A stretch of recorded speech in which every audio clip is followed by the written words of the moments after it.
Good afternoon, everyone. I'd like to welcome you to the Russell County Board of Supervisors on March the 8th, 2024 at 7 p.m. in the Russell County Government Conference Room. I'd like to first start off with a call of order and roll call. Andrew Hensley. Here. Luann Wallace. Are we on here? Yes. Tara Dye. Here. David Eaton. Rebecca Dye. Here. Nate Kaiser. Here. And Steve Brady. Sir, you have a quorum. Thank you, Mr. Lester. Okay, the first item on the agenda is the invocation, and after that we'll do the Pledge of Allegiance. If we stand with me, please. Caleb, will you do the honors? Let's pray. Dear Heavenly Father, Lord, you are so great. And Lord, we're so honored to be in your presence this evening. And Lord, we thank you for all the blessings you bestow upon us. And we thank you most of all for your Son, Jesus, that died for us. And Lord, as we come in to meet about the business of this county tonight and go over things, Lord, help everything that we do and say be pleasing in your sight. And we thank you and love you in Jesus' name. Amen. Amen. Pledge allegiance to the flag of the United States of America and to the republic for which it stands, one nation, under God, indivisible, with liberty and justice for all. I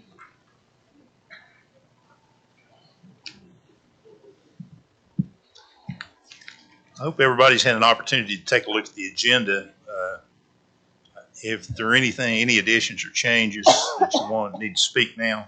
Steve, Yes, sir. I would like to amend the agenda to move board discussion after citizen comment and also have board questioning before citizen comments. In other words, have the board be able to ask questions of the legal counsel and the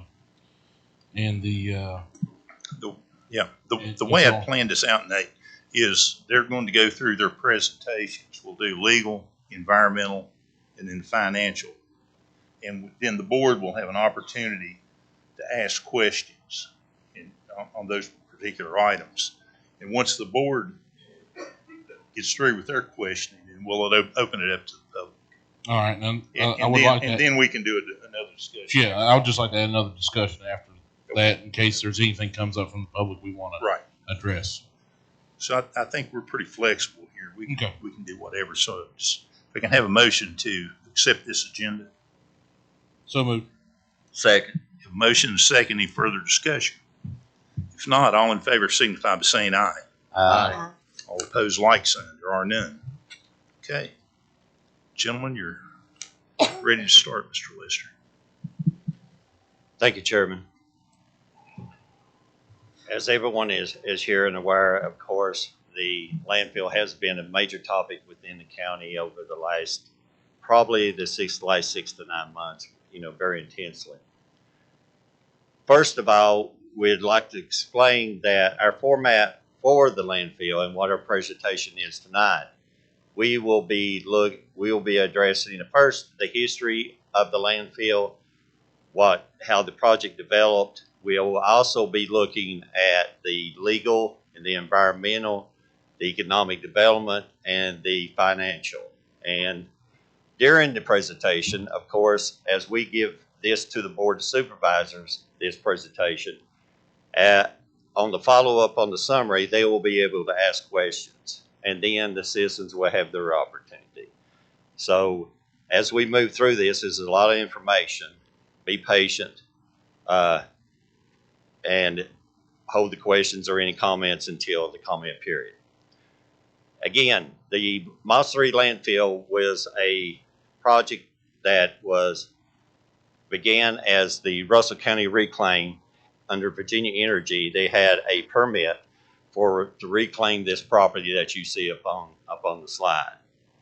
In the permit, of course, they have partially developed the front portion of it that you'll be seeing later as for economic development and for future economic development. And of course, they're currently operating under Virginia Energy permit under the reclaim permit on the back portion of the facility, the land.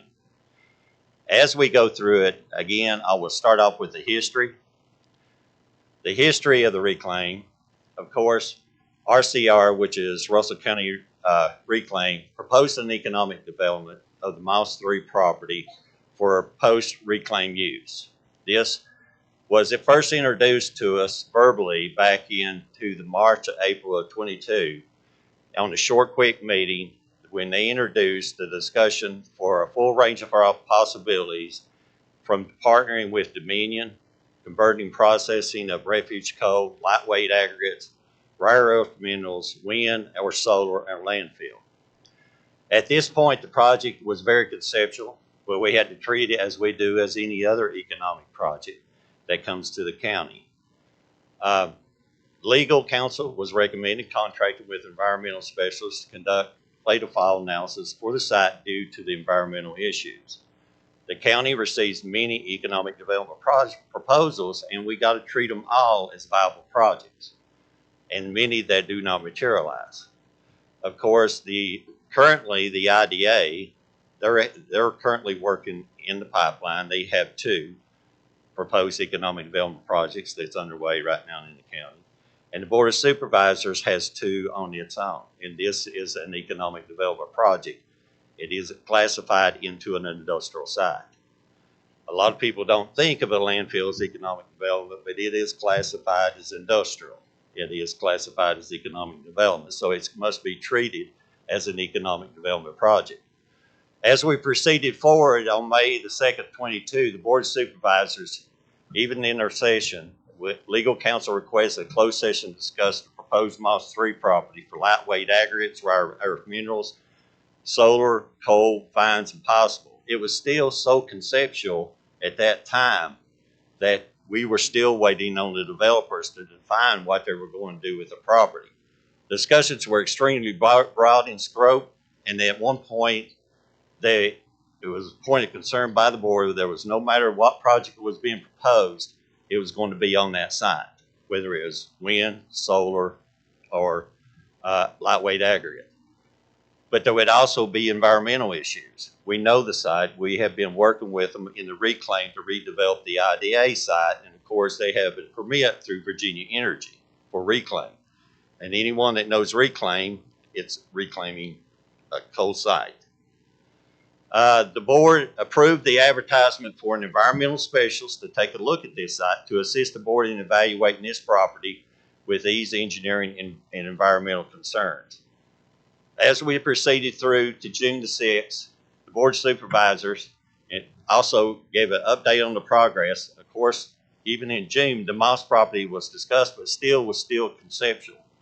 We were still waiting on the developers, because we had to treat it since it was introduced to us through the whole phase as if we were continuing through it. Either it was going to go forward or stop. So on June the 6th, 2022, we did an RFQ, which we advertised for engineering environmental services, and we closed it out. On July the 27th, we interviewed Thompson, Litton, and Batista. The county administrator, we did not award the contract at that time because we were still requesting more information from the developer. We didn't want to pay for engineering costs on what they were proposing. We're still into the 5 concepts: the wind, the solar, the aggregates, rare earth minerals, and the landfill was the last proposal that was even introduced during these discussions. As we went through from July to September, we had already advertised it. The Russell County Board of Supervisors legal counsel presented the environmental consultant contract, and the BOS approved. So we went from July to September, where we're still waiting on the developers. On December the 1st, the other component that we have to legally look at, of all the 5 components, the only 2 that pertained legally or environmentally to the county was the landfill or the solar. So, of course, the Board of Supervisors, the Solar Technical Advisory Committee, which was made up of Board of Supervisors members, met to develop a county solar ordinance. So we were looking at the landfill and the solar. On December the 5th, we met with Virginia Energy to develop a solar committee, to develop a county ordinance to make sure that we were in compliance with federal and state law. As we proceeded through December, again, the committee kept continuing meeting to develop the ordinance. On December the 16th, 2022, Batista emailed the feasibility report to us and stated, at this point, Batista had not identified any issues that makes the site unpermittable for as a use of landfill. That was one component. As we moved into January, we were still on the January board of January the 3rd, 2023. We were still looking for information still from RCR, Reclaim. As we moved through January, the committee on the solar committee continued to meet to make sure that we got the ordinance in place on January the 12th and January the 15th. On March the 6th, 2023, the board looked to discuss, and they were still needing more information from RCR. As we continued back through March the 16th, the solar committee made its final meeting to finalize the county ordinance. On April the 3rd, in open forum, the Russell County Board of Supervisors approved the solar ordinance. So we had looked at the feasibility of the landfill, and now we have got the component of the ordinance that pertained to the solar part. On May the 1st, as we continued through, the county was also presented with hiring a special counsel. So in April, we did the ordinance. We hadn't even hired counsel until May of 2023, even with Gentry Locke. So from that time, even though they hired him, we did not meet with RCR or negotiate with RCR because they hadn't proposed anything. They were still into the 5 concepts of the wind, the solar, the light aggregates, and etc. Then on August the 7th, 2023, the board held a meeting with NOVA, which at the time was still RCR, now we're becoming NOVA, which presented what they wanted to do at this site. They met with the Board of Supervisors, the county attorney, and the IDA, and the Board of Supervisors. And they had narrowed it down. They had taken the wind component out of it, and they planned on developing a landfill, a lightweight aggregate, and a coal-fired plant. So those are the 3 things that they are currently, we had to look at, and that's what they're focusing on. From August the 7th to 2023 to present today, the Board of Supervisors has worked with legal counsel, environmental consultants to develop a host agreement. Of course, we've had multiple meetings, research, legal regulations, environmental regulations, economic development, and the financial components of this host agreement, which you will hear later of what makes up a host agreement. Of course, the last component, as March the 8th, 2024, we're here right now today to be able to explain why we had to, from a legal, an environmental, and a financial component, go through this process and why we did.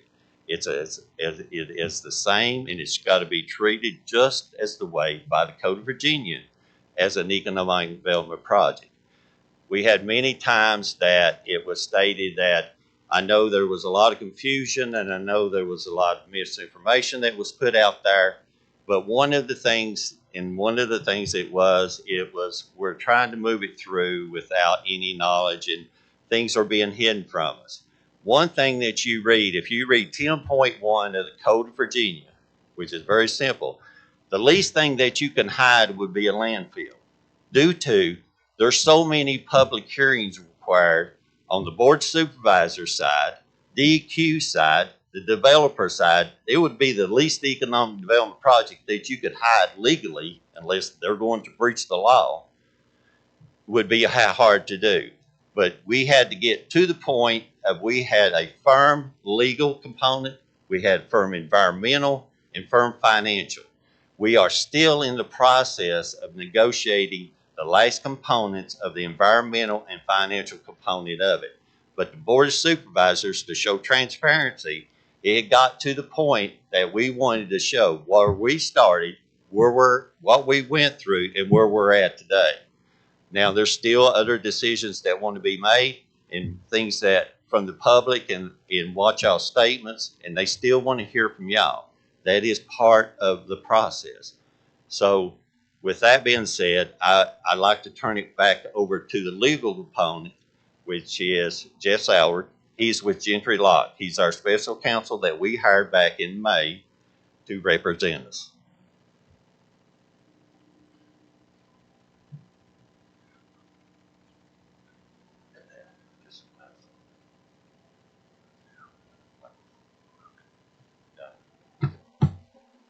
Thank you, Mr. Chairman. Good evening, ladies and gentlemen. My name is Jeff Southard. I'm with the law firm of Gentry Locke. And as Mr. Lester explained, we were hired as special counsel to represent the county in the negotiations of a host agreement. It's important, as Mr. Lester mentioned, the host agreement is created by, and all of the sanitary landfill regulations and laws are governed by the Solid Waste Act, which is Chapter 14 of the Code, Title 10.1, 1400, and all of the items that follow there. And I want to talk a little bit about both the host agreement in general terms and then a little bit more specifically about where we stand with ours. All right. There we go. First of all, a host agreement is a contract. It is a contract between a developer and the county, and we'll talk a little bit more about what that host agreement has to contain.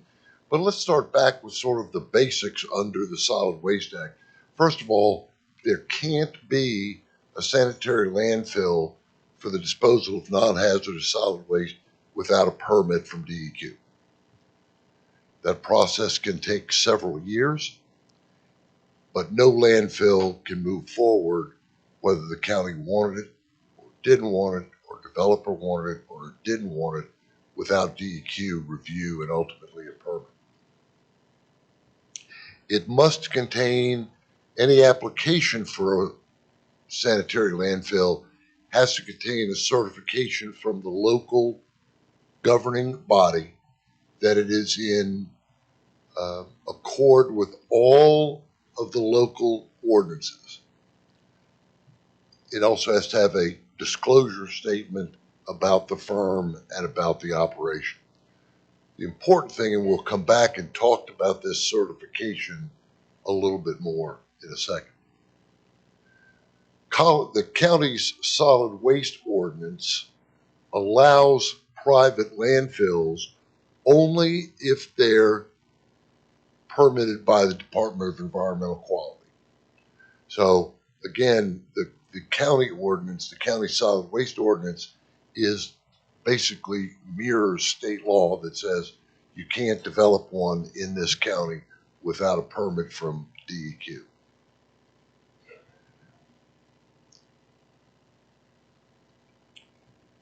So there has to be, this is one, there will be many, if this project goes forward, there will be many opportunities for public comment and public hearing on this.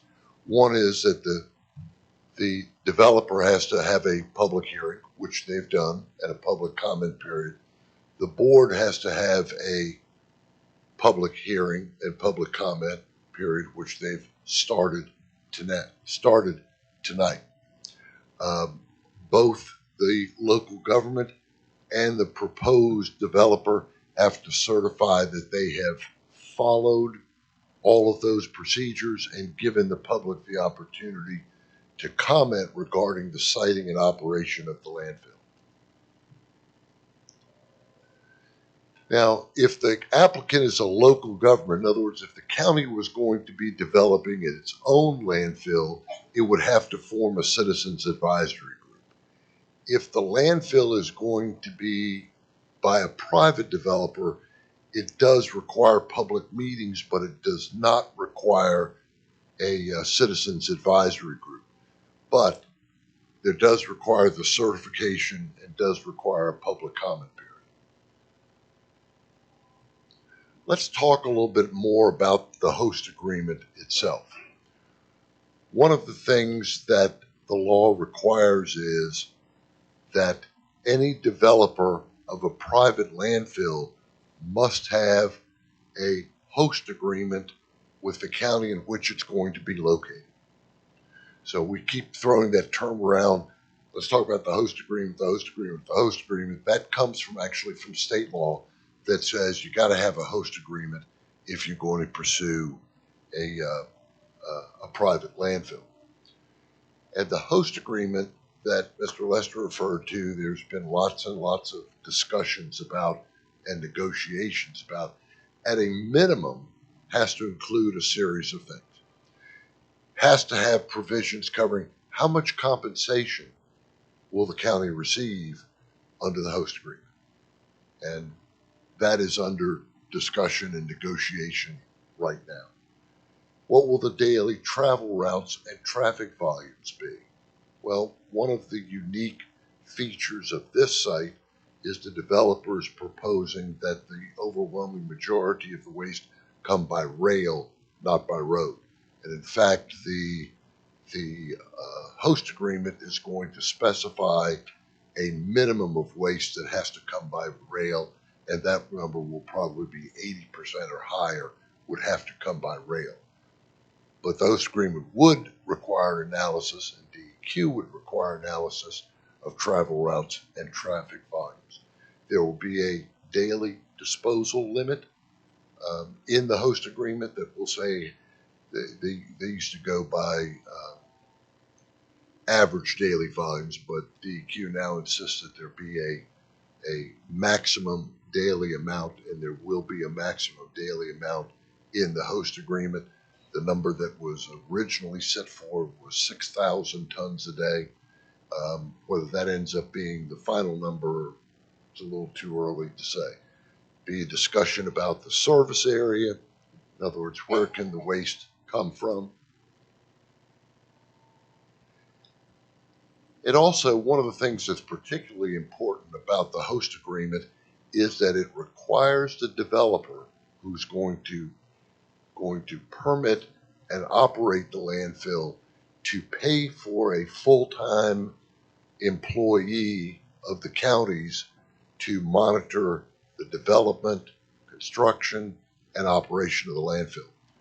The host agreement has what we have called a landfill liaison. The county will hire a landfill liaison. That landfill liaison will work for the county. It could either be an engineer consultant, or it could be a full-time employee and they would report to the county administrator and the board. And the responsibility of that landfill liaison would be to oversee and coordinate comments on draft permits, to oversee and ensure compliance on the construction of the landfill, and to oversee and ensure compliance of the operation of the landfill.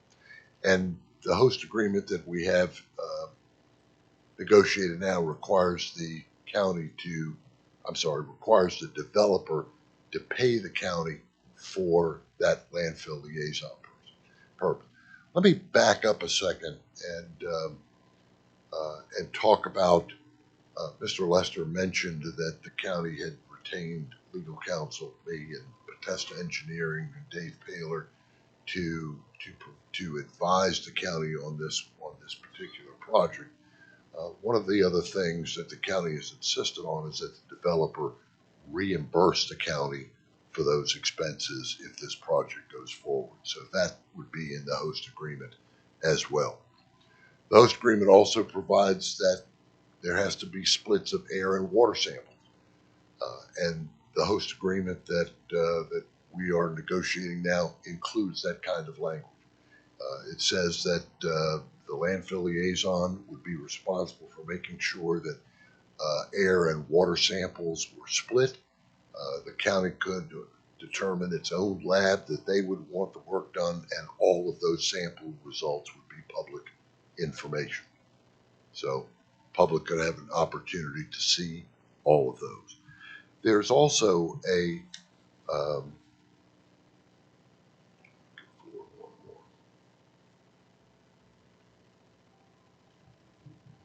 Let's hold on. Let me talk briefly about a few more conditions that are in uh, the draft of the host agreement that we're working on now. Um, Dave Paler is going to talk a little bit about some of the preconditions. There is a series of environmental preconditions that will have to be satisfied before the landfill is developed. There's a series of preconditions that the developer has to meet in their application process with DEQ. And Dave's going to talk a little bit about that. In addition, there is monitoring and inspection rights by the county. That the county would have the ability to go in and inspect and take samples at any time they wanted. There are financial assurance provisions in there. There are other insurance provisions, commercial liability, workers' compensation, environmental insurance, umbrella insurance, all of which the county has insisted that the developer provide. I spoke briefly about the landfill liaison. That is in the draft. There is also, when we talk about the host fee, there will also be a minimum host fee in the agreement. Now, the minimum host fee is still being negotiated, but regardless, usually host fees are based on the amount of tonnage that a landfill would receive. So if the landfill receives a lot of tonnage, the county gets more money. But regardless of how much tonnage it gets, there would be a minimum host fee that the county would receive. One of the other things that's required is that there be a guarantee of disposal capacity for the county's solid waste going forward. Now, Mr. Lester didn't go into a lot of detail about this site, but I think everybody's pretty familiar with this. Is a 1,250 acre site. The proposal is that 30 acres of it be permitted for a landfill. That is, my math is right, 2.4% of the land of that site would be permitted as a landfill. Interesting, it's actually smaller than the county's current landfill that has been closed for some years.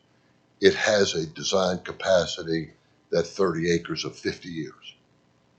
So one of the assurances that the developer has to provide to the county and has to provide to DEQ is that they would be able to handle the disposal needs of the county for the life of the landfill. So this will take care of the disposal needs of the county for 50 years. It also gives the county a reduced rate in terms of what they would pay. In other words, they would pay less than the tipping fee. And I believe Mr. Lester is going to talk about what that means economically for the county. But there is a disposal guaranteed as part, capacity guarantee as part of this. In addition, there is indemnification language that if the county should ever get sued, the developer has to step in and indemnify the county. And there's also a limitation on transfer of ownership. That way, the developers can't just flip it to anybody they want to, that the county would have to give permission before they could sell the landfill to somebody else. So this host agreement is very complex. It's very detailed. There's a lot of provisions in there about the operations and the financial strength and the insurance and the permitting and so forth, and then ultimately the host fee that would be paid to the county. So it's still evolving right now. I think, as you know, we're still having some discussions with Nova Corporation, still going through some drafts. As you can imagine, there's a lot of moving parts to this, but I'll let Mr. Lester give his version of where it is, but we've made a lot of progress in the last few months of trying to get some of these issues resolved. Now, one of the other things that has to happen before this moves forward is certification that I mentioned earlier. There has to be a certification from the local government that the facility is or will be in compliance with all local ordinances and is consistent with the county's regional solid waste management plans. Currently, the county's solid waste ordinance, which is access to county solid waste plan, does not identify this specific site, but it does identify the site as industrial. Similarly, the comprehensive plan does not identify this as a landfill, but identifies it as industrial property. So the county will probably have to amend their local solid waste ordinance to specifically include this site.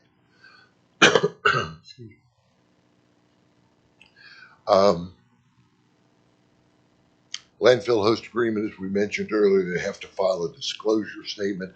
We will know who the owners are. We will know that they have the insurance. We will know that they have the financial wherewithal. We will know that they have an operations plan.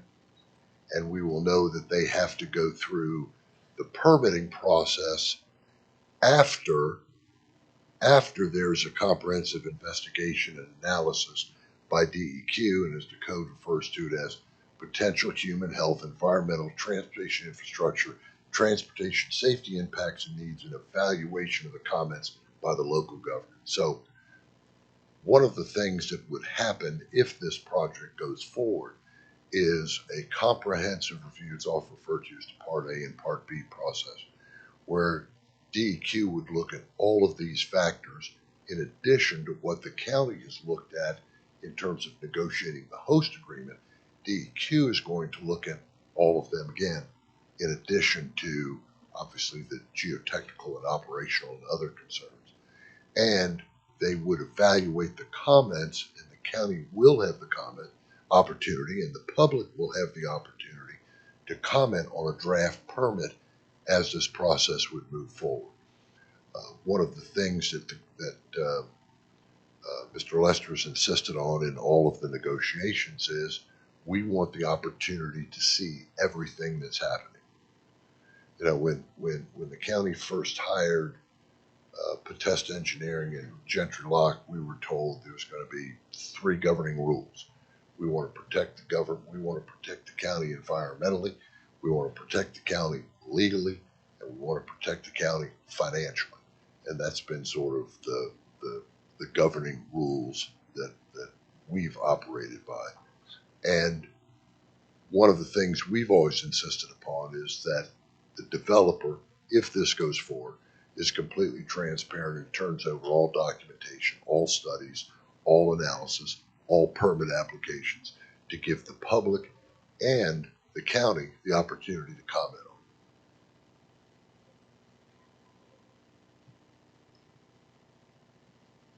on. I think we just talked about all of these. Public interest served.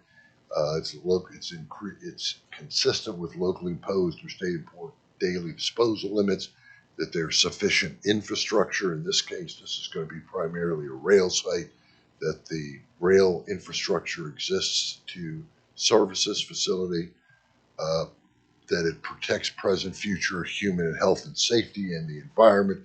That is DEQ's primary focus as they go through this, and it's consistent with local solid waste plans. Okay. Let's go back and talk a little bit more about the public hearing part of this. As I said, there's already been 1 public hearing. We're now in our 2nd public hearing. There will be a handful more public hearings as this process moves forward. If this process moves forward, there'll be many more. DEQ will do, as I mentioned, a Part A and Part B process, where they will include things like the record keeping, the testing, the reporting requirements. They have to ensure that the local government is kept informed, although we have in our draft agreement language in there that requires regular meetings and submittal of all operating information to the county. There's also protocols for waste screening in the host agreement to make sure that only non-hazardous household waste is disposed of. So the DEQ process is quite complex, and I'm sure Dave can talk a little bit more about that if we get to that point.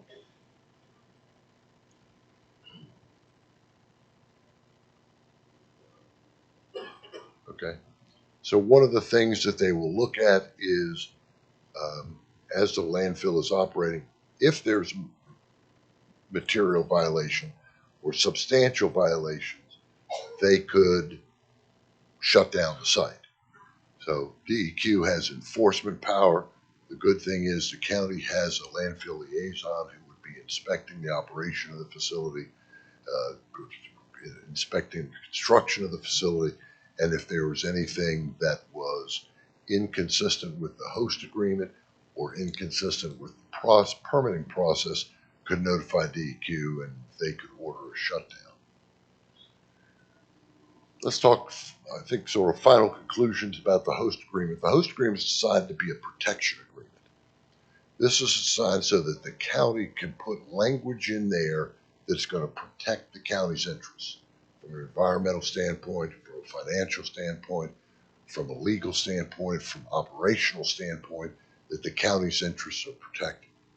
If you've got no host agreement, you've got no protection.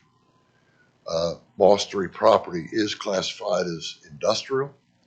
As I mentioned, it's a 1,250 acre site. The proposal is for 30 acres of that to be used as a landfill. There is no county zoning ordinance, but it is consistent with the comprehensive plan and generally consistent with the solid waste ordinance. So I'll be glad to answer any questions. I think we're going to do questions at the end. Okay. Dave?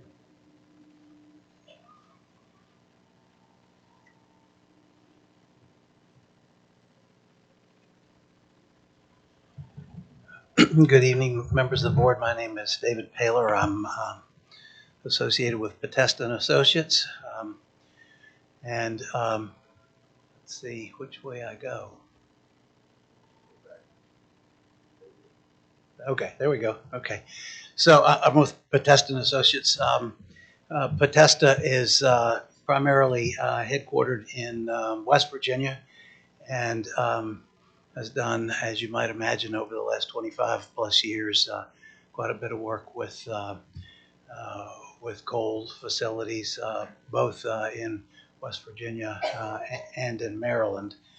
And you retained us to help identify some of the questions that you had about identifying health and safety issues. Is this site even feasible for a landfill? Are there any unique site features? What environmental concerns need to be addressed? And you said that you want us to help with the meeting or exceeding of state regulations if those other things looked okay. Now, first thing that I'll mention is that the NOVA, their consultant, did a fatal flaw analysis to identify if there were any fatal flaws for this site. They identified three things that I'll mention right now: the stability of the slopes that would be the side of the landfill, whether or not there is underground mining, and geological, the existence maybe of geological faults or any seismic activity in the area.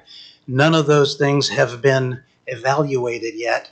Those are things that have been identified that NOVA still realizes that they need to evaluate. And should this move forward, that is one of the things that they would do. When we did our site visit, we just identified that it's a bowl-shaped depression. There's a lot of existing coal refuse, and there are several adjacent dams that are of issue. So in our letter of report, we did say that there are no issues identified that make the site unpermittable. That doesn't mean that we know everything yet. I mentioned the potential for the fatal flaws, and those still have to be looked at. And clearly, a detailed evaluation and proper technical design would be needed to address some of these issues. So while we say the site is appears to be permittable, we also recognize that there are some specific environmental and design issues that need to be addressed. Jeff spent a lot of time talking about the landfill liaison. That's sort of my number one issue was from the outset. As some of you may know, I spent actually my entire career with DEQ. I won't tell you how long that was because that would be embarrassing. But in any case, from about 1990, early 90s on, I did have some association in my job with landfills. And I will say that maybe it was around that time that we as a state started moving from every county has its own local landfill to larger landfills. And that was by and large because our landfills needed to have better design. So as a result, as a state now, we have fewer larger landfills that have gone through a fairly specific design process. And I guess the importance of the landfill liaison to me is in the last 30 years, I'm going to say, whenever we have had, whenever the state has had a problem with a landfill, it by and large has not been design, it has been operations. And one of DEQ's limitations is they can get out there a couple times a year. The challenge for landfill owners is that they need to make sure that they are hiring knowledgeable and professional folks and that sort of stuff. So when we've had issues, it's been because of operations and not because of design in recent memory. And landfill liaisons can help to identify those operation issues early enough so that they don't become a problem. So other issues in the design of a landfill, you need to have a leachate collection system with gravity flow to outside the landfill. There will then be some leachate that needs to be handled. A couple of options. One of them is to put it on a train and truck it out, train it out. The other option is to have a wastewater treatment system that then would discharge presumably to Dumps Creek. That would require a permit from DEQ that would require that any leachate leaving the treatment system would meet water quality standards. There is in that area right now a lot of ponded water that's got to be removed, and that has to be removed safely and in such a way that it doesn't that it meets water quality standards as well. There are a lot of coal finds in the area that don't represent a solid foundation for the landfill right now. Those are going to have to be removed so that the foundation of the landfill is solid. There's some coarse coal refuse that might stay, might go. That's got to be evaluated. But primarily, you need a detailed stability analysis of the natural soils, any coarse coal refuse that's there. There are a couple of dams. Are they stable? There needs to be a liner system that will protect groundwater, and then landfill waste that goes into it also has to have a certain stability to it to maintain that as well. This landfill, because it's got a lot of vertical height to it, is going to have some weight to it, and going to have a whole lot of stability so that these soils don't compress and put a strain on the liner itself. I mentioned the dams. Those actually will have to go through a permitting evaluation by the Mine Safety and Health Administration. That's a federal agency to assure that those dams have sufficient stability and maintenance in place to protect that. I mentioned earlier that you need to assure that there aren't mine shafts underneath. You got to look at if there are mine shafts, where are they horizontally, where are they vertically? A mine shaft might be 6 inches deep, or it might be 6 feet deep. You need to know that. What's the angle of draw, if there are any? How far out are they? So that you can evaluate the stability and whether or not there's any risk from potential underground shafts, where the current belief is that there aren't any, but that hasn't been validated yet. If there are some, then design and implementation would have to show that they can be stabilized. There are some techniques for stabilizing certain mine shafts, especially if they're not if they're 6 inches instead of 6 feet. That makes it a little easier to stabilize with full roof grouting and that sort of thing.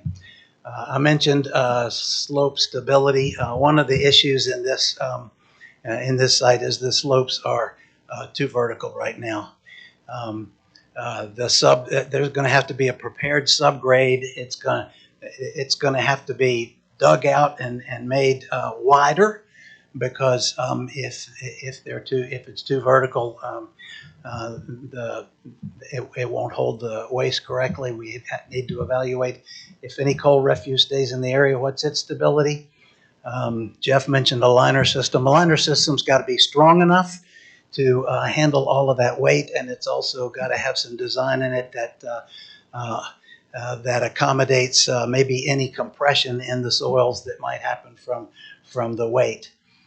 Natural ground slopes, again, are what I mentioned, are critical. You can't have steep slopes and hold a liner. The liner has to have some broad angles for it to stay in place. Waste placement is going to be critical to maintain the stability, and then there's going to have to be a lot of analysis of the strength parameters, laboratory analysis, to assure that all these things are met adequately. They're going to have to develop a dewatering plan. I mentioned that earlier, that there's a pond there. That water's got to come out. It's got to come out and be discharged in a way that protects stream water. Bearing capacity, we've talked about already. Leachate storage, one of the things that I think is important, even if you have a wastewater treatment system there for leachate, I believe some storage is also important, because if something goes wrong, you need time to rectify what's going on with the wastewater treatment system without having untreated waste be discharged into Dumps Creek. So leachate storage is a thing that we're recommending. Liner material able to deal with the stress and strain of mine subsidence I talked about, and meeting or exceeding DEQ's water quality regulations. So again, we haven't identified any fatal flaws, but as you can see from what I said, there's a lot of technical work to still be done to evaluate it. It's a 30-acre site, and no fatal flaws. But in summary, what I mentioned was, got to look and see if there are any underground mines. Remove unstable materials like some of the coal fines. Make sure there's a solid base. The slopes have to be leveled out so that they're more natural. You need a liner that will manage the weight and potential for subsidence. You need a leachate treatment system. I mentioned the landfill liaison, which I think is important as anything. And those are things that are going to have to be addressed, and very possibly, very likely can be positively addressed. The other thing I would say is, if from an economic perspective, this may be one of the few economic projects that this particular piece of land could be used for. So a lot of work to do, but certainly possible to move forward. Mr. Chairman, I wanted to clarify something. I didn't want to get into it earlier because I knew Dave was going to talk about it. Oops. You need me up here? Who's soft-spoken? I will gladly speak loud. I'm going to write that down and take it home for my wife, that somebody thought I was soft-spoken. I didn't want to get into this before Dave had a chance to do his presentation, but the host agreement does include language in there to make sure that would require the developer to do slope analysis, traffic studies, mine subsidence, liner design, groundwater monitoring system. So all of those provisions that Dave went over are specifically enumerated in the host agreement so that we know that that will at least get looked at in the permitting process, right? That's right. And I just would add that the importance of having that in the host agreement, from my perspective, is that then becomes a contract between the county and the board, the county and the owner.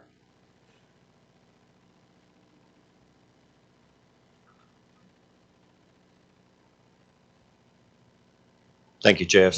Thank you, David. As just before we continue on, and I'll elaborate a little bit more, one of the biggest things that the general public was asking for the Batista report, that was the big talk of the town. That Batista report and those recommendations, from a legal perspective, from the feasibility study, those recommendations have become part of the contract.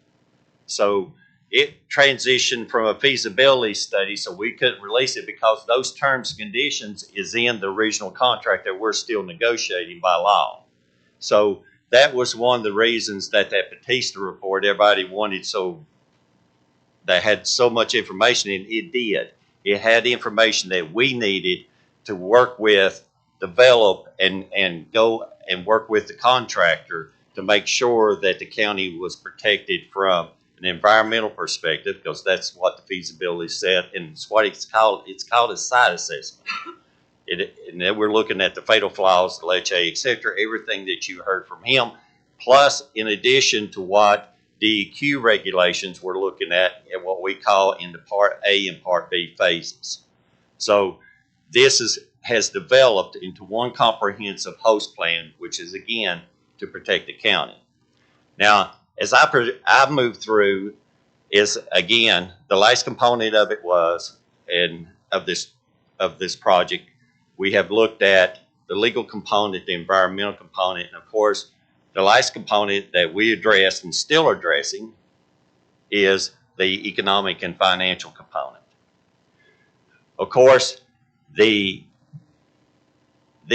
project, as I mentioned before, they had brought in 5 different concepts. So it has multiple economic development project opportunities. Of course, the landfill is one, but also the lightweight aggregate is another. And so is the fines. This only generates lightweight aggregate at the amount of tonnage that you're going to see later in this presentation. Is contractually they're working with contractors like with VDOT. These are aggregates that can be mixed with asphalt. These are aggregates and fines that can go into concrete and concrete plants. So this is a multiple site to do multiple things. Now, of course, y'all have all seen when it first began, everyone thought it was going on to our new economic development site of the IDA, what we call the Golden Ponds, that was developed to where we could put a business on it, and you'll see that later too.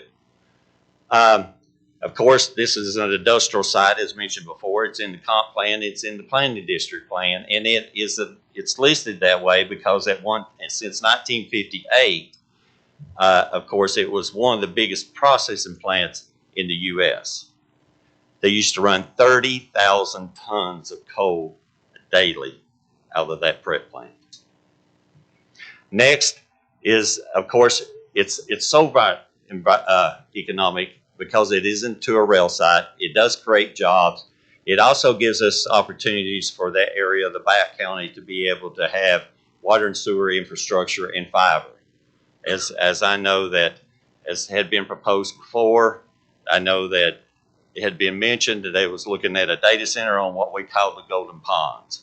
So this is a part of that in development, and that's proceeding forward also. Of course, this is what we call the Golden Ponds. This is the proposed landfill of the IDA that was converted into a developable site and pad for industrial development. Now, to get into the financial perspectives, we had to look at it, what kind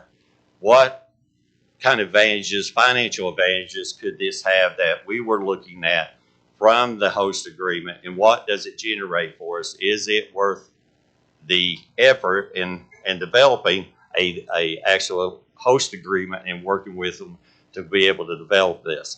So first thing we had to look at, of course, what the county is looking at from a financial perspective over the next 1, 2, 3, 3 years. Excuse me.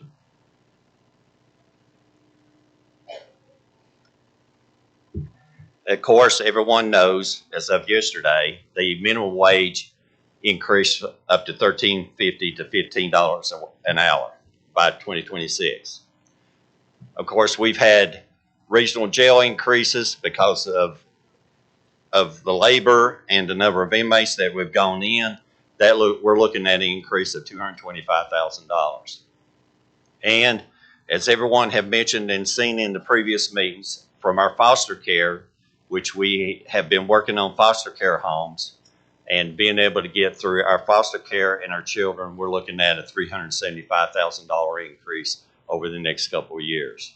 Of course, another big one was the salary increases. That it came down from the state to 3% in 25, 3.8. Our share is $350,000. Next is the 24-25 operation, just inflationary cost, which is actually the lowest cost here, is about $145,000 after the next budget. And the next big one is the disposal fee that this deals with, and I'll be going through the costs and cost savings through the host agreement and transfer station, which is contractual. We're looking at a $520,000 increase over the next 3 years. Just this year alone, right now today, which we ran the numbers, our disposal fee has increased by $465,000 just since July. So costs are going up. Next, of course, we were looking at the Regional Waste Authority, which is a partner of ours that we run through. They are running a deficit too. Actually, they're projecting a $300,000 deficit, which is split between 3 counties. Our share is another $100,000. This is all contractual. So from what is mandatory through what's contractual, you're looking at $1.3 million that we're looking at that is contractual or mandatory that we will have to pay. Next, of course, is last year, with the casino money, we contribute a 40 to 50% increase to the fire and rescue. We're going to have to look at that. That was $245,000. School resource officers, we still lack. We need one in Lebanon and Castlewood at the board's discretion. That is optional too. That's $177,000. Of course, even when the state raises our teacher's salary to 3.8%, that still puts ours at, when they raise them statewide, we're still not making as much as the ones throughout northern East Virginia. We out of 133 counties that is listed, municipalities and towns, we're ranked 129 out of 133. So again, this year we're also going through, and we contracted out, and we just got through with the flyovers. We're getting ready to go into the general reassessment on properties. As everybody knows, as everybody's been watching Tazewell County and Smith County, looking at 20, 30, 40% increase in land values. So these are real things that we are looking at the county in conjunction with not just the landfill, but all of our economic development projects.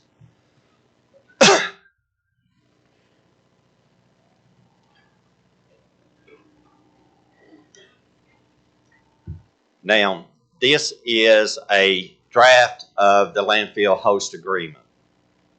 We couldn't put the real numbers in there, but I could put a dollar in to just show you how this thing works.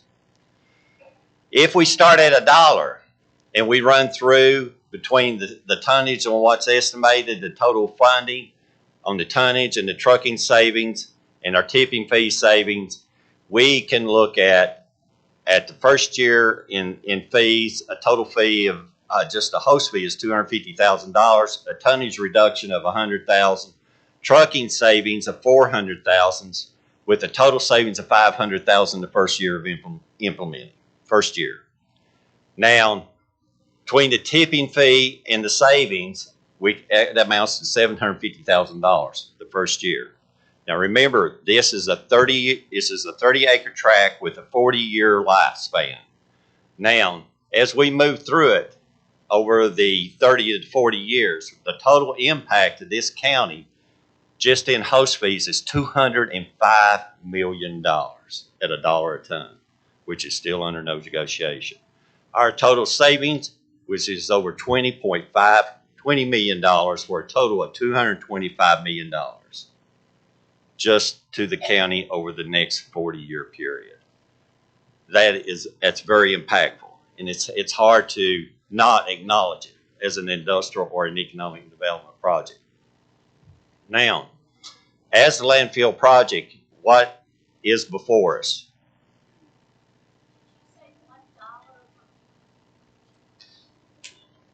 If it started at $1 per ton, it would progress up with the CPI index to $2.25 million.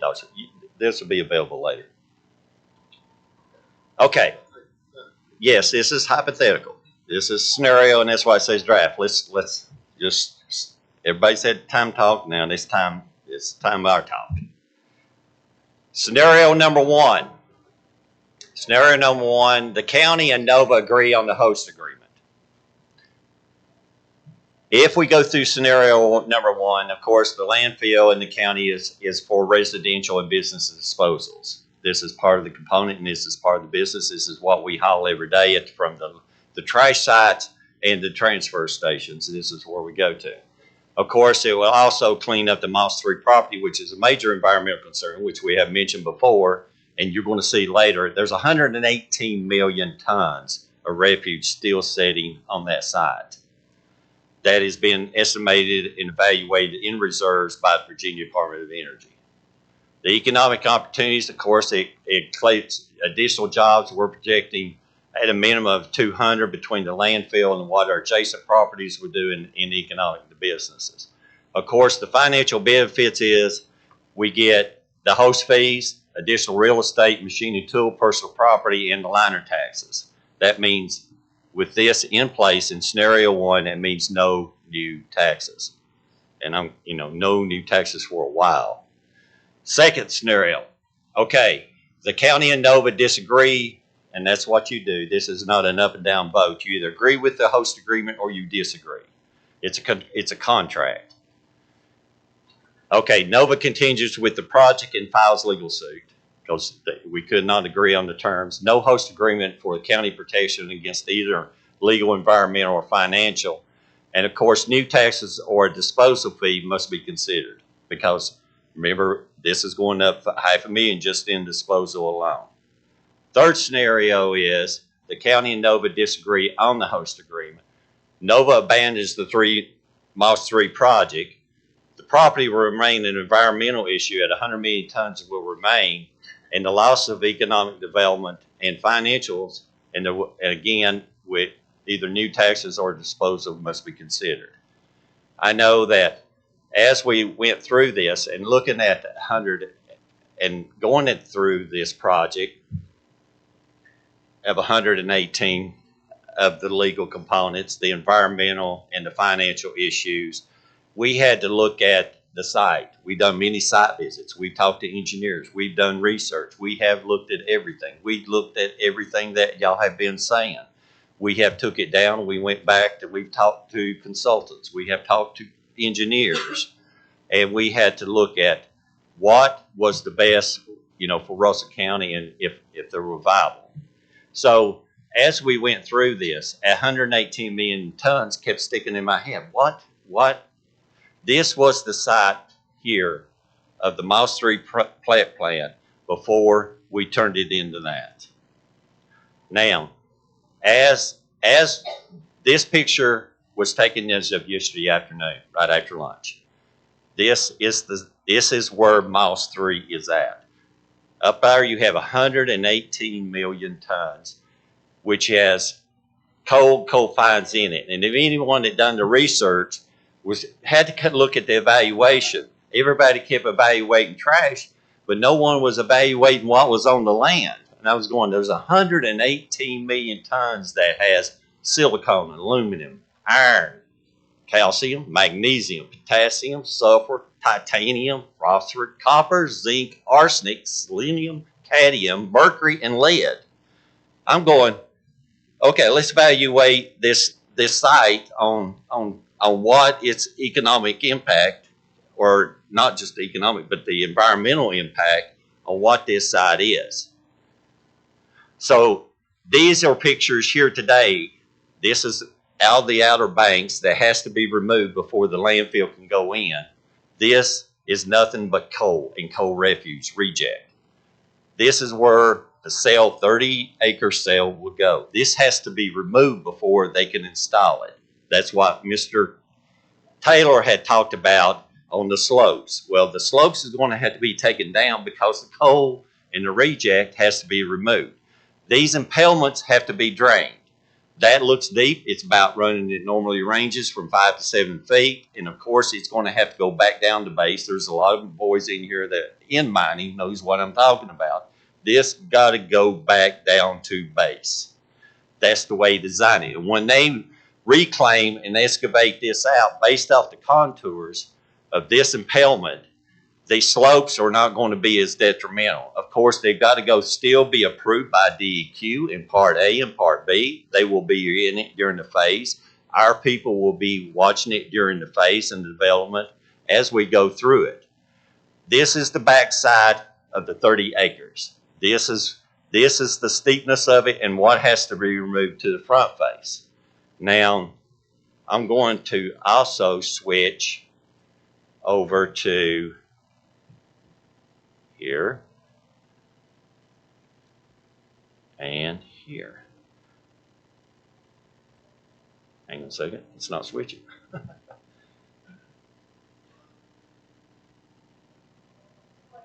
Yes. Hang on a second.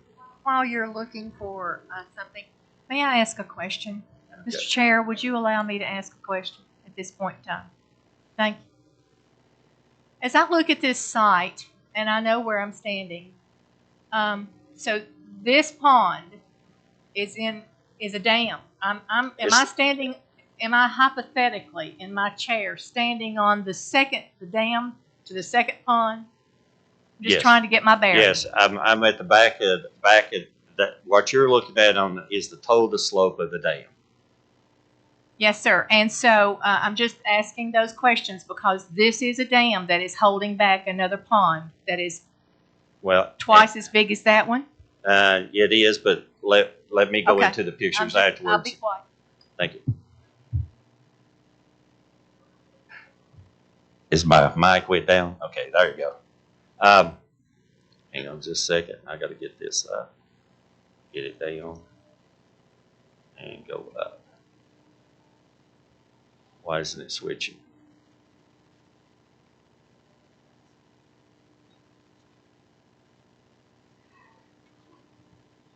Why isn't it? It doesn't make sense. It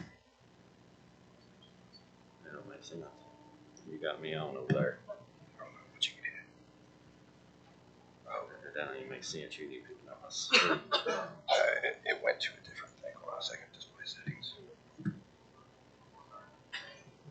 Yeah, it went to a different screen. Hey, we're good. We're good.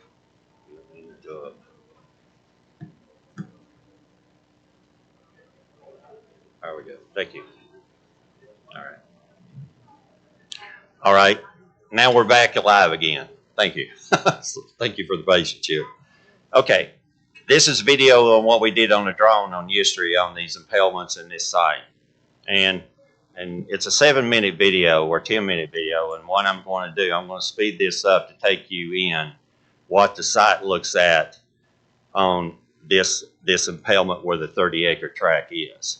And what I'm going to do, I want to put it in perspective of what we're looking at here. And this is the site that we're trying, that's an environmental history. So as we move through this site, and I will let it run here in a second just to put it in perspective, as we move through this, as you can see, this is the impalement and the walls of the impalement that has to be removed. Now, we're standing on the ground. This is how large this is in perspective. And I'll give you another perspective later. My drone guy, he was still learning how to run the thing, so be patient. You'll see it here in a second. But the truck is right here.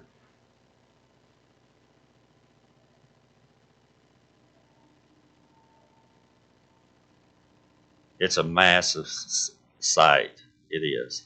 But remember, only the landfill is 30 acres or 2.4%. So I think he's got his bearing now. Here we are on the ground in a truck. Here we are and we're walking across. Look at how deep this coal and reject is.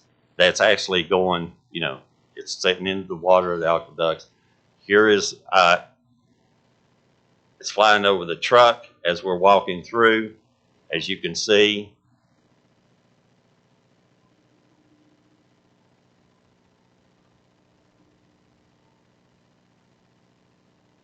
All right, and if you look at, I'm right here. I'm going to have to jump across because you see where it's breaching and breaking off. You see this into here.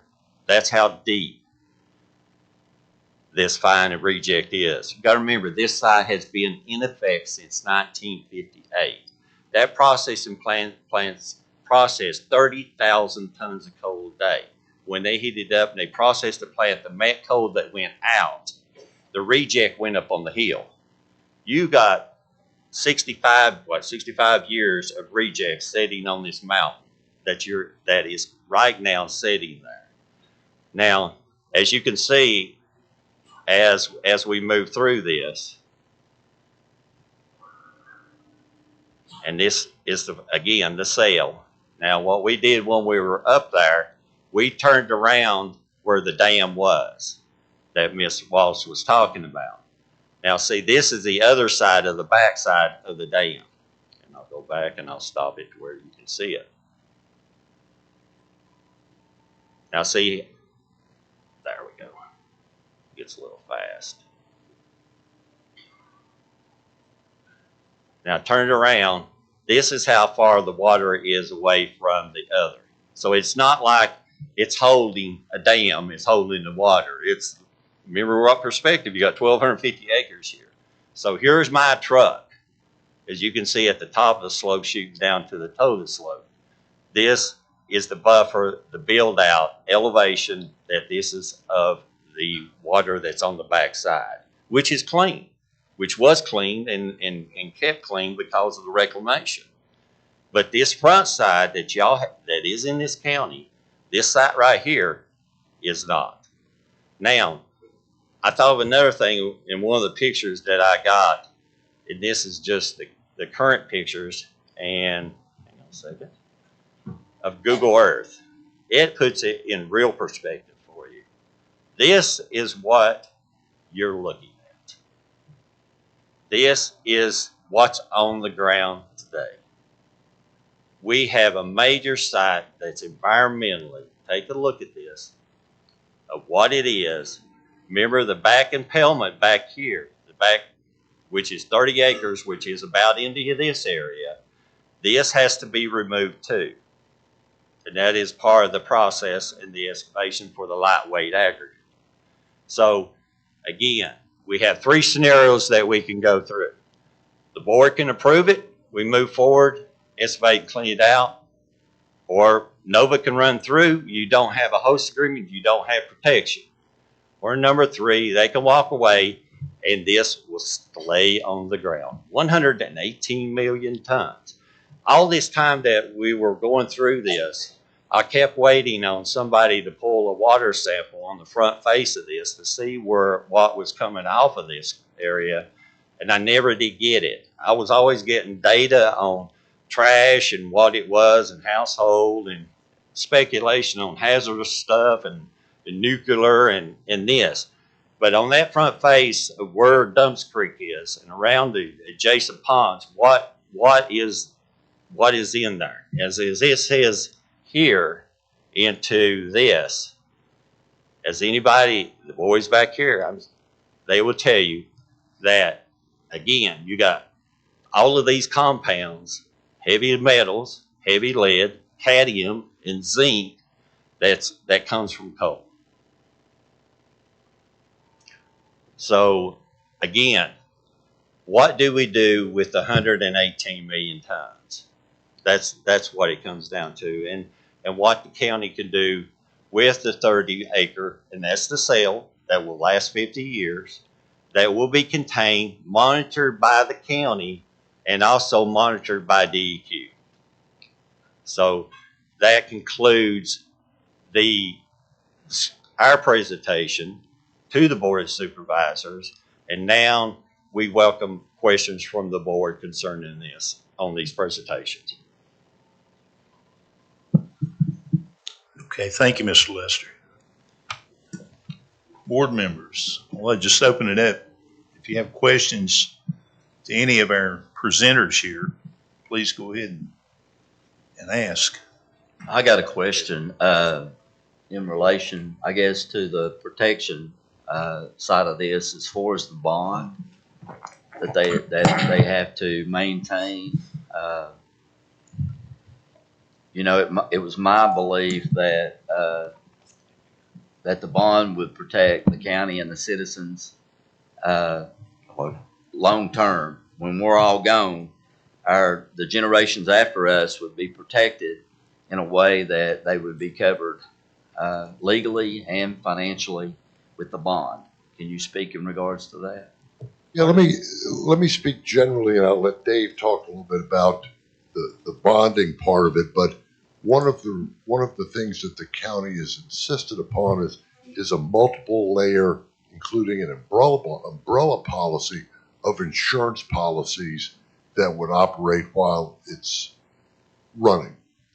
But in addition, DEQ requires a closure bond, and that means that every year, and Dave, you're going to jump in here, correct me if I'm wrong, every year there is a reevaluation of the site, a determination made as to what would it cost to close it out, cap it, and operate it and maintain it in perpetuity.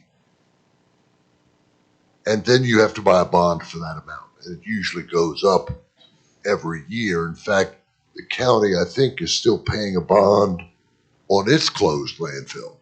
So the landfill, the closure bond is designed to cover the cost. Whatever happened that the landfill needed to be closed, maybe it's reached its useful life and it's closed, then the money is always there through that bond. Thank you. The only thing I'd add to that is maybe referring back to one of Jeff's slides, that DEQ retains the authority to go ahead and close down a landfill, maybe when the owners aren't ready for it to be closed down just because of non-compliance and things like that. And that bond will be in place even at that point, even if the landfill has to be closed down involuntarily.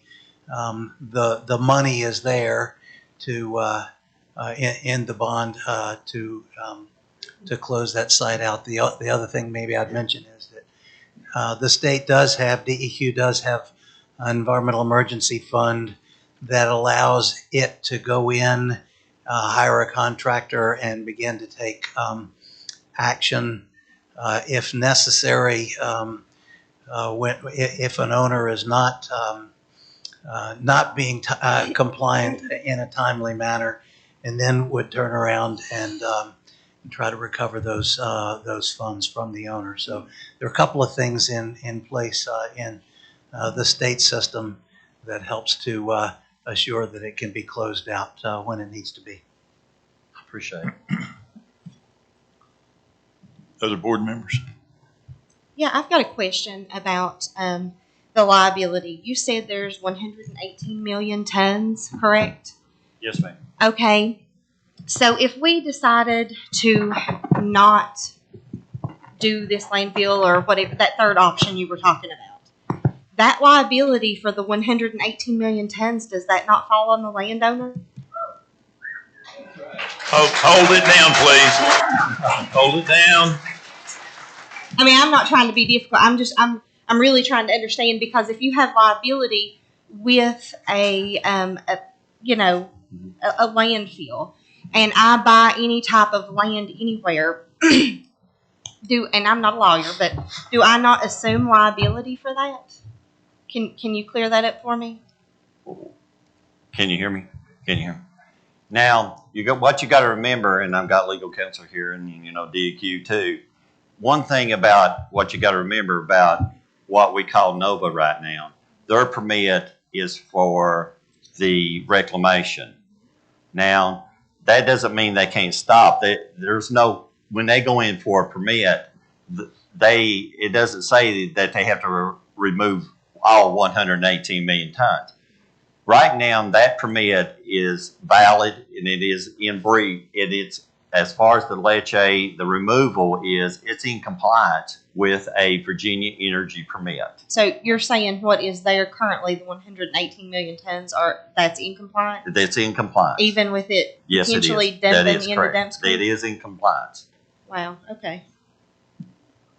Did I miss anything, guys? Is that Okay, I want some clarification on Tara's question.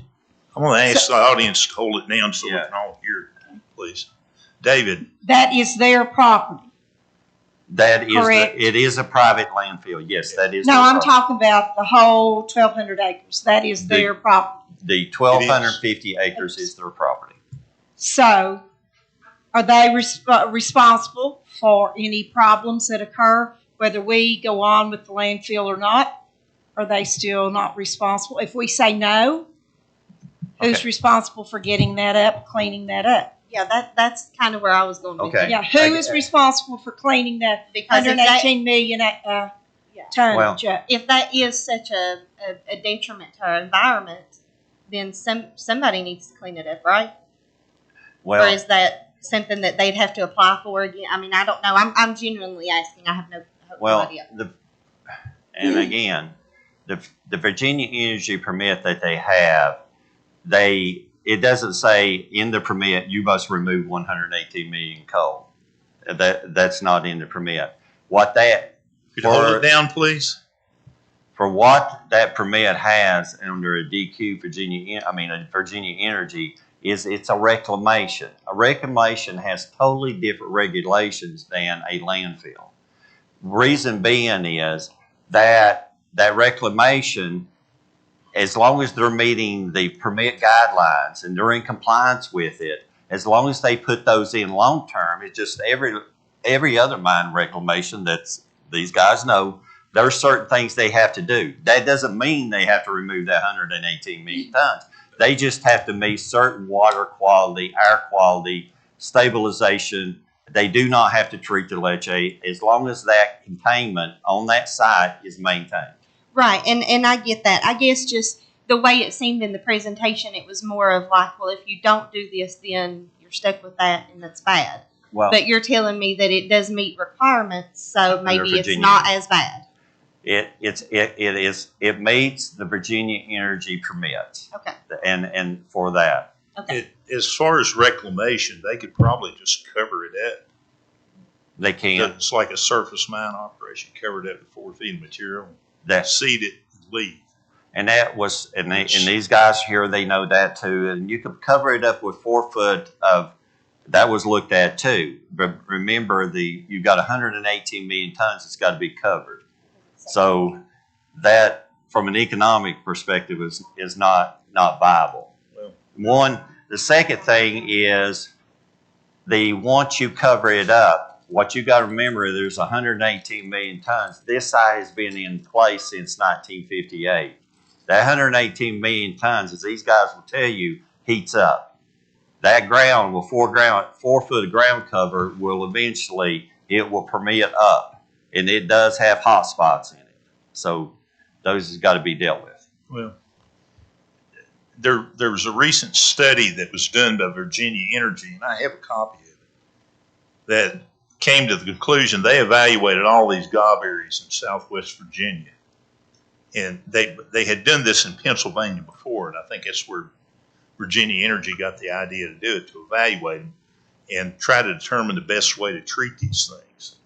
And in reading the conclusion, the summary and conclusion of this report, they decided the best thing that could be done would be to totally remove all these things, burn them in a power plant like the one in Virginia City, so that all that material is basically gone.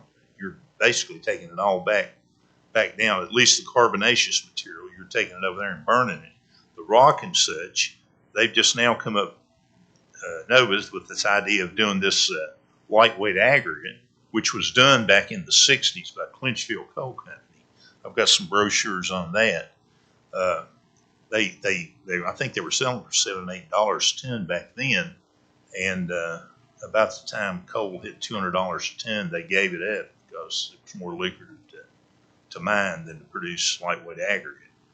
But the conclusion of that report was that that's really the only way to get rid of these gob areas. Is totally just take them out of there, take them over wherever you can get them, burn them, and then try to bury any of the other material. In this case, they're going to make the lightweight aggregate out of it. So you're basically taking almost everything out of there. Almost everything. In fact, one of the recommendations of the study, and I thought this was really unique, they said that there's enough gob in Virginia to justify construction of another power plant, just like the one over at Virginia City right now.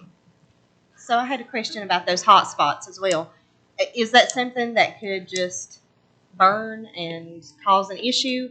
And if so, is that not their liability? Well, as a coal site, these get hot. Now, has it got to the point of flammable just burning like an Right. active burn? This site has not went that way, but just based off reports, it does have hot spots in it. So what you can do with it and you can't do with it, like ground cover and the rest, is going to make it very difficult. That will have to be evaluated. But I mean, again, I keep going back to, and these are very good questions that you're asking, but the amount of ground cover to cover 118 million tons, it would not be economic feasible, and I don't think any developer would take on that responsibility of ground cover of 118 million. Well, and I feasible. understand that, but when you buy land, you buy the liability with it, I would think. So, I'm just confused as to how the liability works on one thing, but it doesn't on the other. I guess that's what I'm trying to Hold it down, please. Yeah. And I very and well those are good. Those are very good questions. Again, the Virginia Energy, which is DMME, which is now the Virginia Energy, they have a permit for reclamation, and the ones that have the guys in the mines, I'm from Gannon County, and then that's just they know the difference between active mine and reclamation.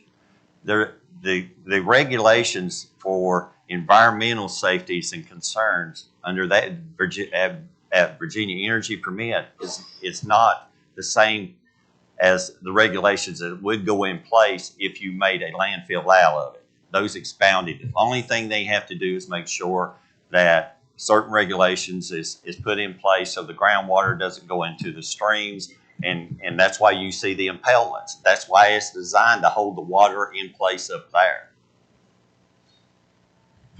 I guess another thing is we really don't know what kind of contractual arrangements they have with Virginia Energy, when they took on this abandoned mine land reclamation project. Well, does DEQ have something to do with that as far as the regulation of that? With whatever contracts they have with that? No, not DEQ. Or, who? Who? Department of of Energy. Energy. So it would just be solely on them. Okay. Yes, Virginia Energy. That's good. Very good. And I'm sure they've got areas, and they're probably bond on all those areas, but it's substantially less than what would be required on Yes. landfill. Yes. David, I had a question. Those additional things that we need looked at. I think we finally decided as long as we had it in the host agreement, it would be looked at as part of the permitting process, right? Like the mine subsidence and slope stability, all that would have to be looked at. All Yeah. all of those things would be required by DEQ in one form or another, yes. Right. Okay. Anybody else Yes, have questions? I've got a lot of questions. I'll Okay, maybe go ahead, break Nate. them up so that maybe other people can speak in between. Mr. Southern, on your part of the presentation, it was said that the county will have to amend the solid waste management plan to include this facility. Is that something that, what if we don't amend the solid waste management? Well, I think in order to submit your compliance certification to DEQ, this site would have to show up as identified in your solid waste ordinance. Okay. So we would have to designate this property as a solid waste facility. Yes, you'd have to show it in the ordinance as a solid waste facility. It's already shown as industrial. Gotcha. Yeah. Okay. You also said that the state code, a host agreement is required for a private landfill to be in place. Is that correct? Yes. Okay. Then how can scenario 2 and 3, or actually 2, happen? Because I don't have this. Scenario 2 suggests that if no host agreement is agreed to, that the Nova project would move forward with project and file a legal suit. No host agreement for county protections. That doesn't seem consistent with that requirement of a host agreement. Yeah. Lonzo, you want to? I think the question is, what would Nova do if the county negotiated in bad faith and did not approve a host agreement? That is the question. What then? I can't tell you what they would do. One of the scenarios is they might file suit and Okay. move forward anyway. And what would that suit require? Would that require us to negotiate a host agreement with them? I can't answer that. What the call, only if a court said you would.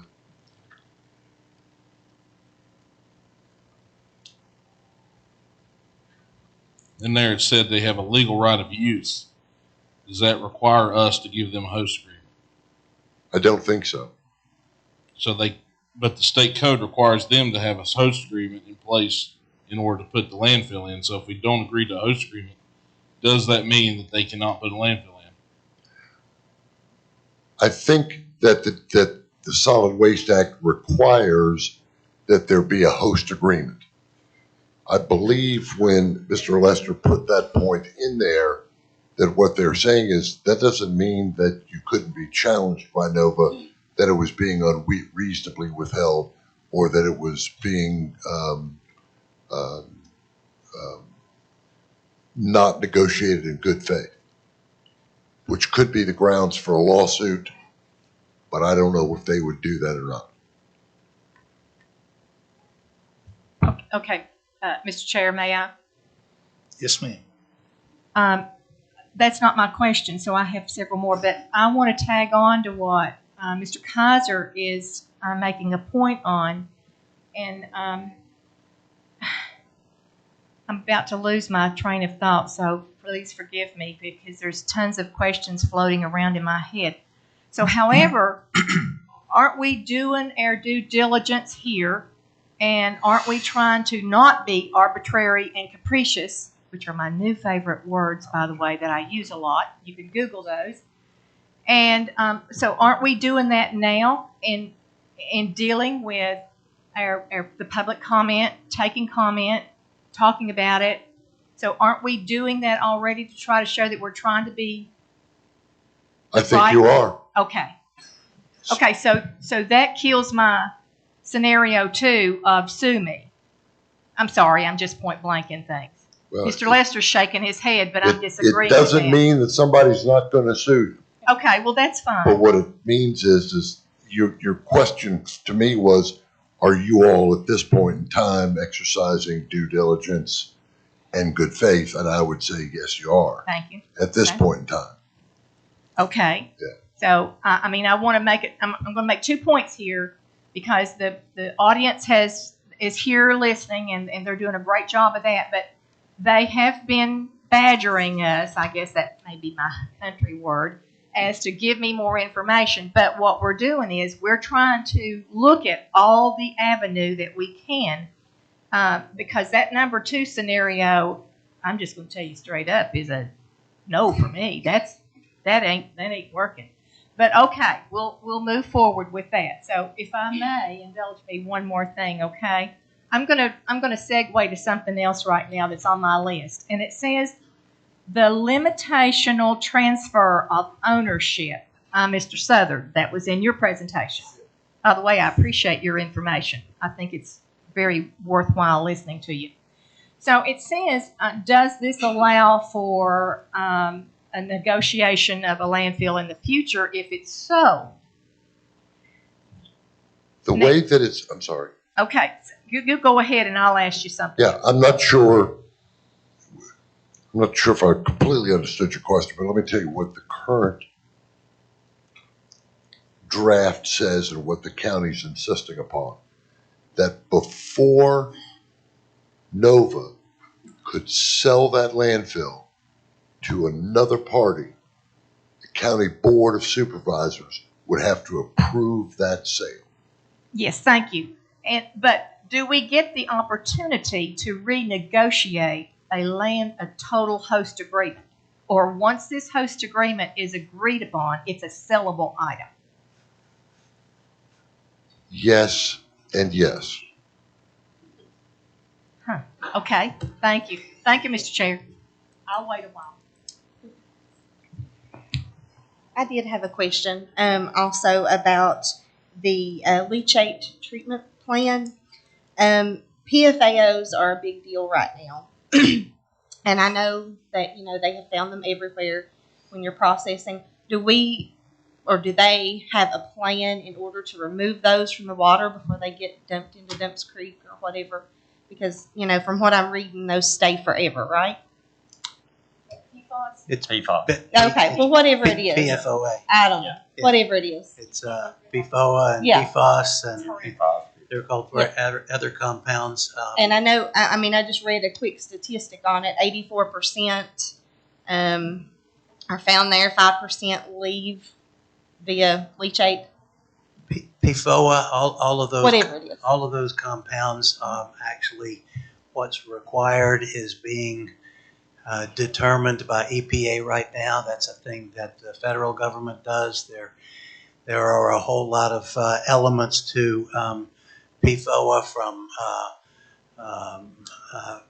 biosolids land application to anything else. Is that going to be another one of those things where we make them meet or exceed current regulations? That will be a question for DEQ.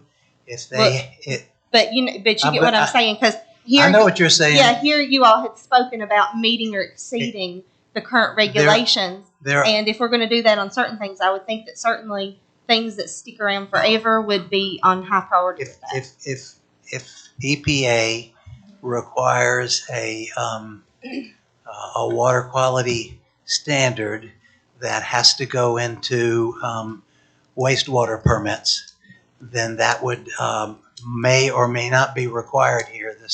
My guess is going to be that if EPA requires that, they're going to not require it across the board for everything.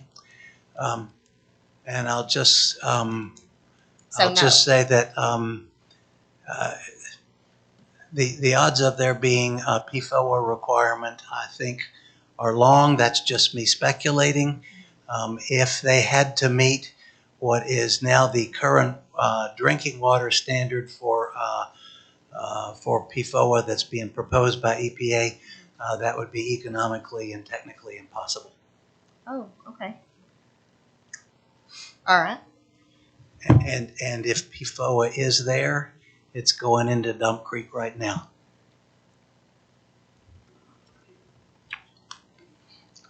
Mr. Kaiser, you have some other stuff? Yeah.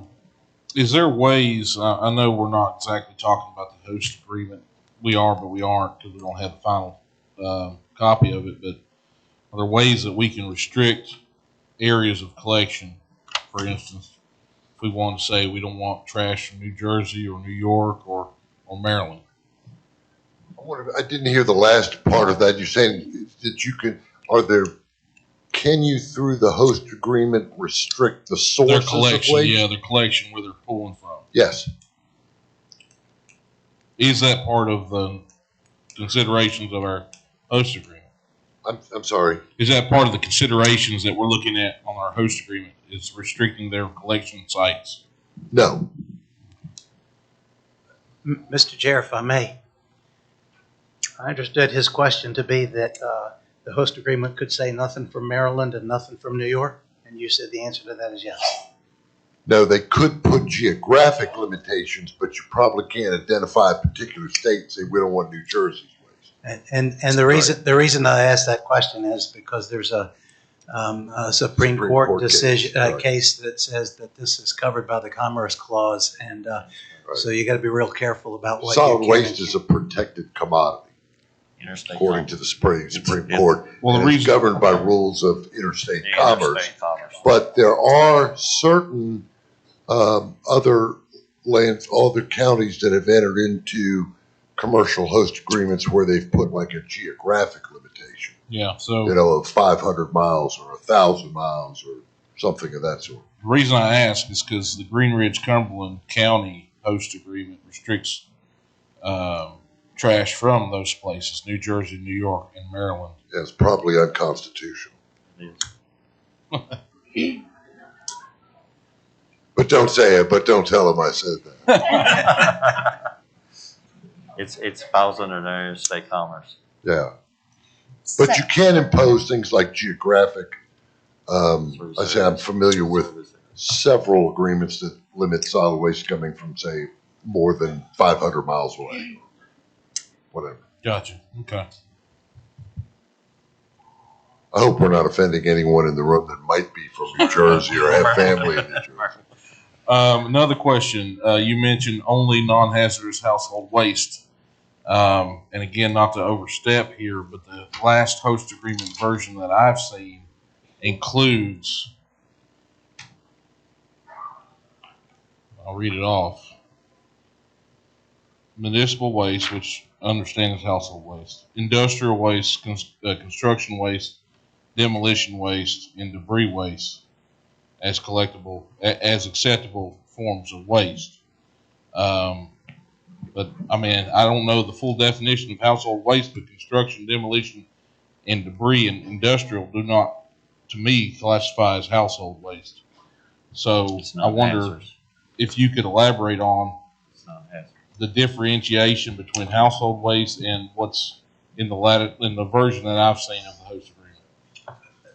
Well, I don't know a lot of detail about that other than in DEQ's solid waste per regulations and permitting authority, those things that you listed off are allowed to go into what are called solid waste landfills and not hazardous waste landfills.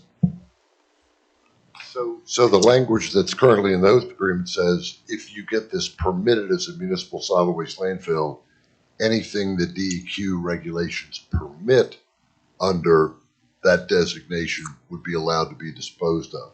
Things that are not allowed to be disposed of can't be, both through DEQ regulations, but also through the host agreement. Yeah, and one of the key terms and conditions on this, the key word is non-hazardous. So what, I just want clarification. What you're saying is if DEQ says it's permissible in a solid waste facility as non-hazardous waste, we cannot restrict that further? No, we could.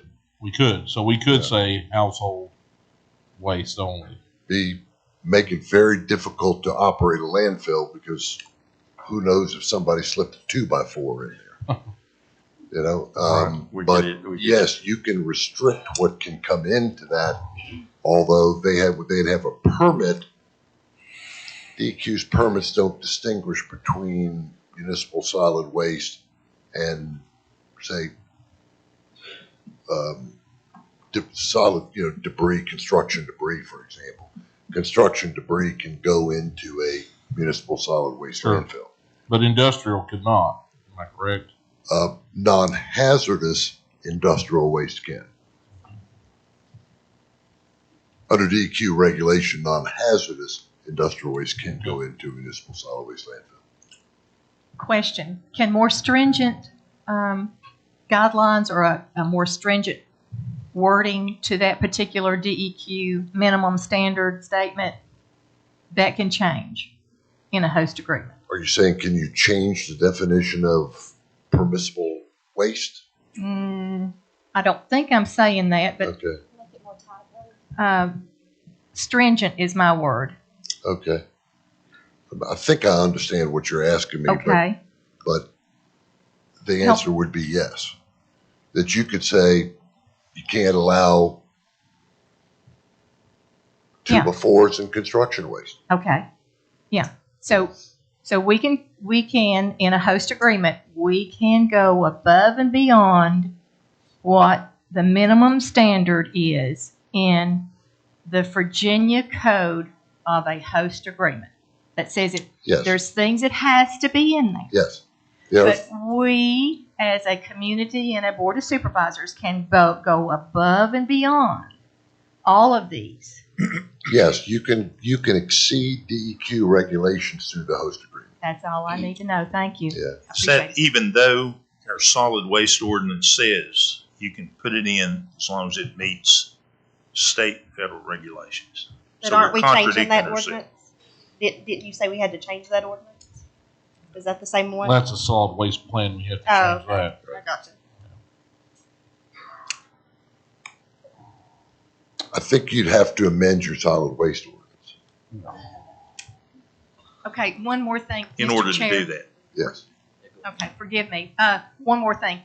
Mr. Southard, did you say something to the effect, and I swear I can't find it in my notes, something to the effect of a screening of, where is that? Somebody help me. A screening of when it comes through a transfer, so that how would we know?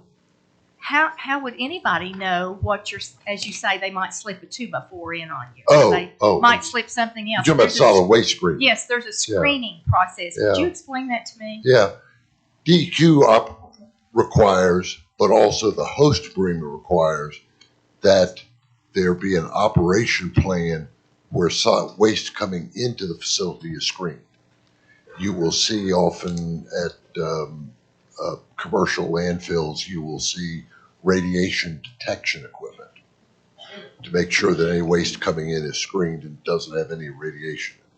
Second thing is you'll see them put waste and spread it. Dave, you could know more about this than me, but spread the solid waste and have people on the work site making sure that there's nothing that appears hazardous in the waste. Okay. Yeah, Mr. that's done on a sampling basis. That's not done with everything. So that's And not that was my question. Yeah, It's and- just, and- it's a random sampling, or is it every? I'm Okay. not sure what percentage is sampled, but the point I was going to make is that's a key role for the landfill liaison during that screening to identify if there are any violations and report that back to the county. Okay. I had a question. You mentioned something about this does not require a citizens advisory group. Is that something, it doesn't require it, but is that something we could consider? Yes. Okay. The distinction is if the code says if it is a county-owned landfill, Right, you I have to understood have that. a county advisory committee. If it's a privately owned landfill, you don't. But you could. But we could. And that Good. advisory committee, what role would that have? Is that in negotiations with the host agreement? Is that like how does that fall? Or do Anyway, we set that? you if, set if that. we decided to do so? If you decided you wanted to have an advisory committee, the Board of Supervisors could establish an advisory committee. Not just with the board, but with citizens, correct? Yes. Okay. Okay, I got another one. The bowl design was mentioned, and I've had several constituents asking about, isn't this design potential to be another Bristol situation where we have an issue of recirculating leachate water or a failure of the system because of the design? Mr. Palin. Yeah, I think the answer to that is it's different because there is a gravity outlet to this particular facility. There would be a gravity outlet. There is no gravity outlet in the Bristol system, as I understand it. All just infiltrates into groundwater. Okay, so when they dig down, do we know how far down they're going to have to dig to get to natural contour?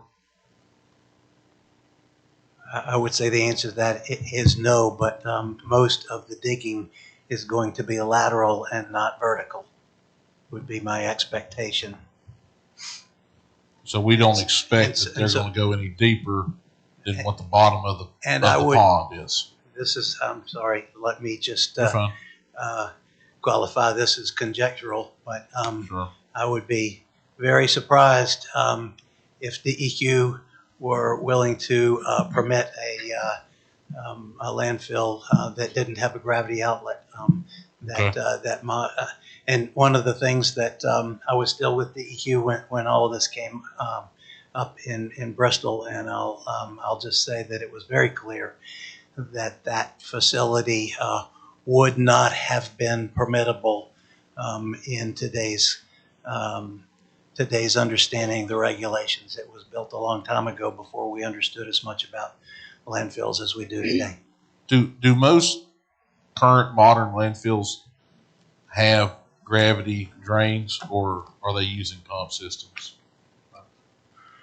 I'm sorry, I don't know all of the landfills. They have land leachate collection systems that are above ground, and that leachate is either treated with some sort of wastewater treatment facility, or it's carried off site. Again, I'm going to qualify that by saying the more recently built landfills, landfill design, as I said earlier, has gotten much better in the last 20 plus years than it was 50 years ago. Could we require them to have that in the host agreement, that they have a gravity drain leachate system? I would say that you could propose that. Anything that we talk about in a host agreement has the word agreement attached to it. Sure. I know that when Andrew and I went up and looked at it, I think they were pretty close underneath that water. There was only about 5 feet of water when we looked at it. And they said they were right close to natural grade right there. And he talked about cutting a trench on the right-hand side so that they could get gravity flow. That's how they're going to drain the water out there. Yeah. And that would be a part of the, I guess that trench would be the groundwork, maybe the gravity flow, that any kind of leachate collection out there. I believe that's what you would expect DEQ to require, so that it could then, all the leachate could be collected and treated in the appropriate manner. When Steve and I visited the site, they told us that the pond fines had been dredged out, and that would have been done by Clinchfield to natural contour. Now, there still could be some fines left at what got from the dredge, but we were told everything was dredged to natural contour. So what we saw was the water, anything below the water was natural contour, based off what they told us. Yeah. All right. Mr. Chair, may I? Yes, ma'am. Mr. Paler. So we're talking about dewatering a pond. We're talking about this particular middle pond where the proposed landfill would go. Now, the dewatering process will require to bring in a waste treatment plant, mobile waste treatment plant. So how is that going to, is that part of the host agreement, or is that to be done before they enter into a host agreement? Well, again, you're asking me to speculate for DEQ. Sure, please do. So I'd like to caveat it with that.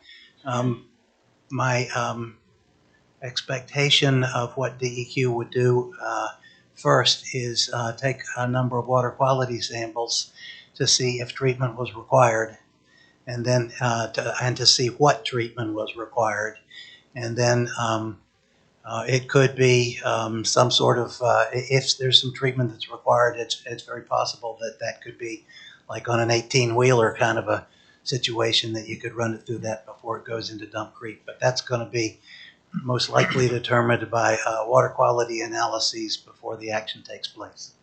I would think they can dewater it under their mining permit now, under the refuse permit, Well, because it will drain down to a sediment basin. That's what we're talking you may be right about that. about. Again, And it'll have to meet the effluent, whatever the effluent. I don't know the mining requirement regulations, and there is some overlap. So, like I said, my speculation qualifier that yes, it's still there. Mr. Chair, Yes, for the public, can we let them know who is on the host committee, who is actually negotiating all of these things, like so they know, It's Lou and myself. and then who else sits in on those meetings?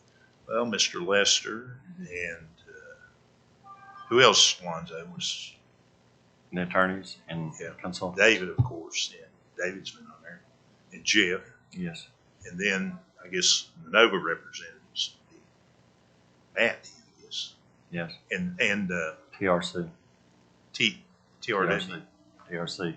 And Ernie Hogue. okay, when will we be able to see a final draft of that? Do you think? As soon as we negotiated it, Right, but I weren't can't tell you exactly when. We've raised a lot of questions here tonight that could drastically change that. that could okay? Because I know the last meeting you said that that you were thinking we'd get to vote on it in a couple of 3 weeks. I was thinking. But now not. Okay, I just wanted to make sure because I don't want to be one of those where it's, and I'm not saying that you would do this to us. I'm just throwing this out here for the crowd. I don't want it to be like I get the host agreement tonight and we vote on it in 2 days, because I imagine it's a pretty big document. We wouldn't have had this meeting if we didn't feel like we were very close. Mm-hmm. But again, some of the things she brought up here tonight could change that. Could change that. Yeah. Okay, thanks. Mr. Chair, full disclosure, I've not been in a meeting since November. But you are on that, and you were chair when this all came about, correct? I was chair and Okay. asked for this consultant to make sure that we were moving in the direction that we needed to for the best of the environment and the best of the citizens. And that's exactly what Mr. Paler, Mr. Southard has said, and Mr. Lester has reiterated I that. just wanted to make sure that everybody knew that, though. Okay. All right. Hold it down, please. The host agreement requires studies, traffic studies, other studies. To whose satisfaction, if it's not a DEQ requirement or a minimum requirement, to whose satisfaction are these studies done and how thoroughly? So a good example would be the traffic study. Is it just go out there and count the number of cars coming down the road? I want to know what impacts. I mean, how detailed are these studies, and what sets that requirement of the detail of these studies? That's required by the Solid Waste Act, so DEQ would step in and say one of the things we're going to look at is infrastructure, and to make sure that the transportation infrastructure for the proposed facility is adequate. Okay, that's looking at roads, rail, and all that. I would assume so. That is correct. Okay. If I may, Mr. Yes, sir. Chair, the transportation part by DEQ, Mm-hmm. DEQ defers to VDOT, and VDOT says that things are okay or they're not, and DEQ relies exclusively on VDOT for the transportation piece of it. So That that is also to whose satisfaction is maybe a question for the host agreement as well. Another one I had was a liner tax. You'll have to excuse my ignorance. I don't know what a liner tax is. Explain that to me. Well, a liner tax is when you're evaluating a landfill, of course you have the real estate for the land itself, which is right now under Virginia Energy, which is reclamation. So it's not taxable as a real estate as a viable industrial site. So we would start moving into the taxation of the real estate, the machine and tool, the personal property of that site. Well, the liner tax is what we call it, and that's what the state is. It shows that 30 acres, that cell one, is what is being developed as a fixed asset. Okay. So it gives them a improvement of what that landfill is based proportional off the land and what is being developed and what's being utilized. It's called a liner tax. So is that a yearly tax? So one-time tax? That is a yearly tax. Okay. And then one thing I didn't see on there, leachate treatment. I'm assuming that if they were to treat the leachate rather than ship it on rail, we would get financial benefit from that as well locally. If they treated, if they put a treatment plant on site, of course, that's their equipment and their facility. Of course, we get the machine and tool and right. The rest off of it. Now, if they contracted with, a facility, yeah, then right now. But as far as what you got to remember is between the real estate, the personal property, the machine and tool, the liner tax, also that you'll get a mineral tax off of this aggregate that actually will pass through that will be able to be sold the same way at the type as the quarry would. Like, of course, E. Dillon and the rest of the quarries, we have a mineral tax. Okay. That wasn't in your figures for... That is correct. That is correct. Okay. Because one of the reasons on the aggregate is we don't have in the contract a definite reserve to do an estimate yet for the aggregate. As like I said, from the 5 concepts they came up with, they're moving through each and every one of these. So we're still trying to get that number. But we're very much aware of if it's there and it's a possibility. And just to elaborate a little bit on the certification of interstate commerce, and it's interstate commerce comes into play even between the counties anytime you travel either by rail, road, or air. Now, one of the things that stipulates if it comes in on rail, whether it's Norfolk Southern or CSX, that comes across interstate commerce lines. One of the things that if it comes out, and just pick a state just as an analysis or a scenario, is if it comes out of New Jersey, before that rail will go, before that disposal, that waste will go on there, that rail company requires a certification from that municipality that it's non-hazardous, because it will be a short-lived contract if they was to catch them hauling something that is not legible under that contract. As it comes in through the different states, each state has its own interstate commerce and regulations that if they get in compliance, out of compliance, then the railroads would be held liable for it. And as they come in and encroach up into Virginia, of course, Virginia is very restricted, probably the most restrictive state in third restrictive state in the Union as far as compliance. And when those cars that show up, it comes in with a certification saying this is non-hazardous household waste or whatever is permissible. So, but then you got to go even farther, and you got to have the eyes on, you got to have the radon detectors, the nuclear detectors. You still got to go through. It comes out onto the floor, same way our landfill does. We take a look at it to make sure there's nothing hazardous. If something hits that floor, which you got to remember, there's cameras on here that are being monitored on this, as the way ours is from DEQ. If something hits that floor that's out of compliance, that has to stop immediately. We have to stop operations right then. If it's a hazardous material or component, even if it comes to ours, this is Virginia regulation. we have to call a hazmat team in and remove it. We have to call the people. It's just not that our guys just put it into a loader and we move it off site and do this. We have to call DEQ in, and it has to be evaluated based off of what kind of harm it will do or the hazardousness of it.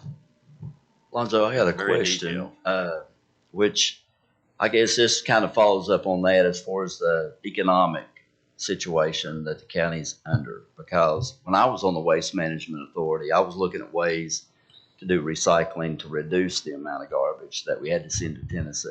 And yeah, on our board is combined of Dickinson, Buchanan, and Tazewell. There's 2 representatives that represent each county, and we combine our trash to get the best deal we can. It's like the more tonnage you have, the cheaper you get it.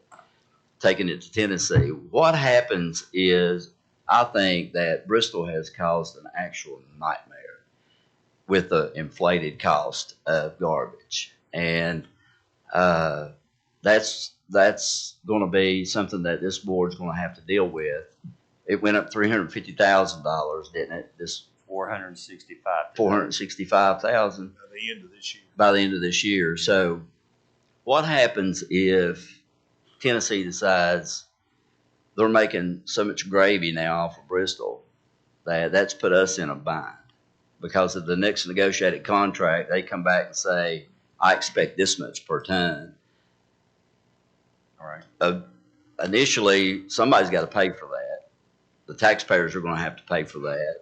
And there's nobody in this room that wants increased cost with the way things are in this Biden administration and inflation. I mean, everybody is struggling right now with cost of groceries, the cost of medicine, electricity that we've been battling with that. Now, what is to say that Tennessee decides they're not going to take it anymore unless we pay an astronomical fee to have ours take to Tennessee? What position does that put us in? Where do we take it? I know we've talked to Tazewell County, and theirs was outrageous. The fee was, and no offense to my brothers in Tazewell County, but it was very expensive to take it there. What position does that put the county in? And I want the citizens to know this. Yeah. Nobody wants things in our county that could be detrimental or hazardous or life-changing, negative life-changing things to our citizens. Nobody. I do not want anything. And when this was sprung on us, I was just thrown back by it as far as wanting to be in Russell County. But what mechanism is in place for our citizens in regards to the economic issue that could have on a positive or negative aspect of this? So, David, the one thing about it is we're under contract. We're about 6 months, aren't we, Lonzo? 6 months, yes, in sir. that 3-year contract. We're guaranteed 3 years. But I calculated the cost. We're at $2.6 million for our garbage by the end of this fiscal year. By the end of that contract, we'll be up to $3 million cost of waste disposal. That's using the 18,800 tons that we've averaged for the last 4 or 5 years. After that, there's no guarantee we'll have to go back and renegotiate again. Is that right, Lonzo? Yes, sir. Renegotiate the contract. So, like you said, we're up to $465,000 what we're projecting up for just the increase this year. We have a 3-year contract with the Waste Management Authority to go to Bristol. They're the only game Bluntful. They're the only game in town. Period. So right now we're held hostage by that landfill that's in Bluntful, which we only have a 3-year contract remaining on. Yeah. Once that contract expires, based off the cost of inflation and what's going up, just over the next 3 years, we're looking under another $500,000. And what it comes after that, who knows? They're the only game in town. So as y'all had seen on the host agreement, we have multiple ways of saving, not just from the generation of the host fee at like stipulation over the 40 years of $200 million, but you also have a saving that we can do in-house. Of course, our transportation is going to go down our transfer station cost is going to go down. Our fuel cost is going to go down. It's $500,000 just to begin with in savings just from that we're not sending to Tennessee. Right now, what we're doing and what a lot of people don't understand is this, is our disposal sites, all 11 of them, come into the transfer station. We also pay for that to go out to Bluntful. What you got to understand also is the county foots the bills for the towns. We take the Honeacre town, we take Lebanon's town, all the trash in here. The county pays for every ton that goes into Bluntful. So as we keep going, all of that is going to increase as time goes on per the contract. The fuel cost goes up and the environmental fees go up. Could be, and then it's almost like the regional jail. We're at the mercy of the regional jail as far as inmates. We're at the mercy, we will be, of Bluntful. Well, the problem is you can't afford to do it yourself because of the construction costs. That's why this is a private landfill. I mean, you're looking at probably $12-15 million to do a landfill. If you're doing it, we just don't have the resources to do anything like that. The permitting process alone, and David can expound on this a little bit more. The permitting process for to put the first bag of trash on the ground probably costs you $10 million. Am I wrong? Mr. Chair, Yes, it's a ma'am. little bit after 9, and we're going to have discussion afterward too. Could we go ahead and let the public speak? Because some of them are leaving. If the board is through asking questions, Yeah, I was just thinking because we have time after. the way we're going to set this up, I have one more question, please, Ms. for the Dye asked. attorney. What if the folks that have this, I'm declaring bankruptcy. I walk out the door, I can't handle this anymore. What happens to the landfill?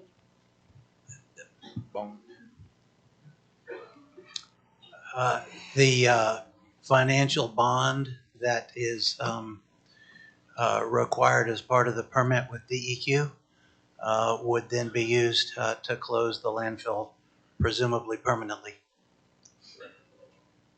And if the bond is not enough, DEQ has what they call a super fund that would come into play if it exceeds that to make sure that this environmentally can be closed. Mr. Chair. yes, ma'am. Indulge me one more question, and I'm with Ms. Dye here to my left. I think the public needs to be able to get their comments in. I know they've sat here a long time and listened to us. So with it being said that we're under the gun, so to speak, to get a landfill, Say that. our contract is running out, etc. How long, realistically, is it going to take to get this permitted with minimum standards? With minimum standards. Now, if I'm going above and beyond minimum standards, that means that that's going to delay a lot. So are we talking 8 years to get a landfill?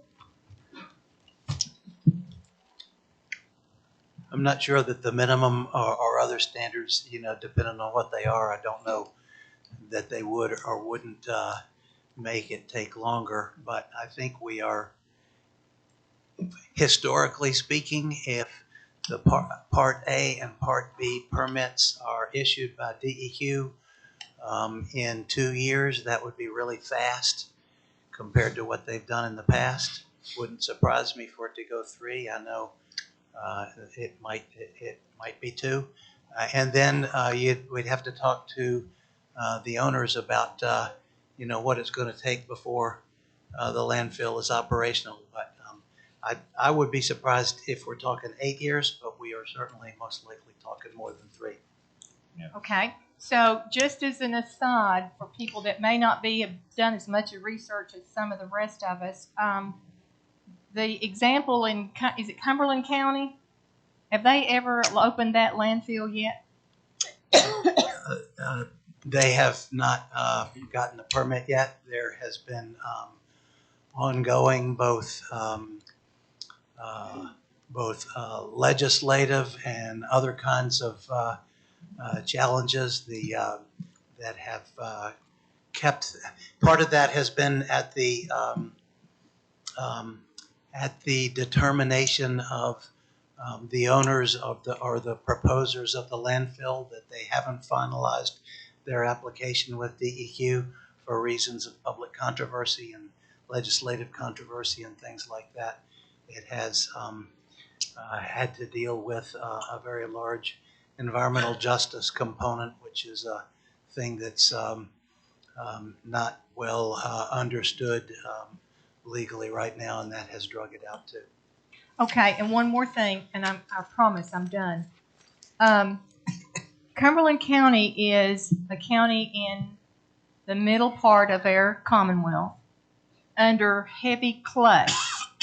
They are, the regs, do the regs lean a little bit more toward the eastern end of Virginia because of the soils there? And is it harder here for Karsten Cave and mining?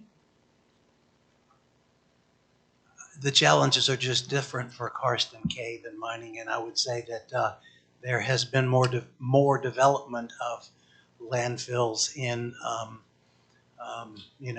east of the Appalachians anyway than there has been west of. So, but I'm not prepared to say that the regs are necessarily leaning one way or another. Okay. But those issues that I outlined in my presentation are unique to this part of the state and certainly need to be addressed in DE's permit. And one more thing, I promised I'd be quiet, but the last time any landfill was permitted in the Commonwealth of Virginia, you were sitting in the hot seat. Well, how long ago was that? I had only been, it was 2007, and I had been DEQ director for 1 year. Thank you. Yeah. Mr. Hensley, do you have any questions? The thing that I wanted to ask was the solid waste ordinance has been mentioned here twice tonight, and I've talked to a lot of people even sitting in here about that. Why are we having this public hearing rather than a public hearing to change that ordinance? Because if this ordinance needs to be changed before a host agreement can be agreed upon, what are we doing here tonight? It's not the host, the disposal Host order. solid waste It's plan. the plan. It's the plan that we have that says that this will be, as the social site will be under the comprehension plan and of the counties and of the planning district. The plan will go, that industrial site will change its classification from a Virginia Energy Reclaim Permit to a DEQ permit. So does that plan have to be voted on by the board? The plan has to be approved by the board, yes. So shouldn't we be discussing that plan instead of what we're discussing tonight? Well, if you don't go with the host agreement, there's, the plan is, like I said, in 10.1, the plan can be revised. We have a plan. It just does not include that landfill as one of our terminals. It has the Regional Waste Management Authority, but it doesn't have the landfill in it. You would have to have that component to where we could transport and utilize that from the county operations. But it just seems to me that discussing that plan would be more financially beneficial to the citizens of the county rather than paying attorneys and environmental consultants and getting people out here on a Friday night. That's just my opinion.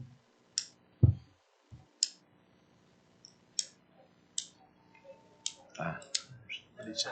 The plan. What did he say? Right. Yeah. If none of the board members have any further questions, let's call a 5-minute bathroom break. And then if somebody will bring me the list of the people that signed in back there.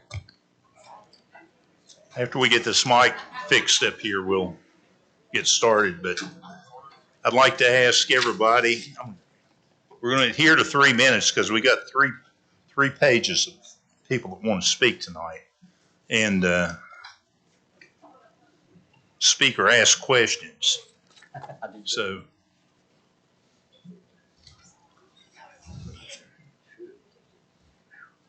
I'd ask that you be cordial.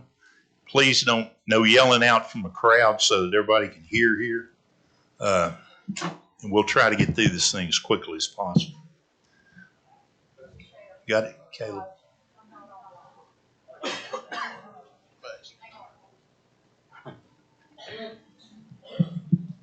Good now? Am I on? Okay. May I ask that you ask the public if it's repetitious and it's not really germane to the topic, that you lend your time, because we're going to run out, and Really, wanna have really, solid this is an opportunity for you to ask questions. So if you have a question, if you just want to come up and just tell us how you feel about it, it would be better if you'd wait. We're going to have a formal public hearing on this at some point down the road here, probably 2 or 3 weeks away, depending on how we get along on our negotiations on the host agreement. But if you just want to tell us that you're just opposed to it without any question, I'd ask if you just hold that until this next meeting. But if you have questions, I want to limit you to a question, because, you know, it's going to be tough. It's hard to tell how long we'll be here, but that's fine. That's what we're here for, is for you to ask questions. So the first person that I have here is Carrie McCormick. Carrie, no yelling out from a cloud, please. Just hang in there, okay? Hey. I signed the third sheet first, but I guess I'll go first. Well, you're on top of the list that I have, right? I love it. Well, I think my first question is for Mr. Pyler. With climate-related disasters that are increasing exponentially in number as well as intensity every year, what's your general opinion that's causing that uptick in natural disasters, such as earthquakes? That's actually not related to the topic. I don't have an opinion that I can answer in any quick fashion. Earthquakes aren't pertinent to this, with it being over a fault line? I did mention that one of the potential fatal flaws that hasn't been fully investigated yet was a seismic or a fault line, and that's still to be looked at. Okay. I was reviewing some of the AEP's documents. In 2019, they revised in August of 2021. They're having issues with groundwater protection standards. So they're not meeting the current standards. They're actually trying to, I think, improve their slurry wall and some of their hydraulic containment stuff in the dump's fault formation. And as we suck water out from under the ground there, being karst geography with potential mines and caves and other underwater rivers and stuff of that nature, what makes us confident that this project is going to be able to maintain safety standards as well as not affect the groundwater? Because as we're sucking out the groundwater, there's going to be potential issues with a load-bearing liner.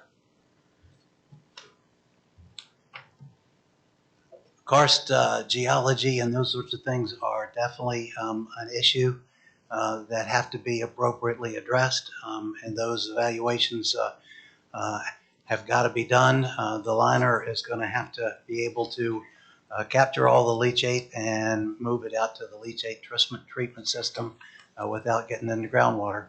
Okay. Many of the ponds that you're talking about were built a long time ago and didn't have liners. Did Bristol have a liner? Didn't? No. Okay. Carrie, I want to hold you to 2 questions. Oh, I didn't know that. We can't spend all night. Yes, sir. Understood. We could, but there are other people that like No, to speak. of course. Here's something. That site is located in a low density, low probability for earthquakes. I don't think there's any karst topography over there where the landfill is located. If you'll look here, here's a map of the carbonation. It's the carbonate bedrock in Virginia. Here, you take that. Okay, I sure will. Can I ask one last question?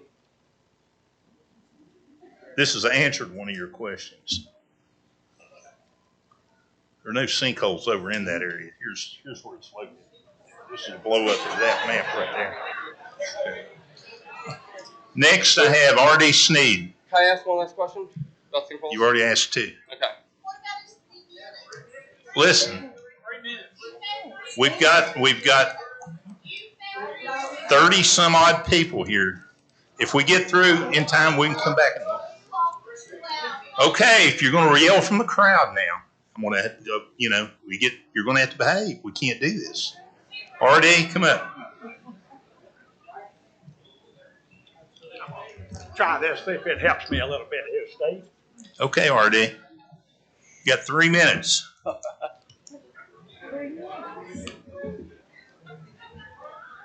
Thank you, ladies and gentlemen of the board, and I'm R.D. Sneed. I'm going to kind of jump around. Some things have been covered already tonight, but I'll tell you, I kind of feel sorry for you board members. You've got your hands full.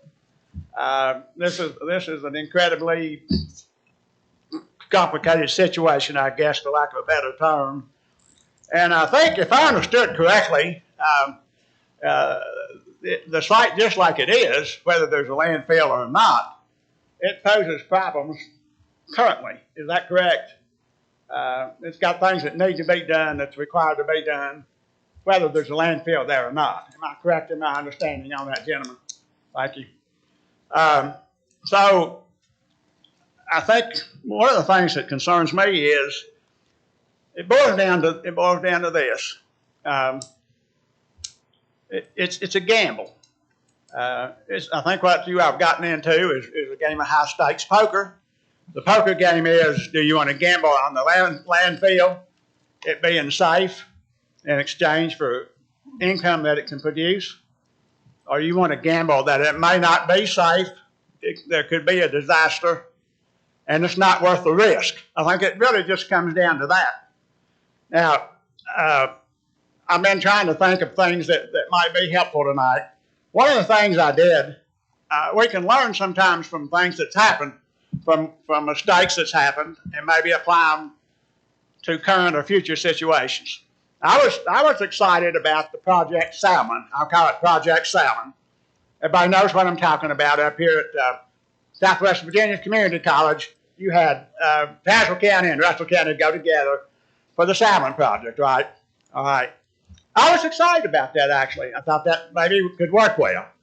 But what has happened is disaster can happen sometimes. And you all correct me if I'm wrong, but I think you kind of had a disaster up there. If I'm not mistaken, the salmon are gone due to some type of storm or something. Am I right about that, Steve? Is that project still on? Still on. All right. Well, there's a lot of people up here in Belfast think it's dead, and they think the salmon got washed away. So that needs to be cleared up. Yeah, well, that's what they're saying up around the college. So I stand corrected on that. But my point is, things can happen. Me personally, I'm not willing to gamble on the landfill being worth the risk to people or our environment. Also, I want to address the thing that I think the Board of Supervisors have a lot more power than 30 seconds. I'm sorry? 30 seconds. 30 seconds? 30 seconds. Okay. Well, anyway, I think the Board of Supervisors, if they want to, don't have to enter into this host agreement. In my opinion, I think that DEQ, if the Board of Supervisors don't want this, will not issue the permit. There's going to be, you can debate about that, but we've looked into it a little bit. That's my opinion. That's what I would encourage you to do. Thank you. Thank you, R.D. David Dingus.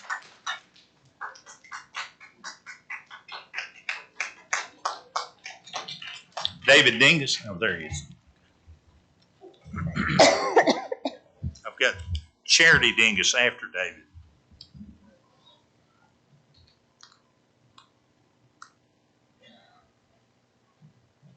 So the question that I have here is for TRC. What was the justification for or reasoning to submit such a woefully inadequate notice of intent to the DEQ on February 14th, 2024? Did this submittal trigger some kind of action with respect to this project?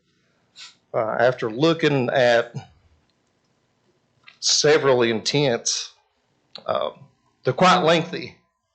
This one I think was 1 page. So can I get a response to that, please? TRC is not here, sir. TRC is not here? No, they work for the developer. Okay. I can say from DEQ's perspective, I do not believe it starts any timelines. It does not? I'm not aware of any that it starts. Okay. Well, in the interest of the citizens here, we heard a lot about due diligence and working to make sure that we've done all the research, and to have put in a lot of work and research. The folks here tonight have heard a lot of, I would assume, I'm not sure, we don't know. I think the citizens deserve a little bit more direct answers to the questions that they're asking here. And I will yield my time. Dick? Charity Dingus.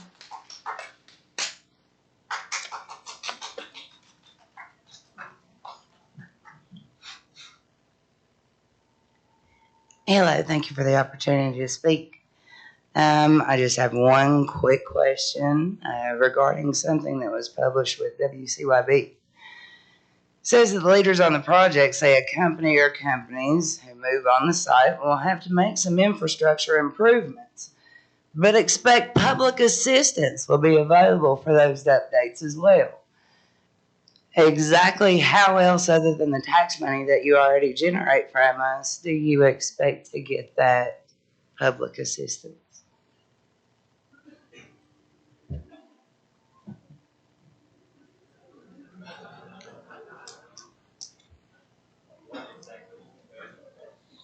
Did I need to clarify? Okay, you're either going to hold it down or I'm going to have you removed. Okay? This, Ma'am, it's hard to understand. yeah, Understood. Okay. Basically, what it says in the WCYB post, it says that leaders on the project say a company or companies who move to the site in question, Moss 3, will have to make some infrastructure improvements, but expect public assistance, us, will be available for those updates as well. And so my question is, beyond tax revenue that we already contribute, how else would you expect for the public to assist on the infrastructure updates that are necessary for the waste management company to come in? I think she's talking about the industrial park down there where you talked about putting a wastewater treatment facility in. It is. Yeah, we included would with that. try to get grants and loans, low interest loans on projects like that. We need that for the industrial park itself. that's the IDA. Yeah.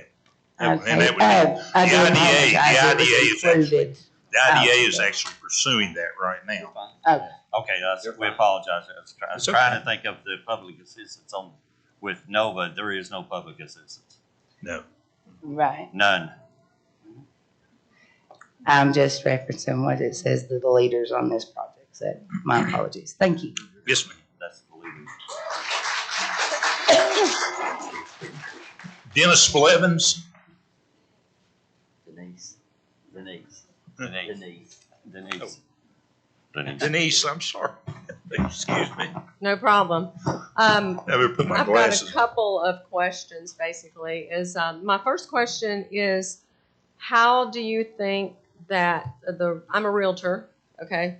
How do you think that real estate values are going to be affected over the, the addition or the opening of, a landfill, particularly around the area of the landfill?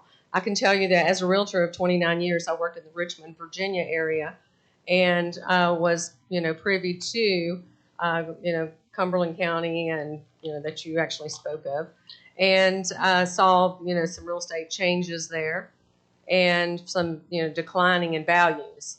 I also have been here now for growing up here, and been here now for 12 years, and have actually had personal experiences with buyers. Whenever we have given them the disclosure that about the Bristol landfill, they basically have said, okay, well, we don't want to be anywhere near that. So, what do you think the values are actually going to be doing for real estate in the area?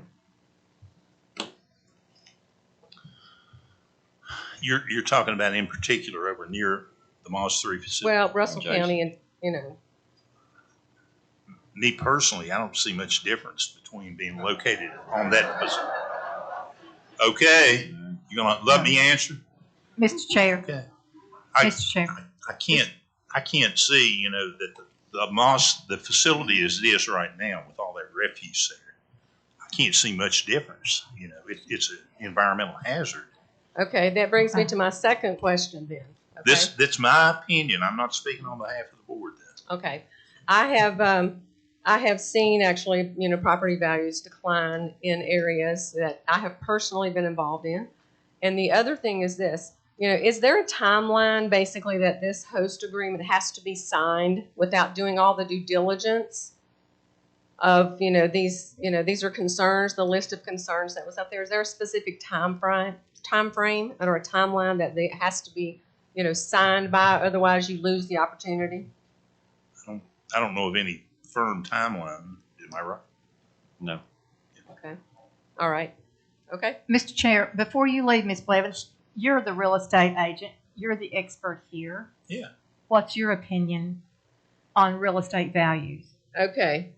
So, based on my history in real estate of the timeline and being and showing properties in both in and around the Richmond, Virginia area, as well as this area, based on when people hear a mega landfill is coming, okay, I still have ties in Cumberland County as well, and this is what I hear: I don't want to move anywhere near that county. So they don't want to come, but real estate values. What do you know of real estate values dropping in Cumberland County or Yes, anywhere I do. around there? Okay, thank you. Yes, I do. I can't. The last name is Dickinson, Harrells Valley. I can't make out the first name. Betty. Okay, I recognize you.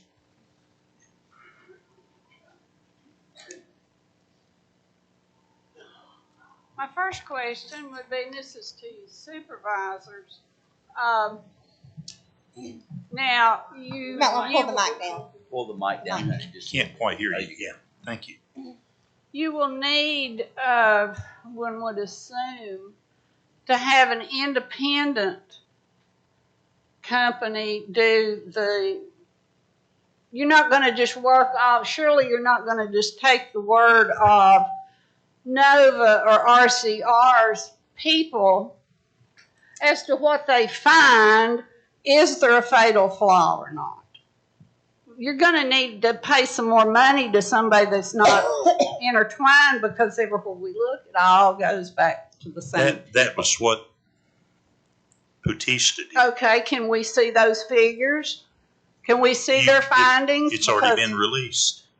The Bautista report has been released. The report has, but the findings of how they arrived at their findings, the actual figures and calculations and that type of thing. What they did is reviewed the information that was done. That was given to them by the company that wants to put this in. And they reviewed it. Right. And they found.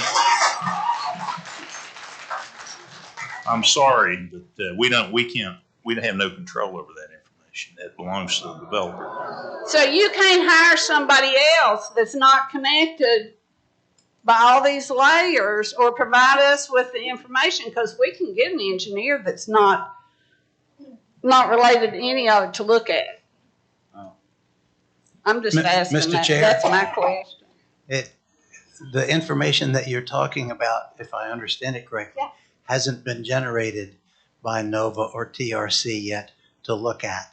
They are. But they generated something for you all to base this initial report on. Our initial report was primarily based on a site visit. They did do a fatal flaw analysis. Which was called potential fatal flaws. Mm-hmm. And I think I said in my presentation that NOVA has not yet investigated whether or not there is a seismic problem or underground.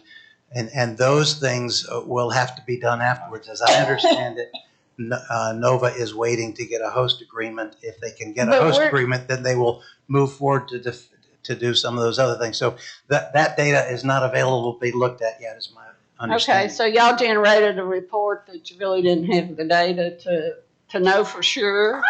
Hold it down, please. We generated a report based on a site visit with technical folks who have been doing landmine operations for a long time. We listed a lot of things that have to be looked into, and those things are we're going to have to get those. Somebody's going to have to get that data and look at it to determine whether or not it actually can be moved forward. And ideally, those of us that live right there would prefer that data come from somebody that doesn't have an interest in it in any way. That's probably my 3 minutes, so I'll stop there. Time.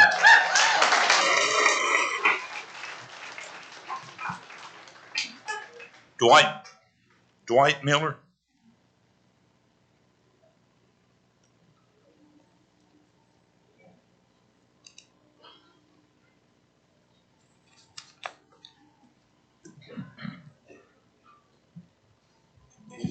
My question is to each one of you board members. Buchanan County was raped and plundered by coal companies and left them in shambles. They took the money and spent it somewhere else and left all the citizens with this mess. The same thing has happened with Pittston Coal Company and Moss 3 prep plant. Now, what guarantees us that this landfill won't do the same thing and leave a mess like that for the county to clean up one of these days? Buchanan County has 2 beautiful parks, Council and Poplar Gap. Why don't we have something like that? And instead of wasting all your time and energy over a trash dump. Could anybody answer that for me? Why can't we have something like that?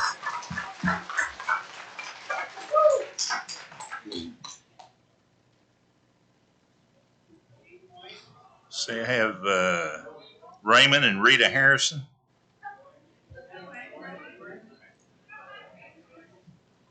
Well, no, I will answer that. I agree with him. I think that we do need more parks and recreation facilities in this county. I mean, one of the things I will tell you, being on the budget committee and everything else, you know what we're up against as far as expenses.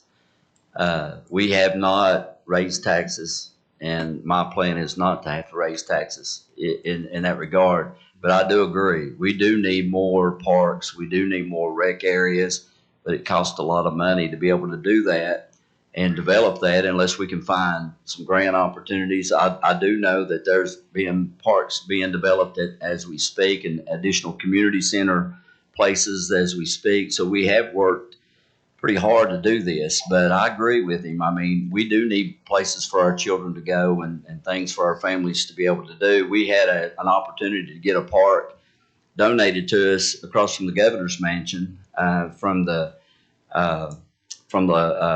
foundation that agreed to let us have that area. And we had a board that really didn't want to take advantage of that opportunity, I'll be honest with you. And I think it would be a great thing. They wanted the county to use the governor's mansion and also the adjacent land for a nice park in the area, and they were going to donate that to us. So it ain't that we haven't been working toward things like that. We have.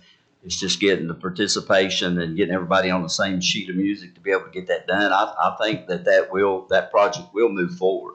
I really do. Go ahead. I'm sorry. Thank you. It's been a while since I've been to a board of supervisors meeting. My name's Raymond Harrison. I'm just interested in finding out what the air quality situation is with putting in a trash dump. I live about 3 or 4 miles directly from the new proposed dump, and I'm wondering what the EPA thinks about the methane. There's a lot of mines. Some of them are not even, some of the mines are not even open now. They've been abandoned, and they emit methane. And I know that Carbo emits CO2, and this is going to be a dump right within 5 miles of those two areas. I'm just wondering if the EPA is concerned because in a topical map, there's only supposed to be so much pollution that's allowed in an area. And I'm just wondering if anybody's looked to see if this would potentially put us over the limit for the EPA. And have you had a geomorphologist look at the situation down there and look and see what needs to be done, since they're more specialists at dealing with waste and stuff like this in geology and mines and possible, caves or anything that might be under the area?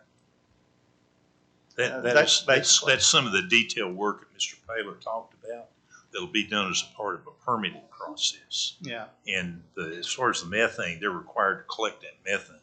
They can either burn it off or they can put it into a gas-powered generator, which I think is their plan to do that if it goes through and then generate electricity. Yeah, I'm just kind of concerned. One thing I'm concerned about, we've got a Carbo power plant right down the road from us, which is not too far from McClure. My father worked at Moss 3 back. He actually ran the tipple back in the 80s and early 90s.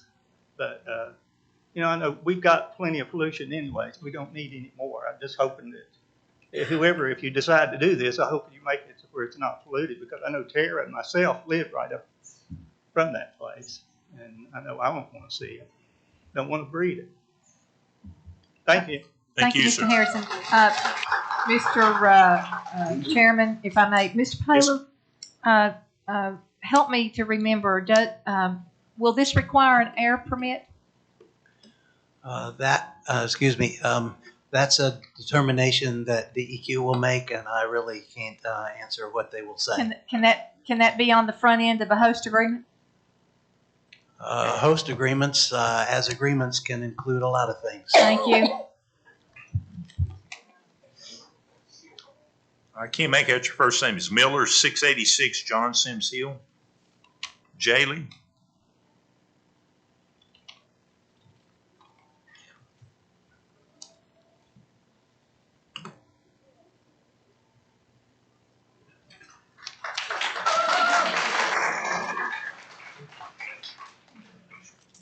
Hi, my name is Jaylee Miller. I'm 14 years old and live in Natchez Ford and attend Honecker High School. I just want to know, if this can, not happen and not be put there. Because it can cause illnesses that can affect generations to come. My generation and the next and more. And I would just like to know if it could be stopped at all, because everyone can get very ill off of it.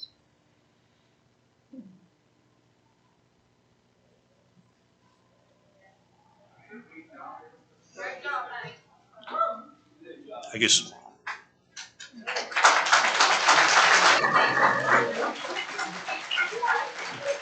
Sherry Patton.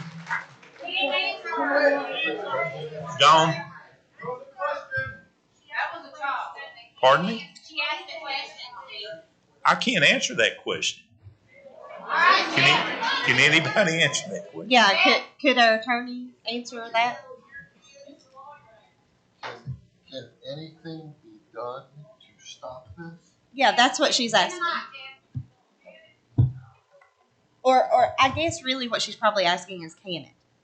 Or are we too far in? Or what? Oh, I don't think you're too far in. You don't have a host agreement. Right. Well, he needs to clarify. Let's hold it down in the audience and let these people speak, please. I just wanted you to clarify for her. You don't have a host agreement yet. Right there.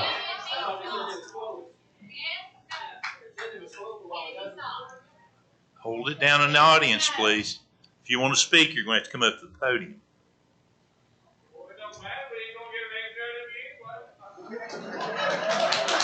Any more outbursts from the audience, and I'll have you removed. Just go ahead, man. Hi. For those of y'all who couldn't hear what the gentleman at the table said, he said, we do not have a host agreement yet. And from what I heard you say, you said, yes, it still could be stopped, if I'm correct in paraphrasing what you just said. That's not what I said. What I said was we don't have a host agreement yet, and a host agreement is required by law. Right. So if we don't have a host agreement, then theoretically it could be stopped. Or we could be sued. Well, with all due respect, sir, anybody in the United States can sue anybody, anytime, anywhere. You're right about that. As you know, as I'm sure a couple of the board members are aware who didn't care for the political cartoons that were made about them and threatened lawsuits. So again, people can threaten a lawsuit, but that's not what I'm here to talk about.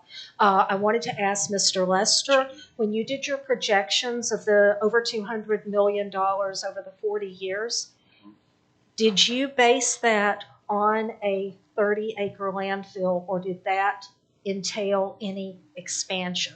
Because I can't see at 6,000 tons a day that's going to last for 40 years in 30 acres. The analysis that I gave was just, again, it's not a part of the host agreement. It was at $1 a ton. That's at the minimum.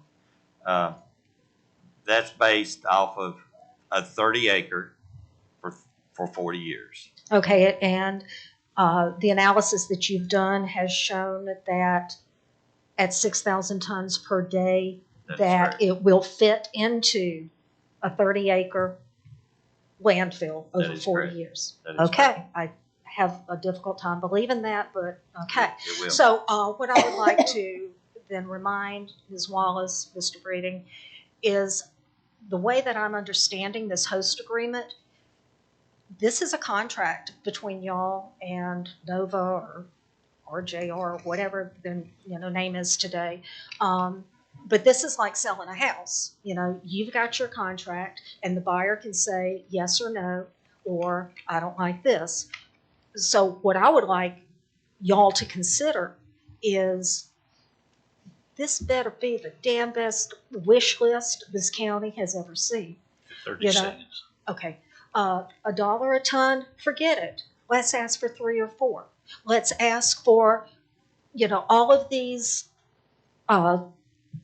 surveys that need to be done. They better be paying for it and not us. But if we're gonna put the health and welfare of everybody in this county at risk, then we better be getting something for it. Okay? Thank y'all very much. Thank you. Larry Miller. I agree. I agree.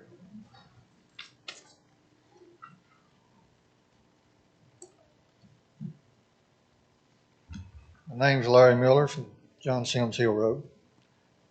Do y'all think that you've had enough evidence or information to make a vote that would affect these people on the host agreement in the time frame that you said, 2 to 3 weeks?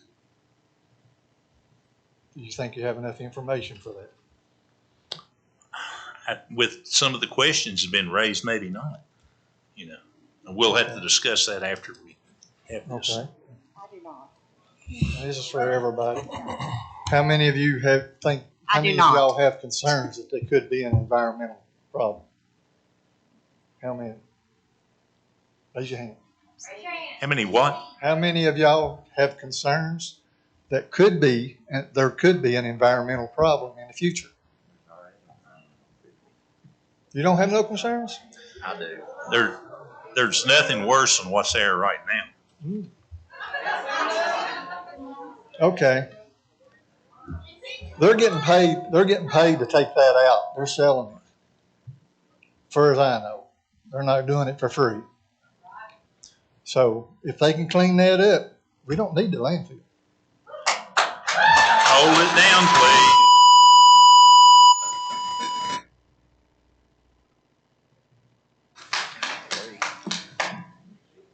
Larry Hughes.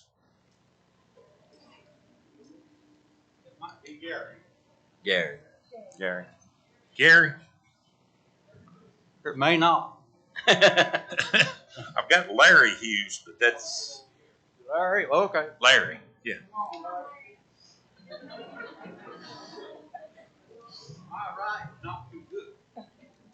Landview Drive, right? Larry Hughes lived 30 Glade Hall Drive. I really don't know whether I want the landfill or not. I'm confused. That's the reason I'm here tonight. A couple questions. I'm hearing that the existing property is being reclaimed, grant funded. And if it's being reclaimed, what's the legal impact if we do not have it? And if we're going to expand it and put a landfill, then why? I mean, that's the question I'd like to know. Why is it putting in for? Maybe it's economic income again. It's not the reason, but Larry, if it's you clean- speak into the if it's going to be cleaned up, why are we putting the landfill in? Second thing is if they get a permit, the permit's revoked, or they file bankruptcy, who's going to be stuck with it? I know there's going to be a bond. Is the bond going to be big enough to cover reclaiming the cleanup after the fact? That's what has me concerned. I know businesses go bankrupt on a regular basis. All right, it's gone. It's gone. There's no money left. Then we, the citizens, will be stuck with it. I'm worried about that. If that's the case, do we have enough incentive to take that risk? That's all I got to say. Bond. DEQ calculates the bond. At any particular, they do it on an annual basis based on what's been disturbed. Am I right, David?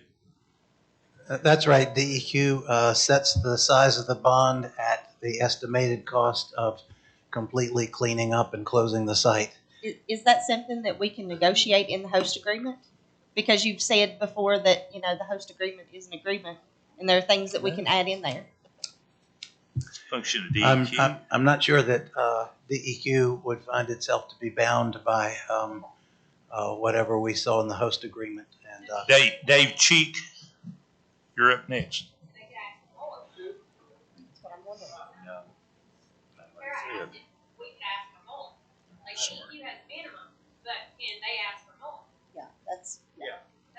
That's what I'm asking. How you doing? Dave Cheek, River Mountain Road. I'm up here tonight. I'm kind of Mr. Hensley. After listening to this for a while and we had a little break, Jonathan up here said, you know what? I know more about a similar nuclear power plant than these guys know about their landfill, I believe.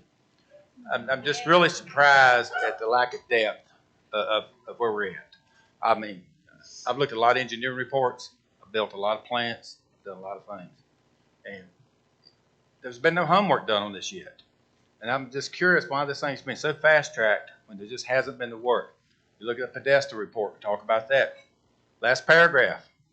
Hey, then first off, it's not sealed, but the last paragraph is, hey, if something changes, tell me. I'll change my recommendation.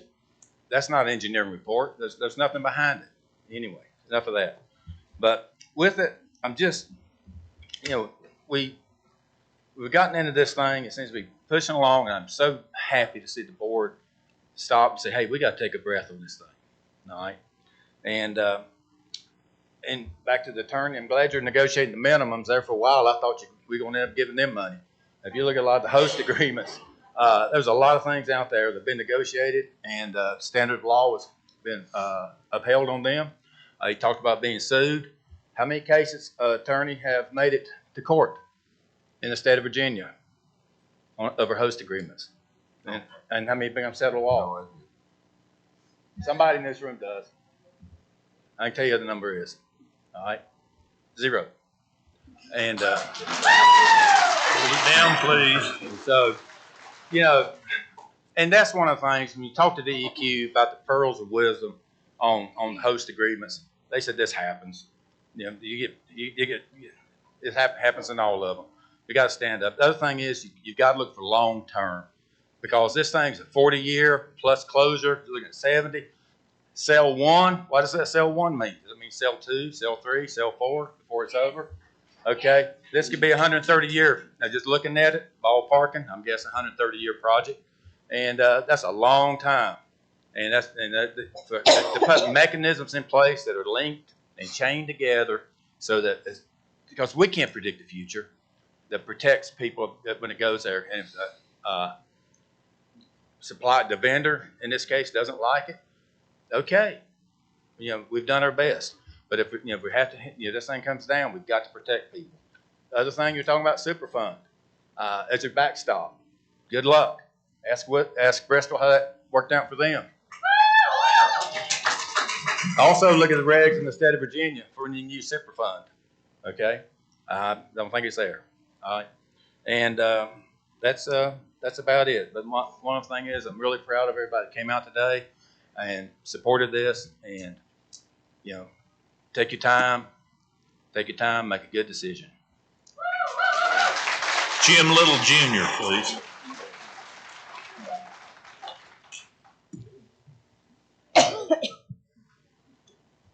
I guess a lot of people know this. First thing is, does anyone understand that FEMA was brought in to shut down Moss 3? Has anyone even remotely looked at that? Turn that microphone down a little bit. Turn it. Here you go. Second thing is, has the economically in behind where the landfill is going to go, whose property is that going to protect in the years to come? Who's going to take care of that property in behind where the landfill is if it gets down to the landfill site? That dam breaks up above it. They own 1,280 acres, and the landfill is down near the Yes, but if the upper side of that dam breaks, where's it going to go? Right down to the landfill, right? It's going to rupture and go down to the landfill. The EPA is going to be involved, and then you're shut down. Who's going to pay for the cleanup?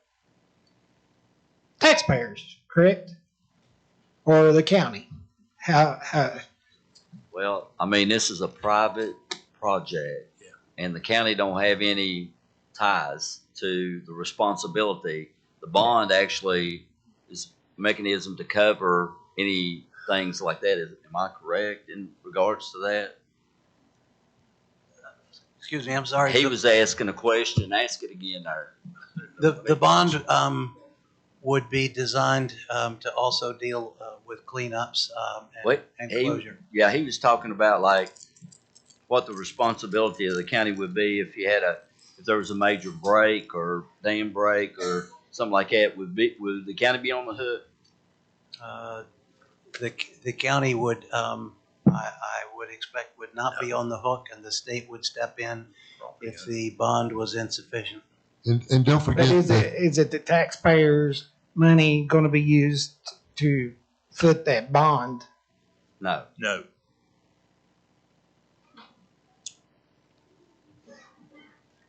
Mr. Chairman, there's also the county's insisted from the developer that there be an environmental insurance policy and an umbrella insurance policy on top of that. So the bond is a DEQ requirement, the environmental insurance and the umbrella insurance would be a county, would be above and beyond what DEQ requires. Third question, this will be my last one. You serve on the board, Lou Ann serves on the board right now, and do you all have an outside person to come in and vote with you all on this project? Like a outside person? Say that again. Like a citizen should come in and sit in with you all on these meetings. Like an advisor Yeah, that's No, like Tara was talking about, an advisory. No. Can we input that in as an injunction to do that? You've got 30 seconds. That was my last question. Can we add an advisory committee meeting tonight? Get 7 people from the audience to sit in on these meetings with you all. That's just my question. I know that 30 seconds is over, so. Well, yeah, your time is up, but we're not required to do that because it's a private landfill. I understand. If it were a landfill Is that it going we to be a were solid doing, waste, or is it going to be the other room? your time is up, sir. I think what they're concerned about, Steve, is just the transparency issue and the fact that, they feel like, that they've not had any representation as far as that goes. And I mean, it's that's all. I think all you were trying to say, correct, is that, yeah. Because even though it is not required, yeah. I mean, if we're going to meet and exceed all the other regulations. Chad Terry.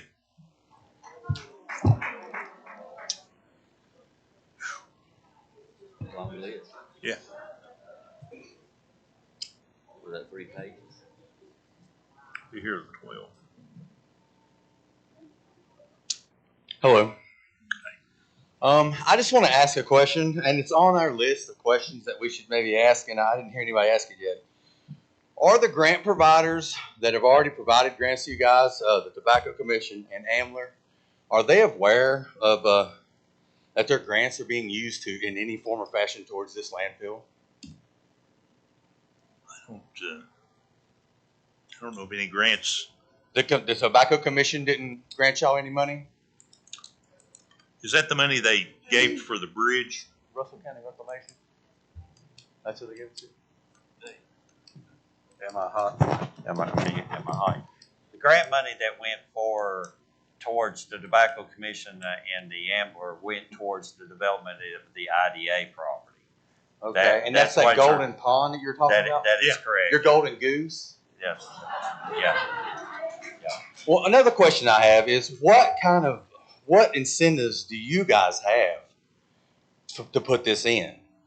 And will you be receiving any kind of stipends, any kind of support to your candidacies or anything like that?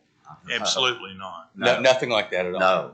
Okay, so you're doing this out of the goodness of your heart for the county, though, right? Y'all are here working for the county, doing this for us. Exactly.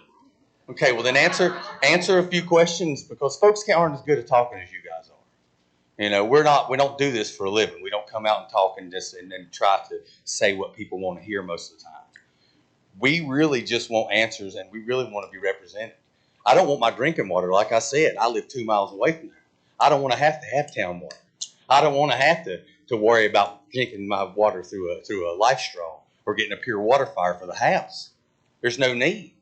And if the fault line there, everything's going to leach right straight into the Clinch River, which is protected. And you do not understand like the implications of this. And if you don't think there's going to be any implications to it, then you've got another thing coming.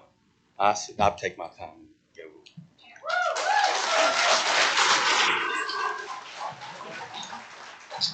Kara Couch.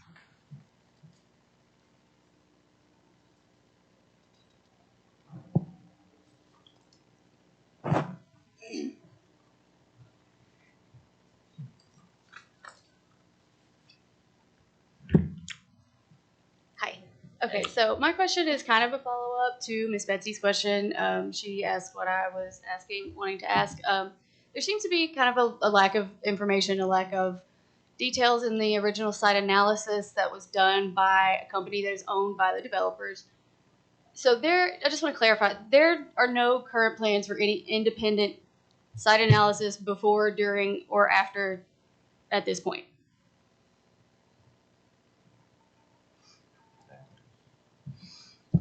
Mr. Chair, that site analysis would be required as a part of any permit application that DEQ receives. Okay, and that was my next question, is that part of the DEQ permitting requirements?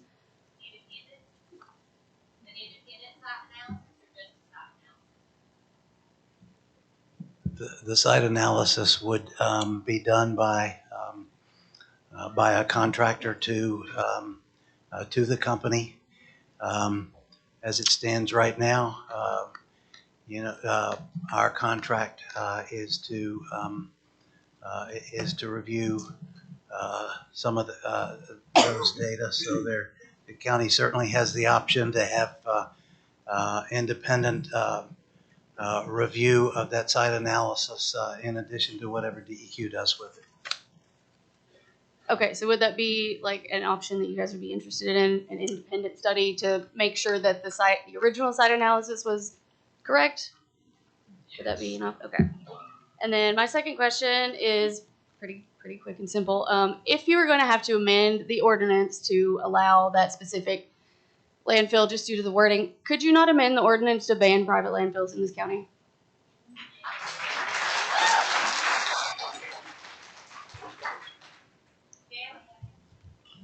Well, it would seem that the current way the solid waste management plan is, that site wouldn't be usable for a landfill, in my understanding.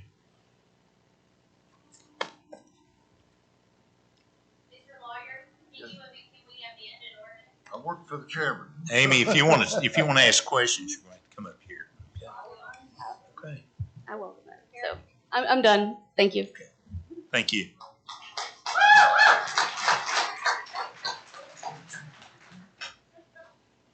Sarah Wilden. She's gone. Who are you?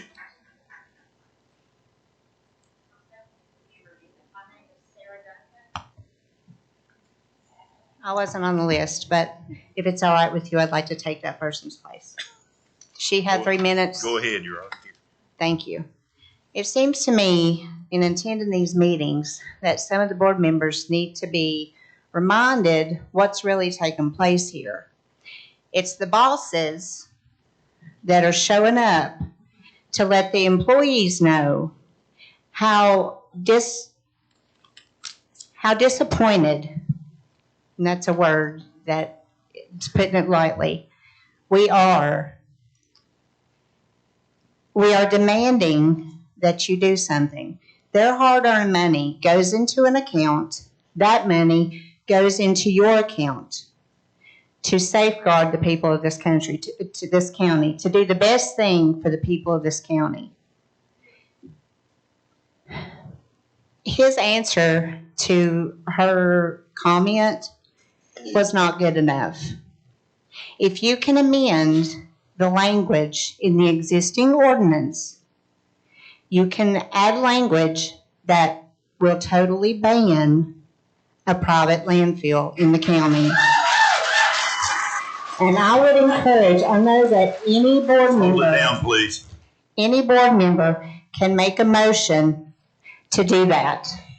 And I would encourage you all to have the courage of the men who took over that preparation plant in 1989 and make a motion to put language into that ordinance that would ban private landfills in Russell County.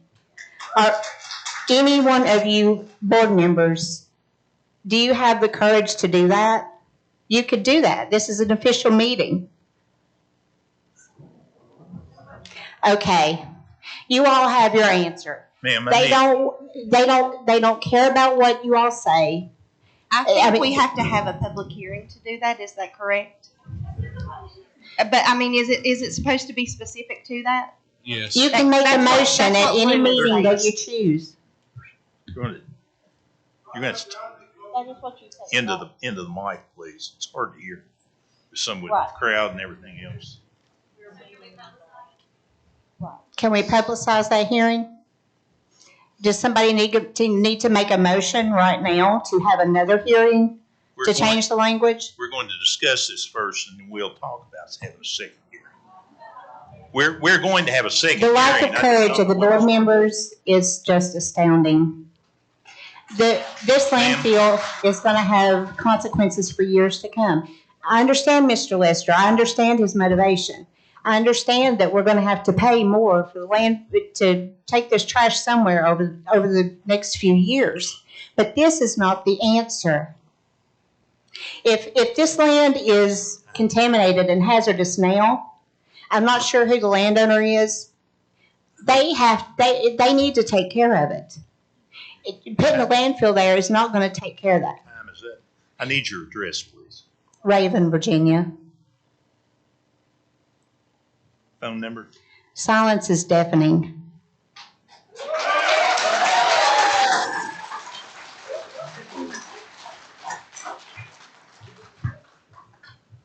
To the point of the lady, the site is not permittable right now under our solid waste plan, period.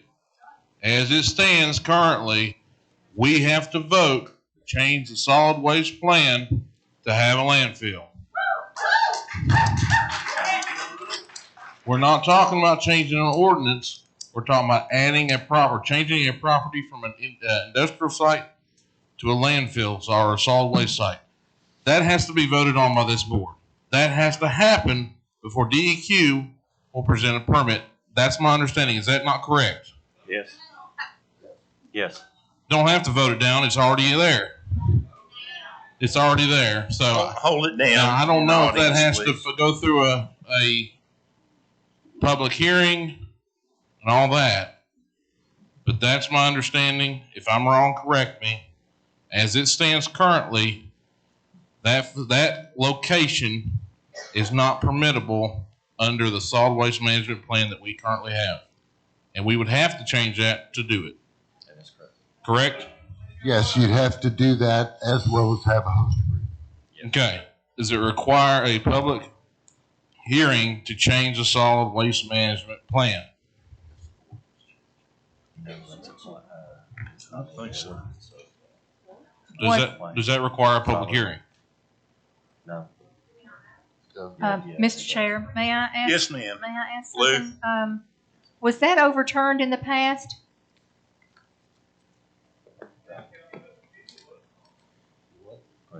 I think that's a question that needs to be looked into. As I understand, I think I saw an article back in the 60s where this board did some prohibition like that, and I don't believe that's still in place. So I think some legal research needs to be done into that before you would know what your authorities are. Josh Burgess.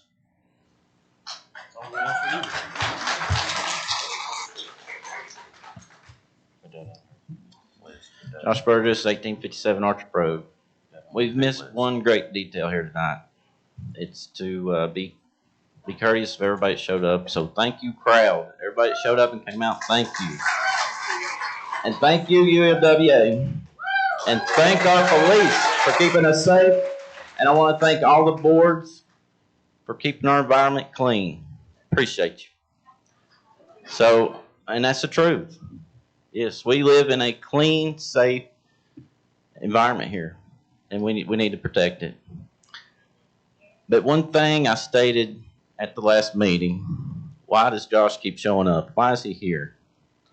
The first people that I called were the very people that were without the permit for this landfill. And I asked them for guidance on what to do.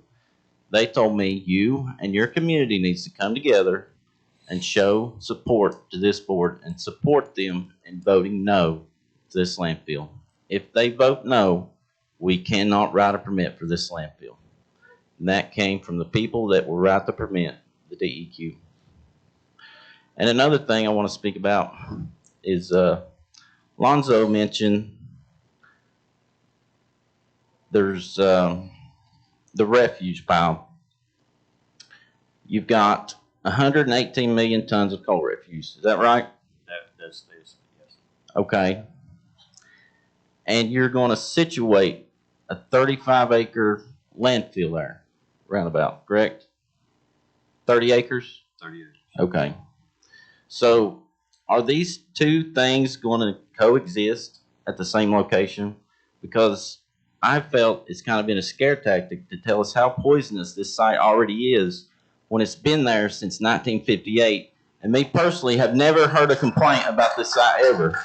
All I've heard is we're proud of our miners. Down, can't hear. We're proud of our miners, and I respect that. So how is this site so toxic that we've never heard a complaint about it? And is Russell County Reclamation taking this back to virgin ground? That I can't answer for nobody. Okay, so you're saying if we get the landfill, they're going to clean up all the refuse. Okay, if all that is cleaned up, the spot for the landfill will not exist anymore. The impression will not exist if you clean all that up. So what I'm saying, you're wanting to develop this, set a landfill in this impression, but you're saying we have to remove all this toxic waste. But if we remove that toxic waste, there'll be no site for the landfill.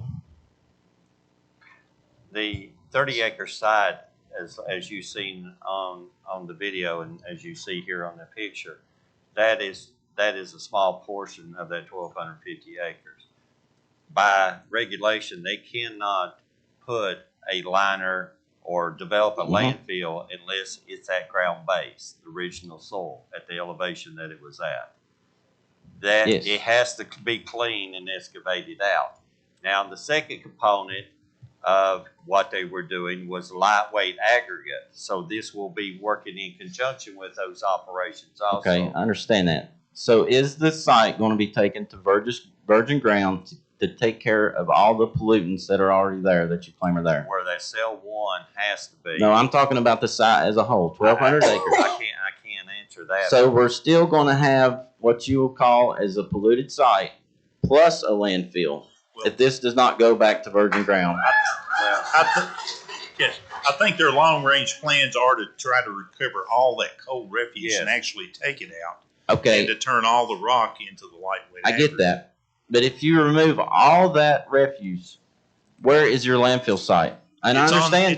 It's in the Hollis where they've removed that stuff. This thing will expand.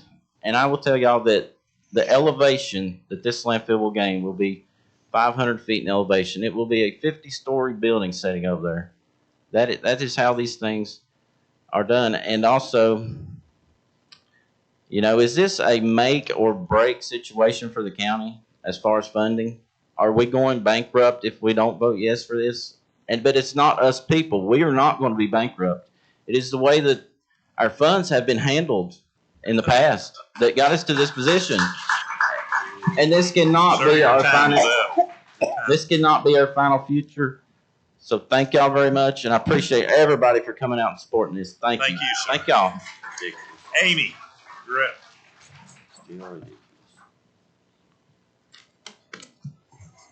Amy Branson, Castlewood.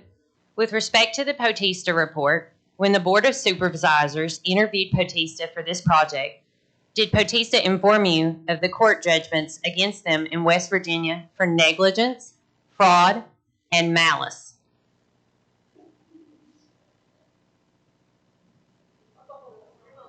I wasn't on board. Okay. So I guess we didn't know. With respect to the Potista report, did Potista hire Draper and Aiden to perform a fatal flaw screening analysis as stated on page 1, or did Potista receive the fatal flaw screening analysis from Russell County Reclamation as stated on page 2? We received it. If it says that on page 1, that's incorrect. Okay. So that came from Russell County Reclamation. The Draper Aiden report was Nova's contract. Okay. That's all I have. Thank you. Okay. Gary Hughes, you're up now. I'm sorry. I got it right this time. Gary Hughes, Swords Creek, Virginia, 24649, 991-2201. Who ended up with the $2 million bond on the site to reclaim it? I don't understand what 2 million bond. They had a $2 million bond. No, they had the site had On the a mining site? The mine site had a $2 million bond. I'd say it still has that bond on it. No, does not. I don't know. Did it go to the new landfill owner? I mean, the new property owner? Do you have any idea? Are you talking about the bond or the grant? It was a bond. It's a bond? Posted by probably Clinchfield, Piston, somebody. You have to have that before you can operate the mine. Yeah. So where'd it go? I understood they had it. Maybe, did they replace that bond? I know they do have bond on it. Yeah, they do. They have a bond. Bond. RCR has a bond on the property. All right. I don't know all the arrangements that when. Yeah, all right. Is there any truth that there is 3 vessels been found on the site? 3 what? 3 vessels, containers, that has been found on the site with sludge or something like that in it. I have no knowledge of that at all. Okay. Anybody All else? right. You're talking about all these rare earths and metals and things that can be reclaimed from this site. The landfill is not going to be holding trash from 60 years ago. It is going to be holding trash from today. And today's trash is highly toxic. Household garbage is highly toxic. Lithium batteries, lead, mercury, anything that you could think of is in household garbage. Thank you. Thank you, sir. Brandy Hurley.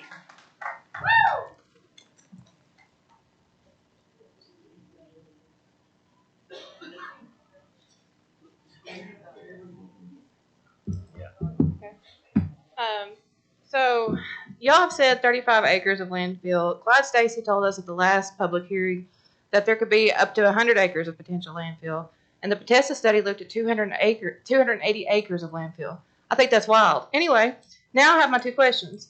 Mr. Paler, how many landfills did you decline while you were DEQ director? And did you inform the board of this number? I'm afraid I don't remember that number one way or the other. Do you know what the number is? It's 0. Thank you. Okay. The next question. May I say that the last landfill application that was even filed, other than Cumberland, which is underway, was in 2007. So it's 0 of a very small number. Thank you. And this is a question for Gentry Locke. Is there any legal reason the host agreement has to come before the flaws at this site are identified and addressed, particularly to the safety and environmental issues? I'm sorry. Slow down and say that again. You're fine. It is late. I get it. Is there any legal reason the host agreement has to come before the flaws at this site are identified and addressed? No. Thank you. In solidarity. Ben Price. Ben Price, 510 Dillon Street, Cedar Bluff. Mr. Lester, will you please pull up your presentation, slide 34, 35, please? To the 3 new members on the board, I really appreciate you all. I was kind of, curious how it would be, but y'all have done an excellent job at, having the initiative to ask the questions and the courage to ask the questions that we've been asking since day one. Let's be crystal clear about this, Mr. Lester, Mr. Breeding. I got the right slide? Yes, that's correct. Yeah. We can do this now. Please explain to me again your comparison between slide 34 and slide 35 that you said previously. Are you talking to me? Yes, sir. I'm sorry. Hang on. This is the original piston, the Moss 3 site that has been cleaned up, that was done under the grants. Specifically compared to that, yeah, the next slide. This next slide, this is owned by the IDA. This is an agreement between the IDA and RCR that had cleaned this side up and was donated the land afterwards for the cleanup. That was part of the agreement. Okay, so what in comparison though, that picture right there versus that picture? Not the same place. You're wanting to know where it's located? No, I'm wanting to know, whenever he first did his presentation, I thought that he was trying to say that this was before and this was after. This was It's before. similar. This is. Okay, I just wanted that on the record. Thank you very much. Yes. All the rest of it looks All right, like so it's- this is my time now. Mr. Lester, so the environmental hazard being over there right now, and Mr. Breeden, the environmental hazard over there right now is not what the current mine land use is not our problem. It is not our problem. You can make it our problem if you allow this to go through. And so I want to know in what world you're living in scenario 2, where this is our problem if you all do not act. What is the current post-mine land use of the pictures you've put up there, Mr. Lester? Do you know? Right? The post-mine land use Yes, for all of reclamation. That is correct. What is the post-mine land use of it, though? There's a post-mine land use. What is it? That is correct. As far as the post, They were looking at solar panels. Yes. That's not the post-mine land use. The post-mine land use, that's fine. I don't want to waste any more of my time. Where did the money for the Potesta report that was paid, the $50-some thousand, where did that money come from? as far as the money right now needs to be paid by us. But No, where did that money come from? That came from the county. Where did that money come from? It came from the county general ledgers. Okay, thank you. Time. It's not time. I've got a time right here. Has It it is been reimbursed yet? It is. Okay. Mr. Price, your time's up. Okay, I've got a clock right here, Steve. Maybe you didn't reset I punched yours. the stopwatch when you stepped up there. Okay. So is there going to be an answer to that last question? I thought I was timed on my time. I didn't know I was timed on your answers. No, you're at 3 minutes. Okay. Well, Mr. Chairman, you called this landfill a godsend. Will you either recant and apologize for that statement? No, I will not. Okay. So perhaps you will double down on that statement. No, I will not. You're through. Dan Cheek.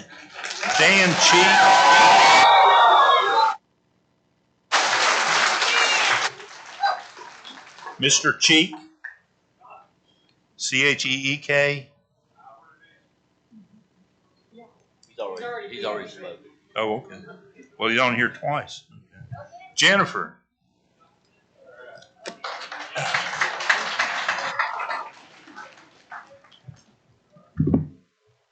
Jennifer Chumbley. I live in sinkholes. I don't know where y'all live, but I live right next to Moss 3, and there's a bunch of sinkholes on my property.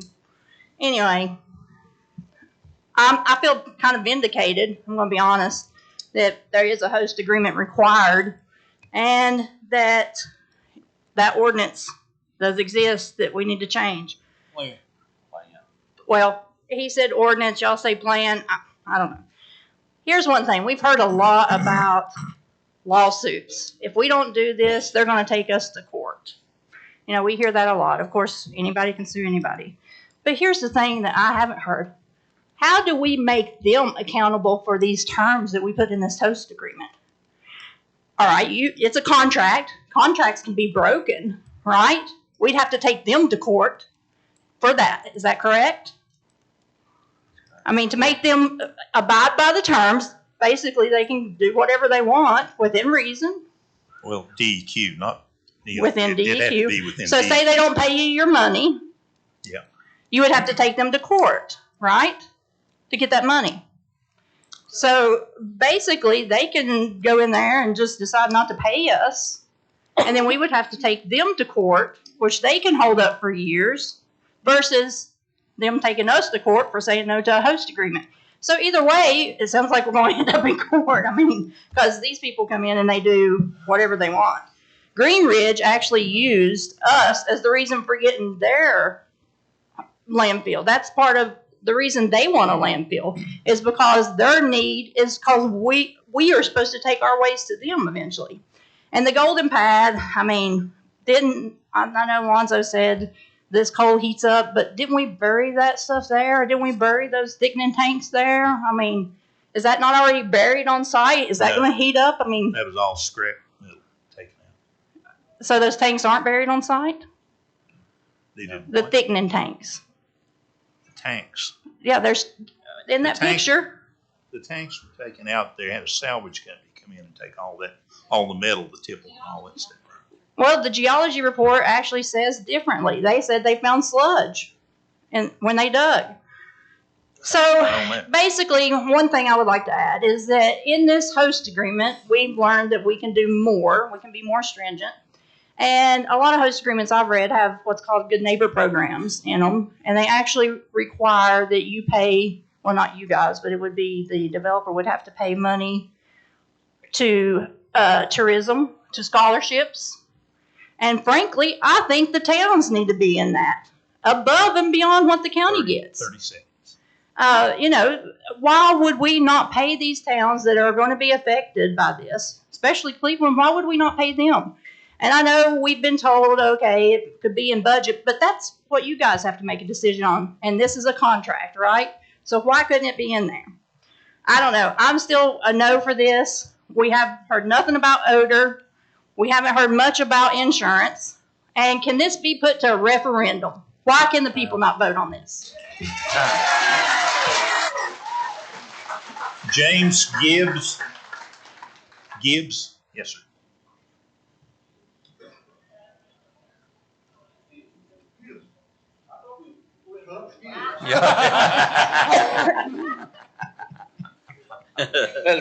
My name's James Gibbs. I'm the International Vice President for the UMWA. That site that you're talking about, to me, is a historic site. In 89 and 90, we had that strike. We had the worst labor strike in this country, really, in a sense. We lost 40 people, retirees, fighting for their health care and pension. And now you're talking about putting a trash dump and doing away with our history, labor history.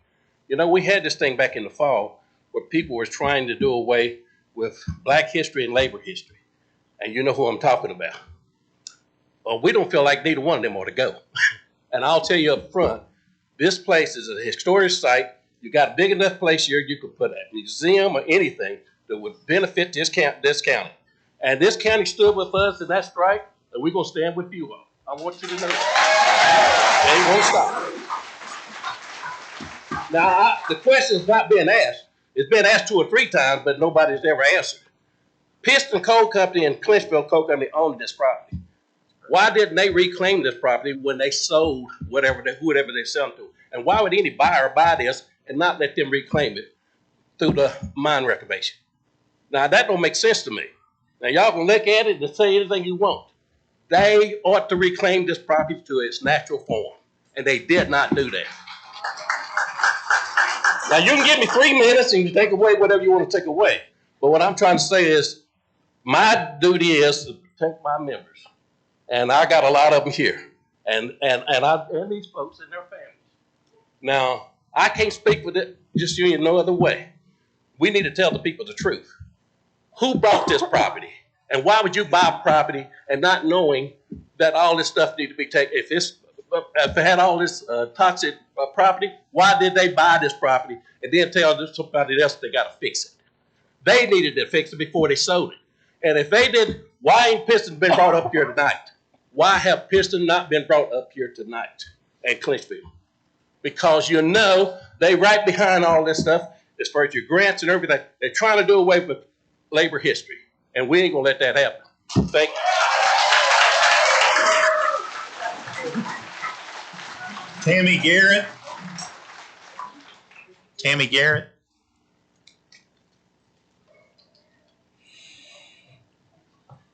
I'm Tammy Garrett. I'm from Lebanon. First, I want to correct something that was stated inappropriately. Well, it was wrong. That area is in compliance currently. It has not been deemed an environmental hazard by any agency. It's not toxic. Russell County doesn't own it. Shouldn't be our problem. The same refuse area is at McClure River Prep Plant currently, and it is in compliance. So that area is in compliance with all environmental laws. Second of all, if this site is going to be 30 acres and that's all, can we not put it in the host agreement that it's going to remain at 30 acres? If 30 acres lasts us 50 years, maybe we could renegotiate the host agreement at that time. Because it's going to take up 6,000 tons a day. So that 30 acres ought to last us a good while. And we all know that modern landfills are built cell by cell. So I think it's a little bit misleading to say it's only going to be 30 acres when we know that 30 acres is one cell. And then they're going to ask to make it more. And third, this landfill does have a fatal flaw. And the fatal flaw is there is an abandoned mine, Cheney Creek Deep Mine, runs extensively and laterally underneath this proposed landfill. It goes in all directions, including under the Moss Street area. If the landfill is built, and it will take years to get it built and permitted because of all the issues that Potesta has identified with the site, what's going to happen is at some point in time, it's going to be subjected to subsidence or sinking. And that is going to be because of the weight of the tons of the landfill garbage. And when that land shifts, the landfill liner will be compromised, and the contents of the landfill are going to crush the leachate, the water, and the gas monitoring pipes underneath it. And then there's going to be no way to repair those pipes because there's going to be tons of garbage sitting on top of it. So what are we going to do then? The leachate will spill out into the abandoned underground mine. That's all I got to say. The Board of Supervisors has the power to vote no on this monstrosity that will impact our future in Russell County forever. Josh Miller.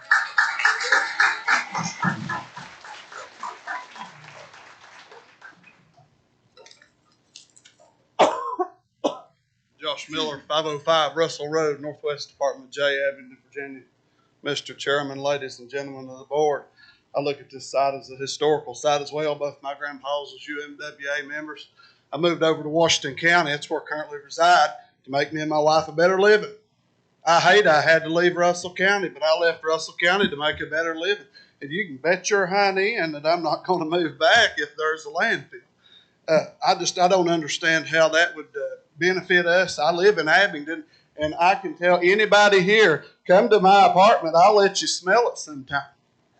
Come to my apartment, I'll let you smell it. You can smell it in Abingdon. I'm 13 miles as a crow flies from this landfill down Bristol. It's a disaster. And honey, if I'm trying to sell you a car and it's got a bunch of problems, I'm going to tell you, we'll review all that after you give me your agreement.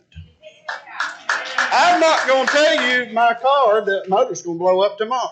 I'm going to say, honey, come up here and let's buy this car. And as soon as I got your signature, I got you. And don't you think that these big corporations won't do that to us people? They have manipulated us mountain folk for a long time. We're looked down upon. We don't use big words. We don't use fancy talk. But honey, we ain't stupid. And I appreciate all the board members. Appreciate all y'all with the good questions, Tara. I really want to compliment you. I really appreciate you. I think you've done a good job. And, I try to be respectful. But I just want you to think about the health impacts that this place is going to have. We don't know. Well, they don't even know the impacts of the Bristol landfill. What do you think is going to happen up here when something goes wrong? Who's going to foot that bill? I'll tell you who foots it. Us, just like your mine workers, they try to take their health care rights. I can remember my papa, he still fights this day over his health care. And you think they're going to turn around and do something for us citizens when it injures us? No, honey, they're going to stick it on your tab and tell you to deal with it. Thank you. That's all I got. Tim Lewinsky.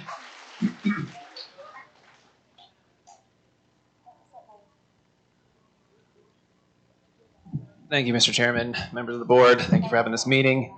My name is Tim Sawinski. I work at the Sierra Club Virginia chapter. We're the country's oldest, largest environmental organization. I was asked here to speak about the consequences of landfills. Now, there's been a lot of overcomplicated information thrown at this community today. So let's simplify things really quickly. Let's just get down to brass tacks. Every single landfill smells. Doesn't matter what kind of deodorizer you put in, doesn't matter what kind of tools you put in, they smell. And that smell is not just bad for the community, it's a health hazard because it contains chemicals that are toxic. And the people who get sick the most off of these are children. Full stop. If you have asthma problems in this county already, they will get worse. Every single smell that comes off of that is flammable.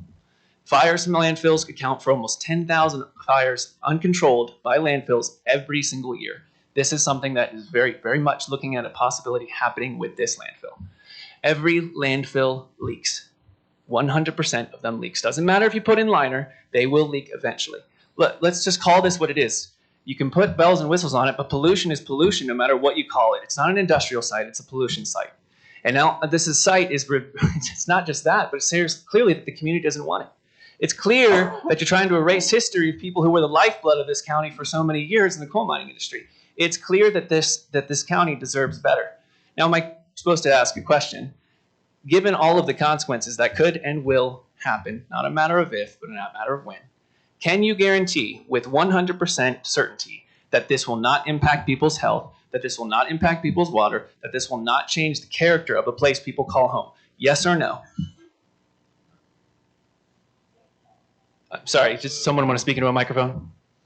I mean, I can't guarantee it. Thank you. I can't guarantee that. Yes, nobody can guarantee. Daryl and Tina Brown. What was the name, Steve? Daryl and Tina Brown. Daryl and Tina Brown. They leave.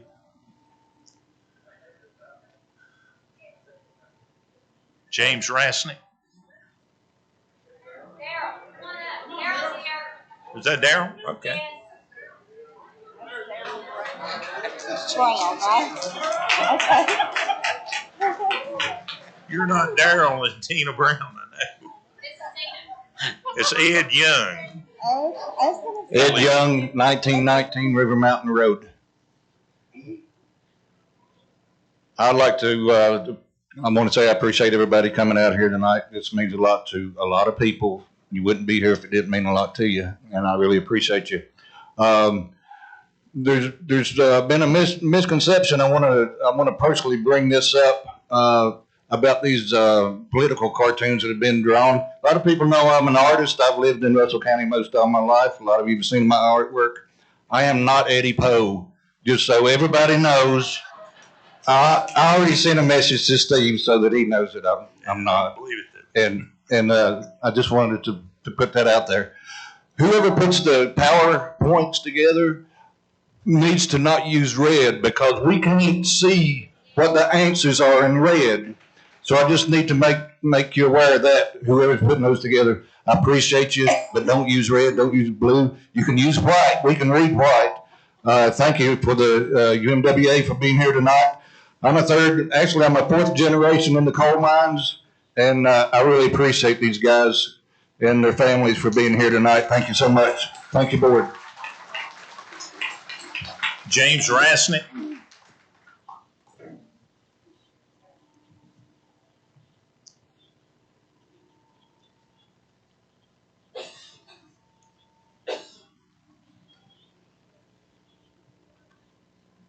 James Rasnick, I'll keep it brief. Is there like I said, you said there's no timeline. Why exactly are you trying to get a vote for a host agreement when you haven't even eliminated fatal flaws? To you, Mr. Briggs, you seem to push this, is the perception. We've been trying to get the host agreement.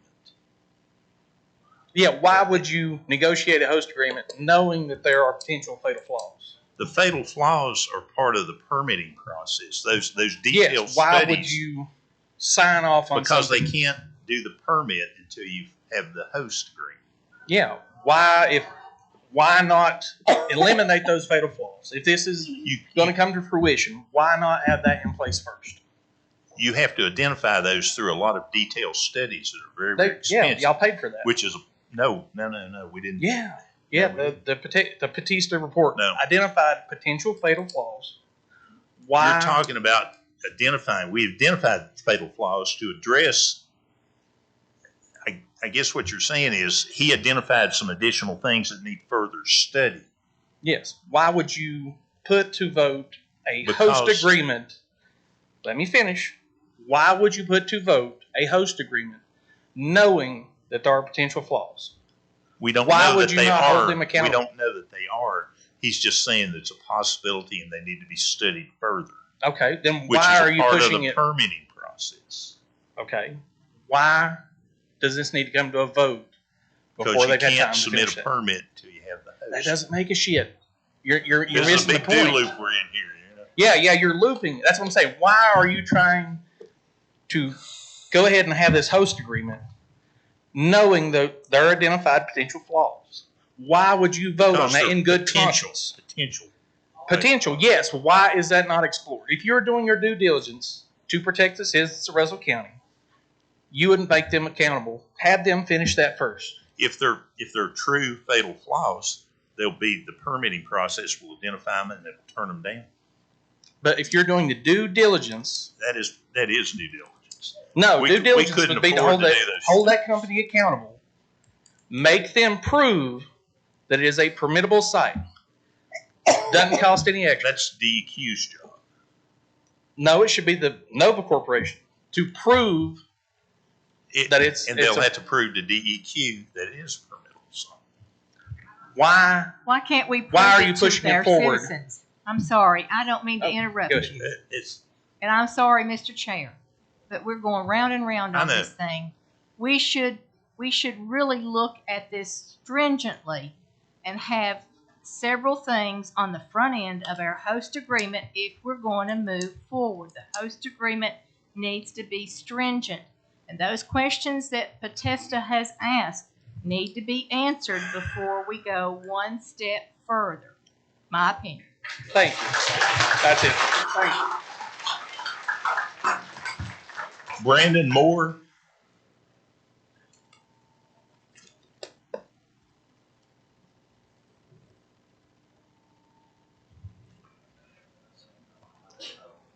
Had a big old speech, but I'm going to wing it. First off, this isn't anything new.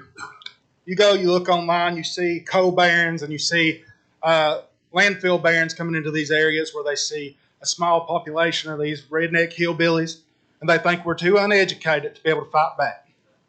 Well, y'all are wrong on that. So you come in here tonight, and I noticed one of the things was you've mentioned 6,000 tons a day. But then earlier tonight, you said that's just a number that it could change.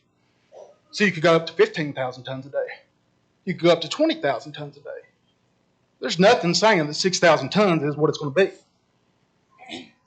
You sit there and you say that it's going to be 30 acres. You don't buy 1,250 acres of land and only put 30 acres of it as a landfill. You sit there and you go round and round on us and you mumble and you try to take as much time away from us as talking at the beginning of this. But you were sitting up there with these harsh metals that's supposedly polluting it as it is now. Every one of those is in a landfill. You also have vinyl chloride in a landfill. If you remember, not long ago, a train derailed in Ohio and released vinyl chloride. That made national news and world news. How long is it before Russell County makes world news? So, in closing, all I want to say is we are the sons and daughters of these mountains, and if you all thought you were going to come here and rape our county and our people, you got another thing coming. Jared Ring.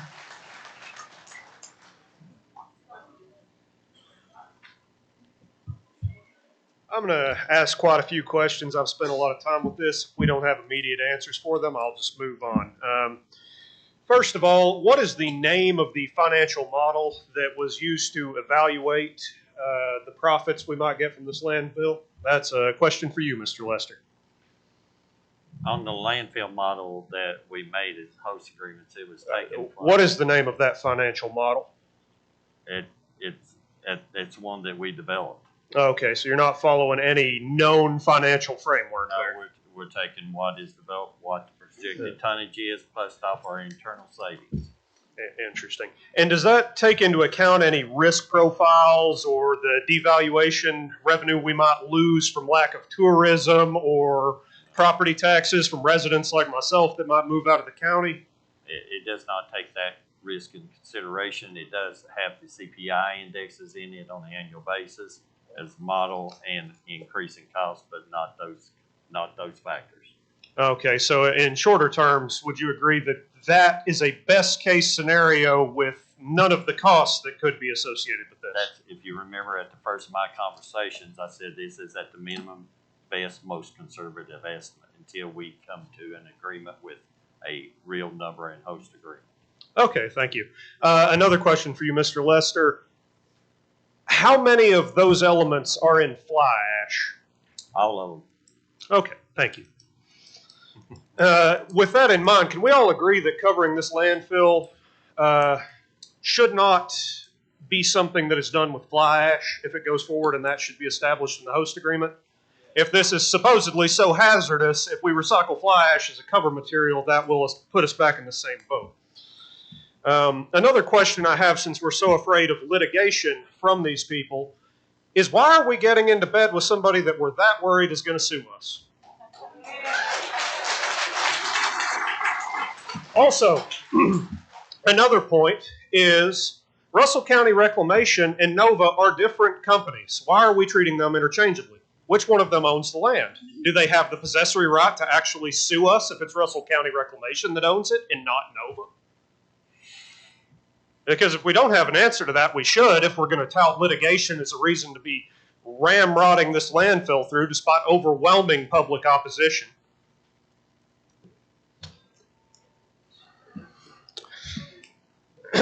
Additionally, what is the lifespan of one of these landfill liners?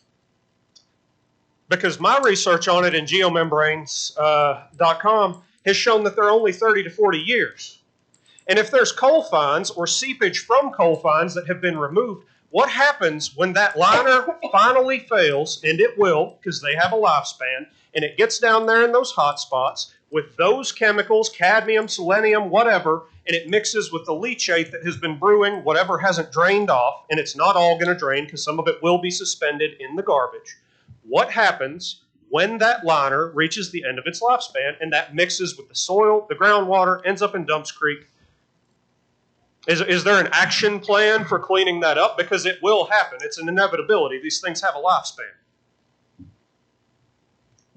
Would that be a question for?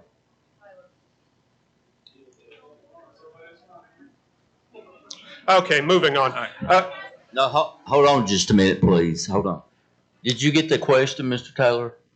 I got the question. I am not aware of what their lifespan is, and I'm writing that question down right now. Okay, that brings up another question. I can answer. I can say that in one of the reports, maybe you gave it to us. It was like 1,039 pages. I read down through it where they evaluated. There were three different gentlemen did evaluations on landfill liners. The HDPE liner they found had a lifespan of well over 200 years. I can show you the document. I mean, it's right there. It's in writing. I have not found that in my research through the EPA's documentation, Mr. Breeding, but if you'd like to share that document with us, I'd appreciate it. Moving on, these typically use what's called a geomembrane, and that is essentially compacted clay. If there are existing hot spots in the soil, anybody that's ever worked with ceramics can tell you what happens to clay under heat. Could those hot spots predispose this to failing prematurely?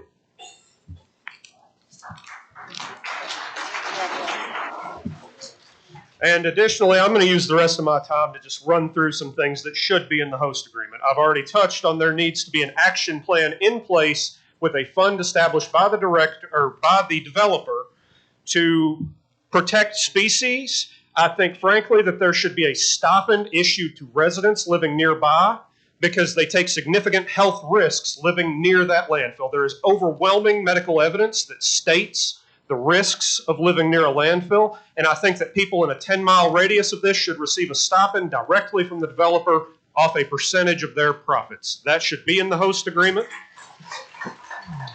There should also be contingencies in the host agreement for what happens if we come under federal scrutiny for the notable endangered species near this site should they begin to be adversely affected by this landfill. And what will we do? There should be an action plan if we start noticing declining numbers of these species. You can check the Department of Wildlife Resources Clinch Mountain District for the incredible number of endangered species. I've also provided each board member with a packet that details some of those species. In addition, I would also like to request that the landfill liaison have verbiage around it in the host agreement that prevents that liaison from being related in any way to any member of this board or the developers. I also think that we should expressly demand a percentage of the profits from any off-gassing of this site if they capture the methane and try to sell it. Even if they don't plan on doing that initially, that should be in the host agreement since we're doing this for money.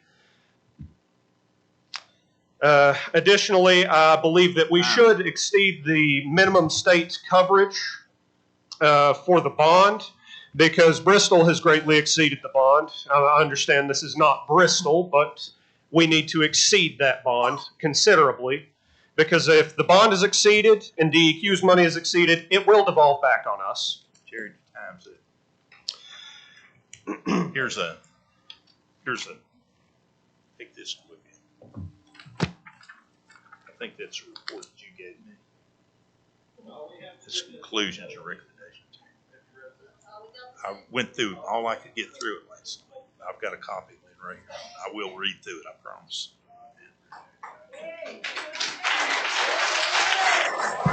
Thank you, UMWA, in solidarity. Choosing fear of litigation over the health of the citizens of this county would be cowardice.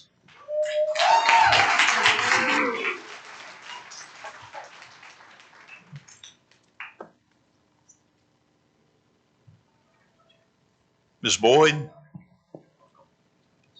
All we'll do.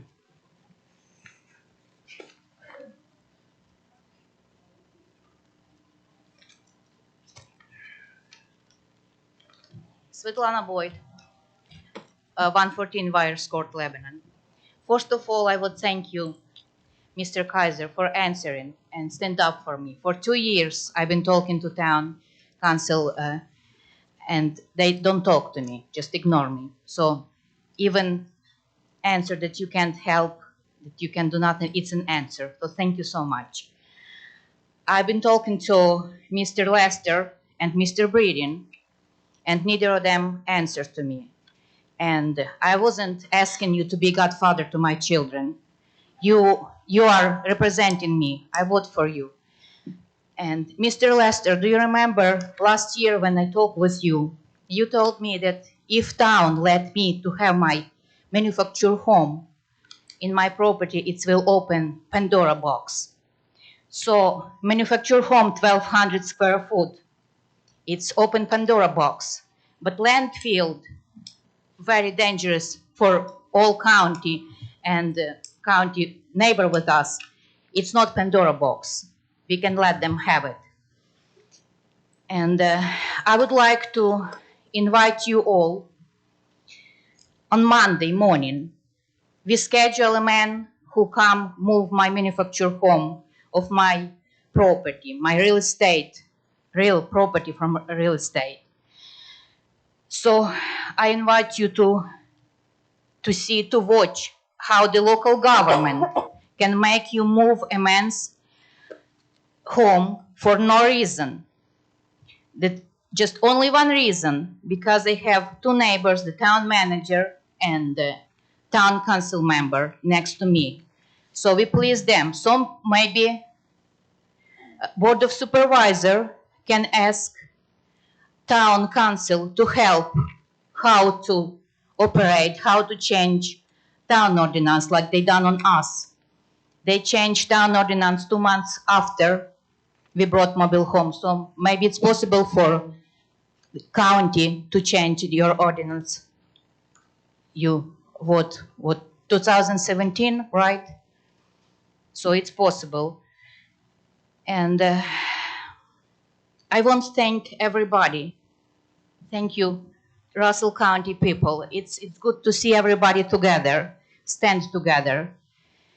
And I ask Board of Supervisors, please do not destroy the future of our children and grandchildren with this dangerous landfill. Thank you. John Little.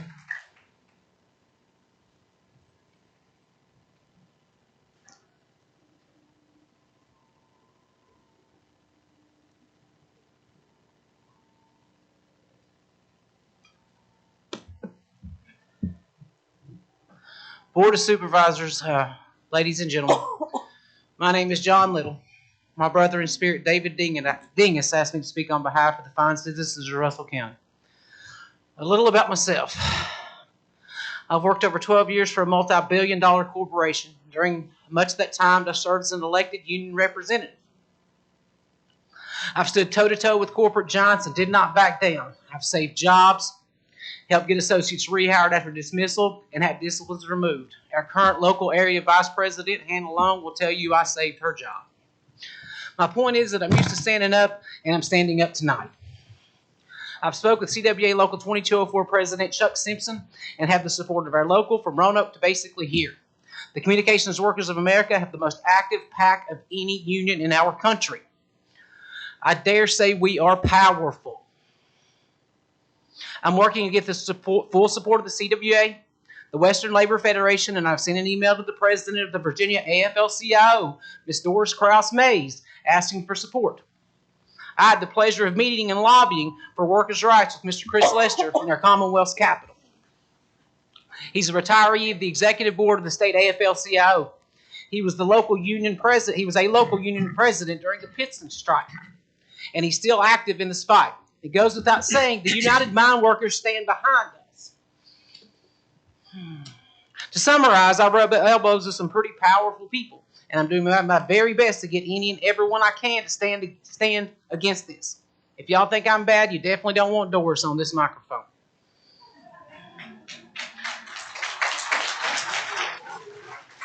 I'm gonna put another hat on.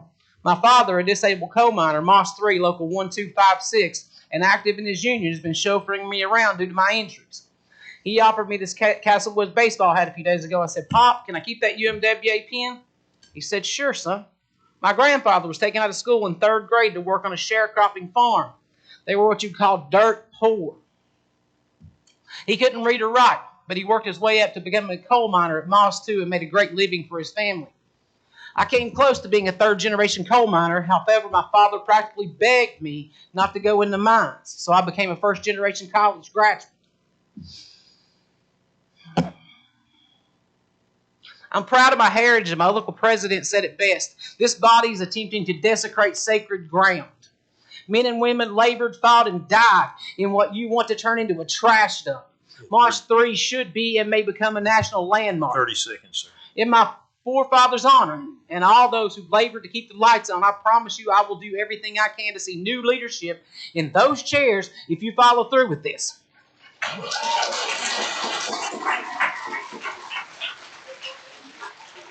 To quote Prima Amidala from Star Wars, if this body is not capable of action, I suggest new leadership is needed, end quote.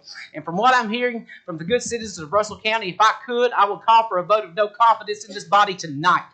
I wish my dearly departed wife could be here to give y'all what for too. I know she is in here in spirit. Thank you for your time. Teresa Puckett. Teresa Puckett. Is Teresa Puckett here? Amanda Cook. Amanda Cook. Roland Cook. Walter Dingus.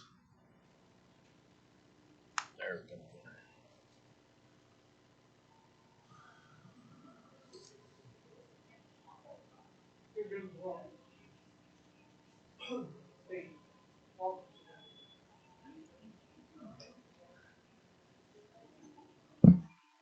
evening.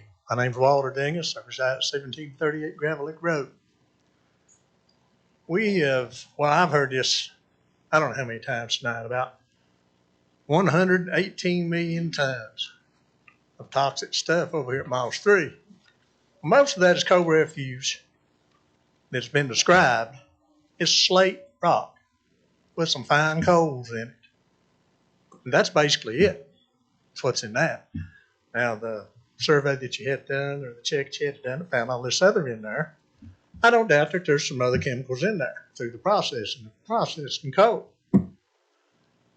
But 6,000 tons of garbage every day for 40 years comes up to 87,600,000 tons of garbage.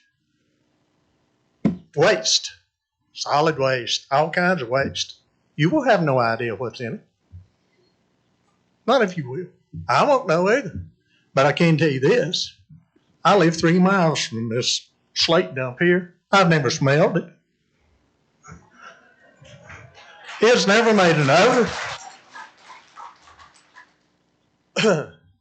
So I would ask you, all that, which would you do to have in 3 miles from your house? A slate dump that don't stink? Or 87,600,000 tons of stuff that does stink? Think about it. I mean, give it some serious thought. And I'll try to make this as brief as I can, because I'm getting pretty tired, as I'm sure everybody else in here is. But there was a question asked before, and I will put this to you as a proposal. The Board of Supervisors here, I propose a referendum ballot on this so every citizen in Russell County may have an opportunity to vote their will on this landfill. And the other thing that I'm really not sure about is why we are even in a host agreement when none of these questions have been answered yet. Shouldn't we have the questions answered before we enter into a host agreement and allow this landfill to become put at Miles 3 plant? Well, that's it. I thank you for your time. Thank you, sir. Marlon Morgan.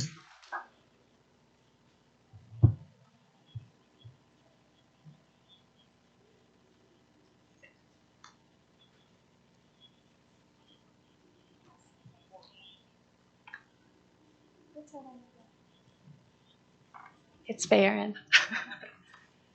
Thank you, Mr. Chairman, and thank you to the members of the board. I hope you'll take this comment in the spirit that it's delivered, but I want to congratulate you all for bringing the political left and right together on an issue during a presidential election year.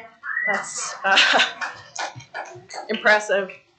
Tonight we've heard extensively about environmental, economic, legal, and other considerations. But we've heard very little, if anything, about this community, its history beyond coal, its churches, its elective, social, and other organizations, and its people.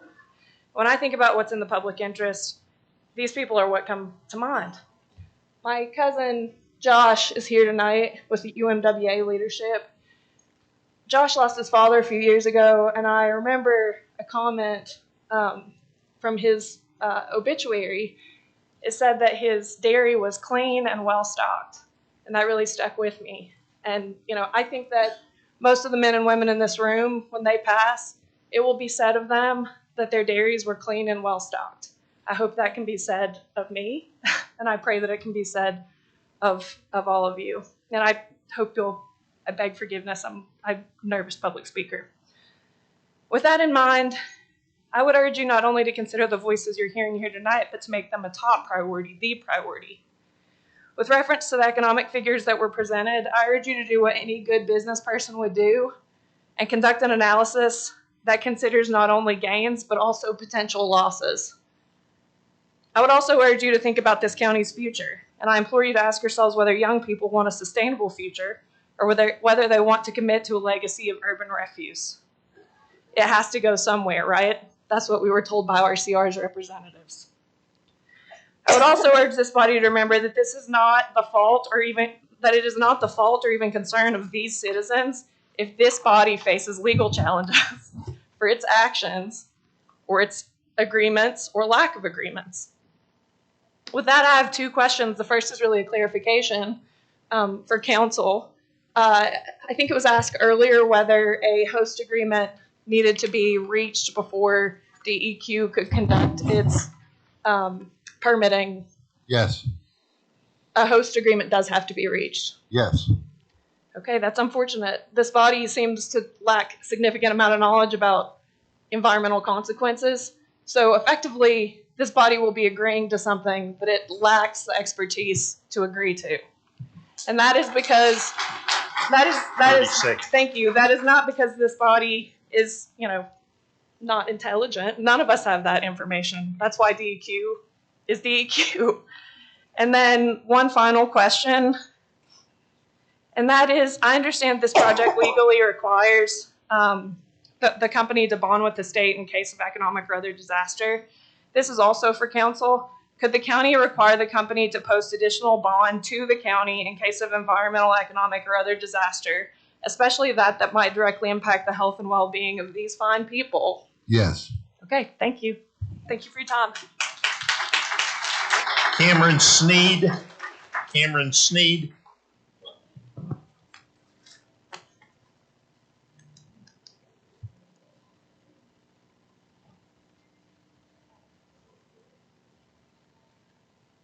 I had a quick question about, has an environmental impact study been performed on the site?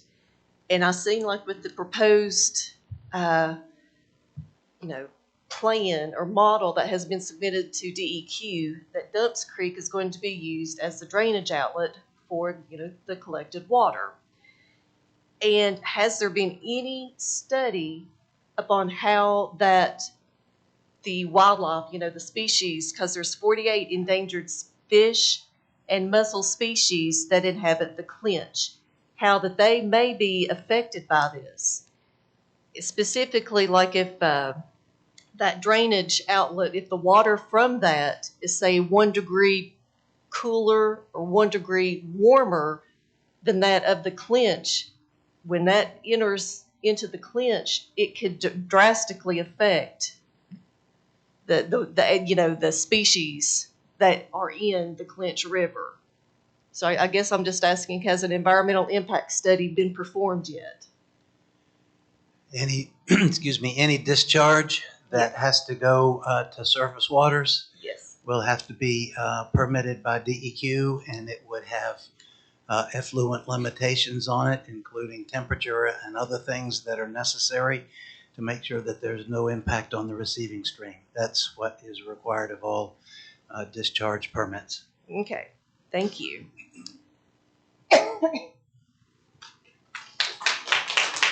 Amber Hodgson.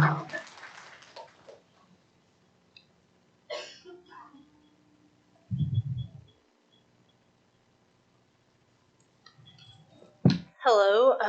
Thank you guys, first off, for giving us all a chance to talk, and please excuse me if I get emotional here. So I grew up in Cleveland. I lived in Carbo, Ivy Ridge, Back Valley, Big A Mountain. I lived all around this area, and when I left to go to college in Berea, Kentucky, I told everyone there, I don't know if I'll go back because it's not much, but it's a beautiful place, and I always said it's God's country. Just recently, I watched a documentary about a county in Kentucky. It was Clay County, and specifically the town of Manchester. This documentary was called An Appalachian Dawn, and if you haven't heard of it, you need to go watch it. But honestly, I don't even know why I'm looking at them, because they're not going to answer any of our questions. This is a moment where we see that the powers that be are at odds with us. We've asked questions. We've made it to this far. We say no, but they're not hearing us. And this is honestly what I wanted to tell you is when you can't do anything in this realm, you have to do it in a spiritual realm. And God said, where two or more are in agreement that they ask something of me, it shall be done. Ephesians 6:10, it says, for we wrestle not with flesh and blood, but of principalities, powers, spiritual wickedness in high places. These people want to say that our home is only good enough to be a place for trash. I want to know if this place could have been used for all these other opportunities, like, I don't know, sustainable energy, something that would give us a hope and a future. Why is it that the first option we have is someone to just be like, hey, let's put a dump there? You know, there are plenty of other things that could have happened.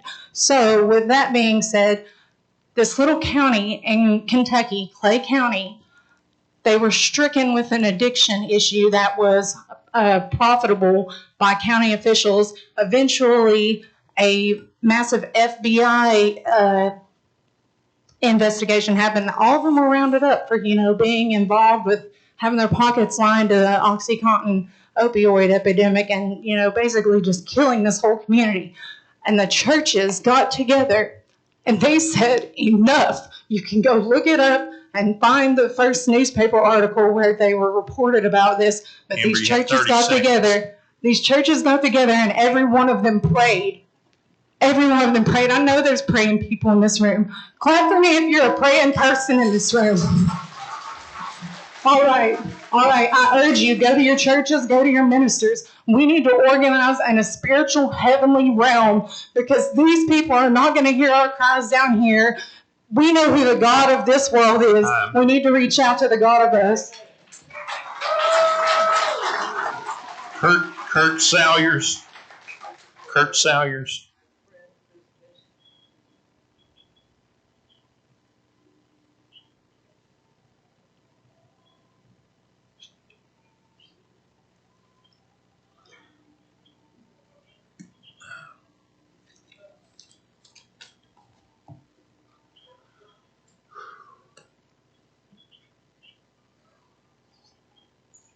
Good evening. I'm Kurt Salyers. Home's over in Carbo. The way the crow flies, Hold the mic up, Kurt. Thank you, sir. probably about a quarter of a mile from where this proposed site is. And I know what it's going to do to me. And I keep hearing that this is a done deal. And you all won't admit it, but everybody tells me that it's a done deal.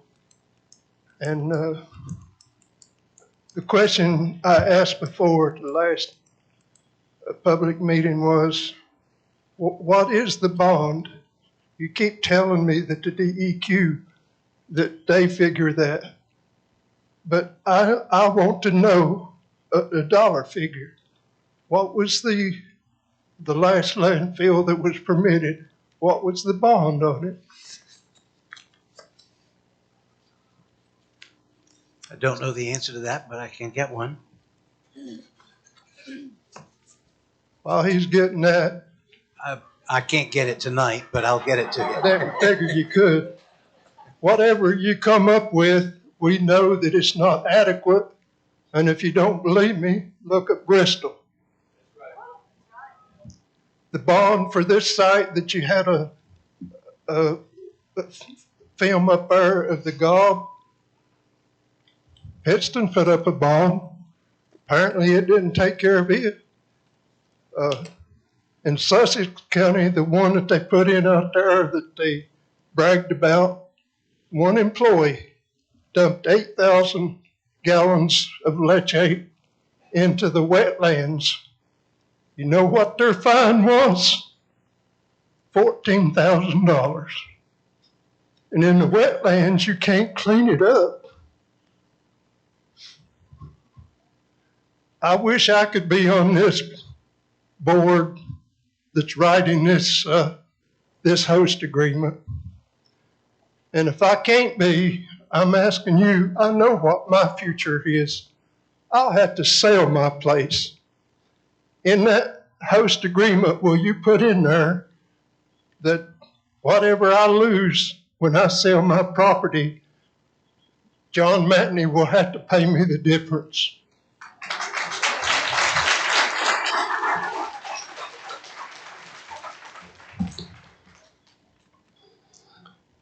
$30, sir. Thank you for your time. Christina Caudell.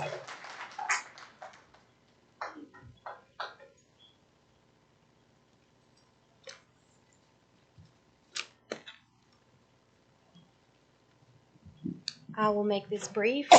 I just had two or three questions. What monitoring reports were conducted concerning the ESA listed species during reclamation? Like those should have already been made available. You're going to speak into the mic a little clearer.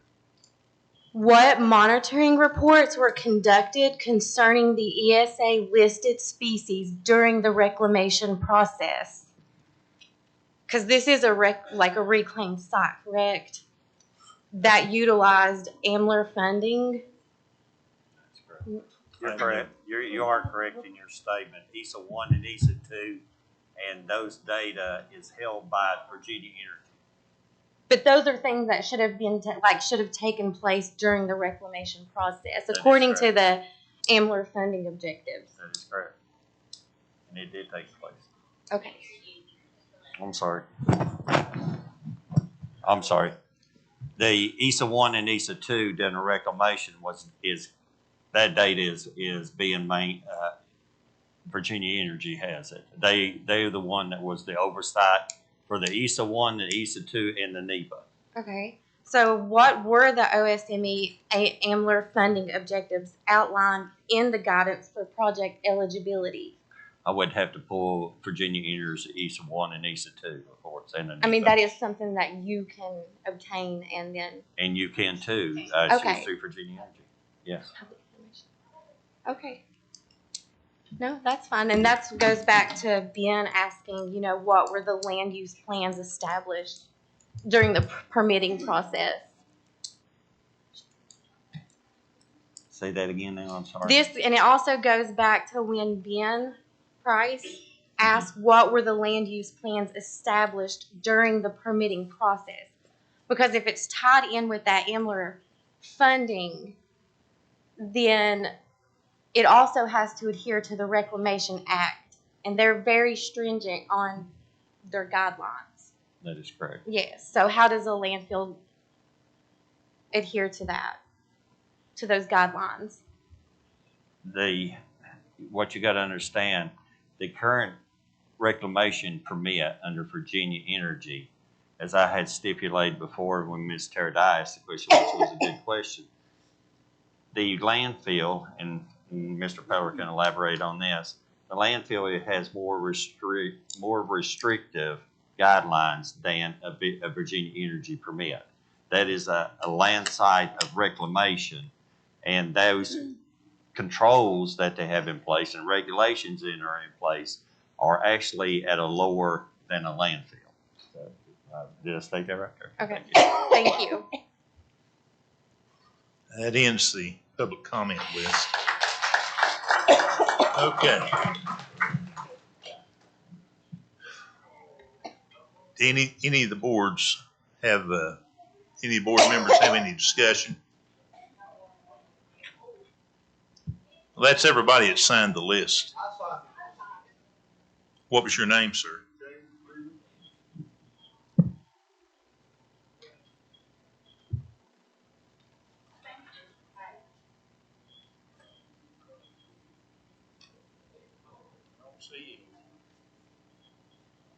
Did somebody get the page? I'll take your word for it. You say you signed. Hey, my name is John Dorsey. I did sign. I don't know if you're missing a page or what there. Okay. Go ahead. All right. Well, while I don't live here in Russell County, I did spend 14 years as a software engineer, first next door and then just up the hill at CGI. In 2021, we sold our house and moved in with my in-laws to escape the landfill disaster that's in Bristol. We spent months dealing with the consequences of mismanagement and financial greed trying to profit off of other people's garbage.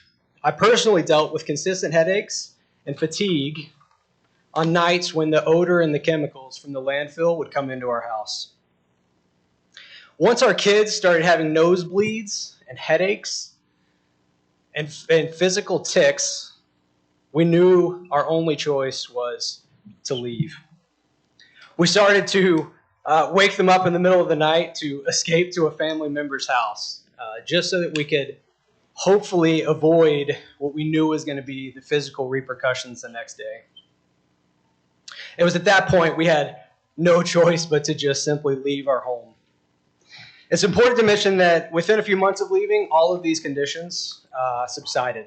I don't have as frequent headaches anymore. Our kids don't have the nosebleeds, the headaches, and the physical tics. So I want you to put yourself in our shoes for a moment. Watching your kids get sick and suffer health effects from simply living in your home and feeling helpless with no way to fix it. Now, we were fortunate. We had the financial means to get out and leave. But unfortunately, there are still thousands in Bristol who are still suffering even today. So while I don't live here, my wife and I voluntarily drove here over an hour away to serve as a cautionary tale. Landfills should not be treated as a financial opportunity to be capitalized on, but rather a risk to health and environment that should be managed, operated, and monitored as such. If any of you have questions or want to know anything about our personal lived experience near the landfill, it's already late, but I will stay as late as you would like to talk through that and give you firsthand experience. So listen, for the sake of the citizens here, I urge you, don't move forward with this plan. Reconsider it. I'll remind you guys that the Bristol landfill was approved by DEQ, was monitored by DEQ, and we still had a massive disaster to deal with, and we're still dealing with it today. You urged us to ask questions. I'll honor that. So I have two questions. One, do we happen to know what the bond amount was for Bristol and why it was not used to clean up the mess years ago? I will find out. Okay, thank you. And then I'd love to know, like I know we mentioned that Bristol's a little different where it doesn't have the gravity. They had to use the pumps, but anything that you guys can do to not make this Bristol, make sure that's an intentional decision. And I appreciate the time.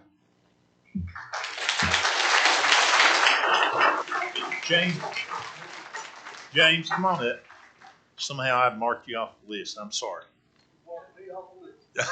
Well, I checked you as already spoken. You should have spoken right after Jennifer Chandler. Most of the questions I had have already been asked, and a couple of them answered. I spent about 4 hours on the phone with DEQ when this first came about. Household waste is not regulated to the biggest extent. Industrial waste is. If I've got a gallon of bleach, I can throw it in the trash and it'll end up in the landfill. If I've got a gallon of ammonia, I can throw it in the trash and it'll end up right beside of it. Now, y'all should know what those two bring when they are mixed. This is specifically for Mr. Brady. How does this site stay an environmental hazard if RCR has already been paid to clean it up? Well, they're in the process of cleaning it. And if they finish, how is it still? If they finish, it wouldn't be. And they have to finish before it can become a landfill? I don't know that no, they wouldn't have to finish before we do it. They would not. Okay. That's what they're proposing. Do they have to finish now?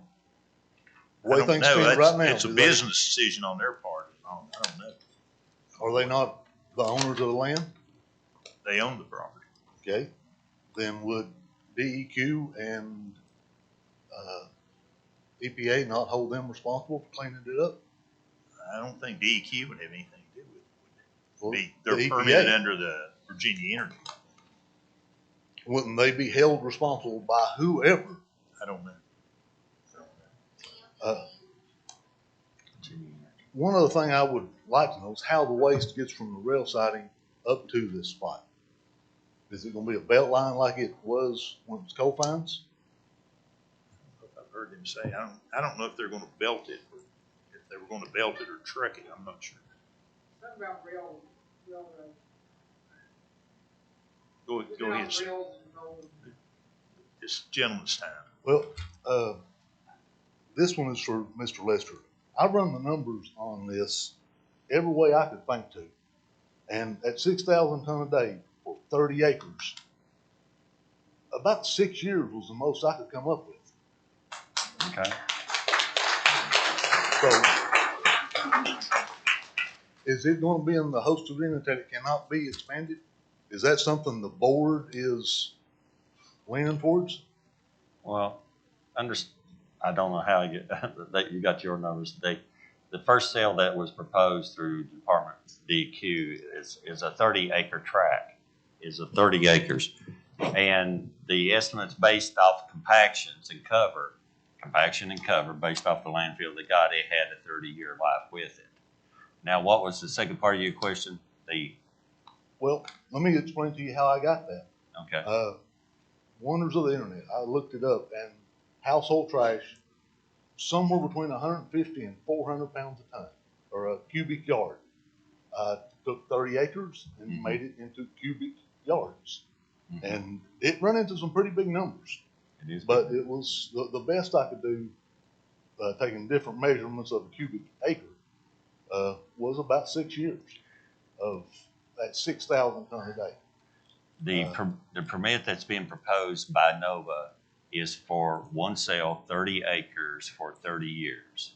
So based off of their calculations on compactions and the rest and the depths and the width and the depths, that's what the calculation came to be. Now, the second part of it, as far as the EQ regulations and state regulations, if they permit sale one, they can't just go to sale two and start building. That is a different component, totally together, re-permitted. Am I correct, David? Yes. Well, they can't go beyond the first permit. You know, I had a lot more to say, but people covered a lot of it. How much time do I have left? It's your time, sir. Time. It's up? Yeah. All right. Let me ask you, is there anybody else that signed the list I haven't called on? Scott Hughes? Did I skip you?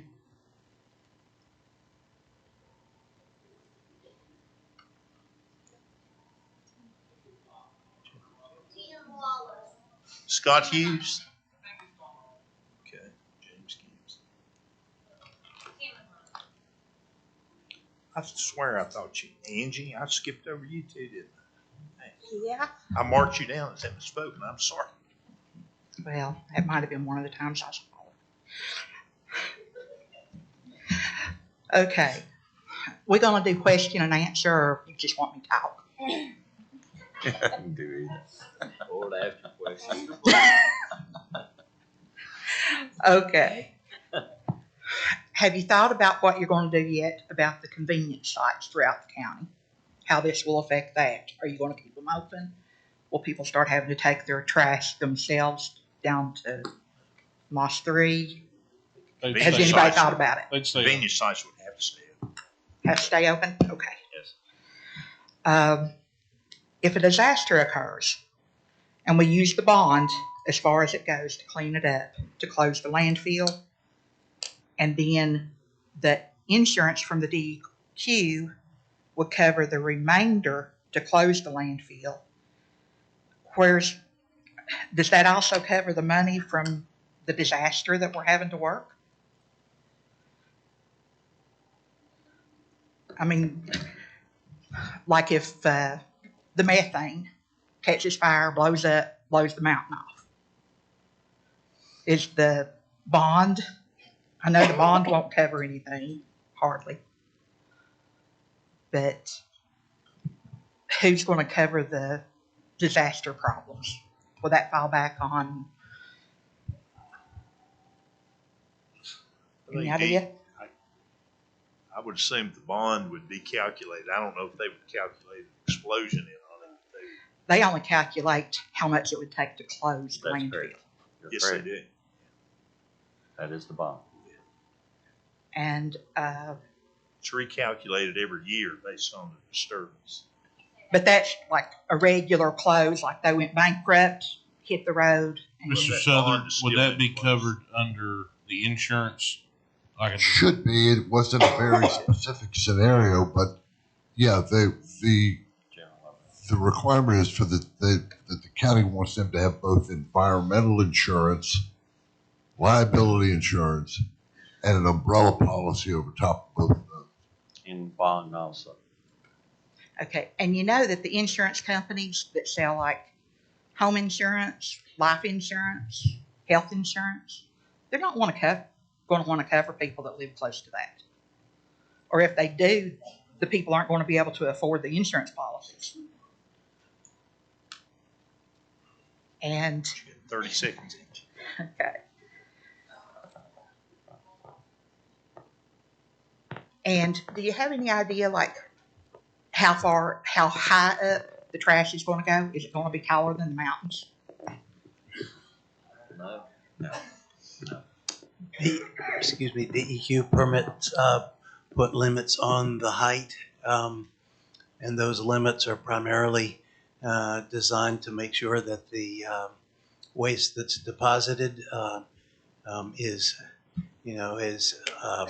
self-contained, isn't going to leave the site, and then that has to be capped by some material, some soils or whatever that then get vegetated. And a liner.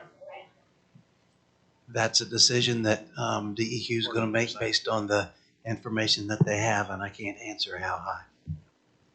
Okay, and let me ask this. I know that the board has been really looking at trying to save money, but honest and truly, aren't we spending a whole lot of money for one company to come in here with the infrastructure, their roads, the bridge to be able for them to get over to the mountain to dump the trash? We haven't spent anything on the bridge.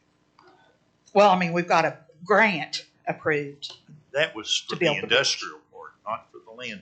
But they said they would have to have that bridge to be able to get over to the landfill. No. No. No. Okay. No. No. So wrong. No. Guaranteed. No. No, they don't. Time's up, Angie. Is there anybody else that I overlooked? Okay. What's your name, sir? Could you give me your address? 935 New Garden Road, Cleveland, Virginia. Did you sign the list? Yes. I swear. If somebody had a fake list back there, I signed it up. Somebody marked your name on it, maybe. Go ahead, Go Dan. ahead. Go ahead, Go Tyler. ahead, sir. Well, a couple of things. There's been brought up about faulting in this area, and there is faults. Buffalo Mountain Fault comes down to Dumps Creek real close to this. There's a fault down main Dumps Creek in front of Moss 3. There's a fault line, the Dorton fault that comes down the ridge line. It's going to be right next to this field. There are some finger faults that come over real close to this impounded area they're going to fill. So the one thing to consider there, Miss Garrett is right. Cheney Creek Deep Mine did mine. First Mine Works are right up next to this pool. And Pillar Works, if you're standing on the dam looking up the hollow, and you go across these pools on the right side, there's a little hollow there. I think according to the Potesta report, there is going to be some fill at some point in time on solid ground. I'm assuming it's going to be in that little hollow because that's a logical place. And there is Pillar Works underneath that. That happened years ago, but you always do have the possibility of subsidence there. I'm not really sure when that'll happen. So she was right about that. I have a question for Mr. Lester. We've batted this around all night about the second option here, and if we don't sign this host agreement, that we're going to get sued by RCR or the other company. What basis would they use to sue the county? When they looked at well, anybody can sue anybody for just. They have to have some sort of basis. Okay, then let me go to that. Currently, right now, within the county, our ordinance says that if it meets state and federal guidelines, it's permittable. So our ordinance says that a landfill can go in if it meets federal and state guidelines. Second thing is it's listed as an industrial site in our compensation plan, land use plan, and in the planning district plan. Number three is that there is no zoning. There is not a zoning that restricts it. So of course that combined, and Mr. Gentry Locke can speak into it. If you was to take and put into a contract what we call poison pills, that's so stringent based off of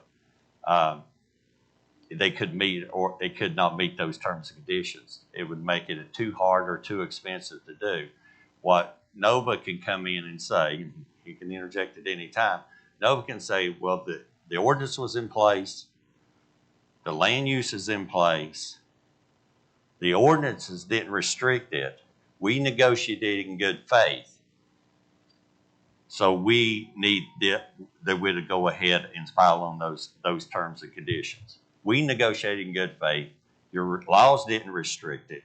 Your land use didn't restrict it. And your zoning didn't restrict it.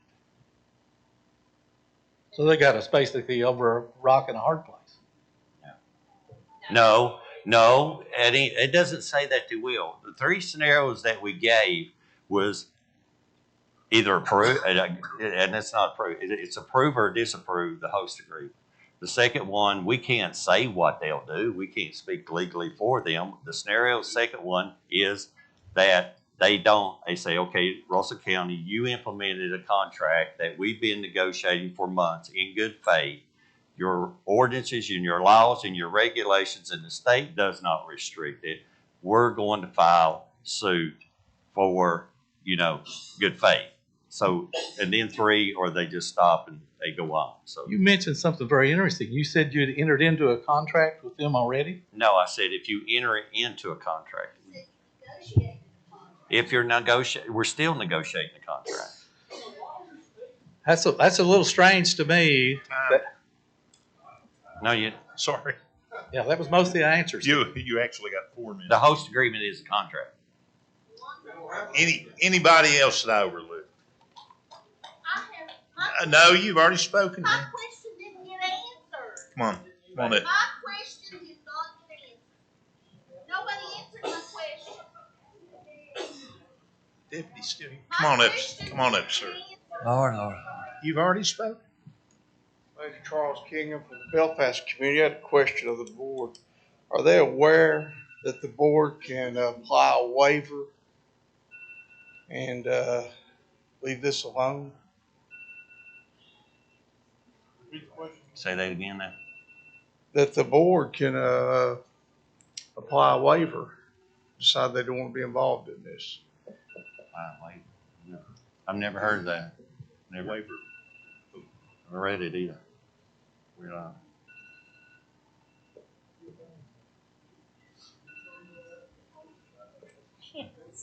It's in Virginia law.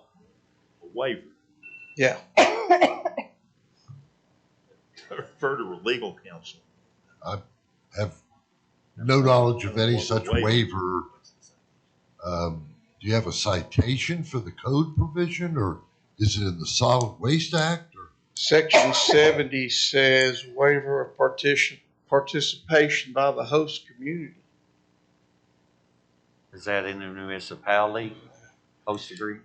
The act permits the governing body of the host community to waive further participation in the certification process.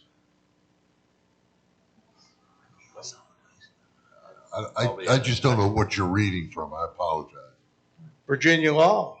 And what section? Well, there is no Virginia law 77, so no. It might be reading from the solid waste regulations. Let's see what you got. Let's see.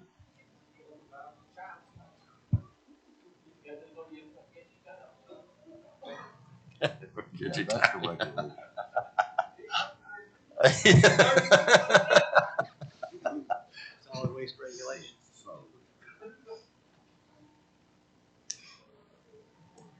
What is a statute like anyway? It's just, we can waive the host.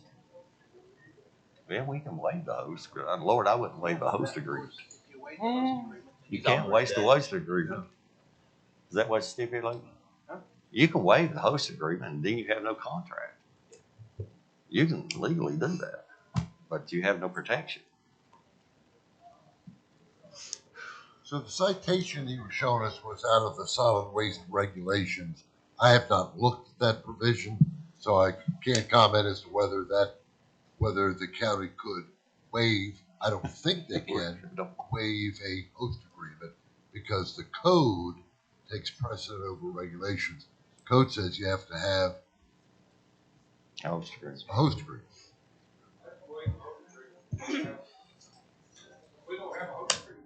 I would, and you.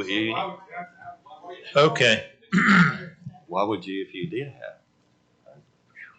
We're just 4 minutes short of midnight. Let's move on. Does the board want to have any discussion on this matter now? Yeah, I do. Okay. Not to hold everybody here any later, but I would like to see us in our host agreement require further studies by, as mentioned in some comments by third-party independent groups, to be paid for by the developer before we go further. And I don't know if we can.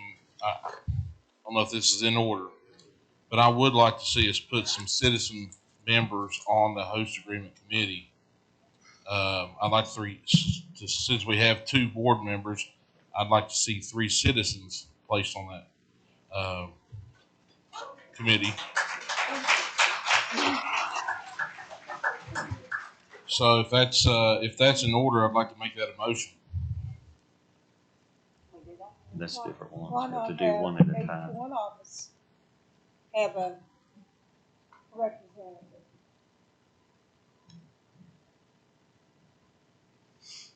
Nate, I second your motion. I have a motion and a second on the floor. Can I? Restate your motion. Yeah, that's 2 different motions, please.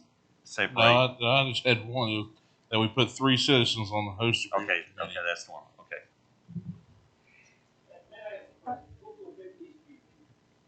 Good question. I think.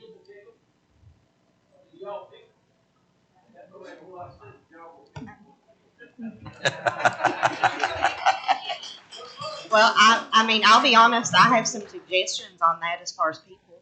I'd like to personally see Jared Ring. I think he brings good. I think Mr. Dave Cheek would be great. He's very, you know what I mean? Nate, do you have a suggestion? I think those 2 are great. Those were actually ones I wrote down. And the way I kind of looked at it is, have someone who's not favorable, someone favorable, and someone who's in between, who's a good mediator. And that way they can all come together and bring some serious concerns. And Mr. Cheeks has brought, I've sat down with him. He's done a lot of research. He has brought a lot of information to the table. He has researched every host agreement coming and going that I know of. And, he's a really smart guy. I'd like to put Philip Addington. He's on our planning commission. No. I would suggest David Miller. David's been in parts of negotiations with multi-million-dollar deals. Yeah.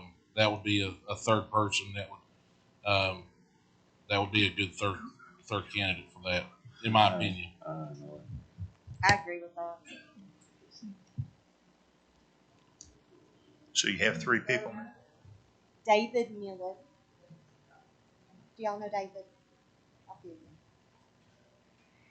You have 3 people? What? Yeah, you got the 3 people. Oh, I'm sorry. David Cheeks, or Cheek, sorry. It's Cheek, right? Yeah. Okay, no S. David Miller and Jared Ring. And the reason being is the reasoning behind this, since we're in discussion, is I think we need to bring the citizens in line here. As Steve said, they're getting close to a host agreement, but I don't think that we've really considered the things that are the biggest concerns to the citizens. I think that these three gentlemen will bring legitimate concerns to the table that can be addressed and maybe added to or modify the host agreement to better suit us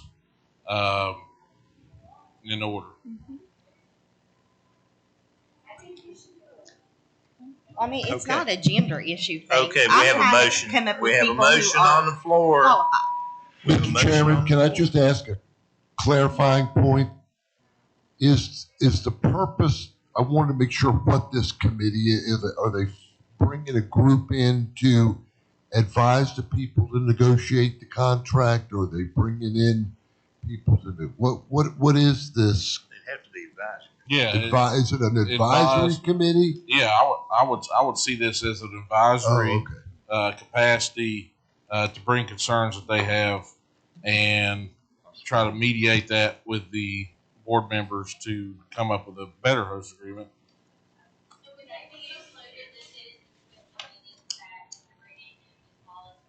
That would be the scenario, yes. Correct. That's the way I envision it. Is that allowable? Okay, I have a motion. Is We're that in allowable? discussion with everybody in the She building. could, Mr. Breeding, before you call for that, our attorney could not hear what, I could not hear the comment. the conversation.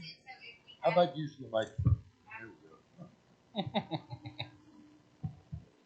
Citizens actually consult with the legal attorney to have questions. So if they had the citizen members of the advisory committee, could they call Gentry Law and be like, hey, I've got this question, and you would answer? No.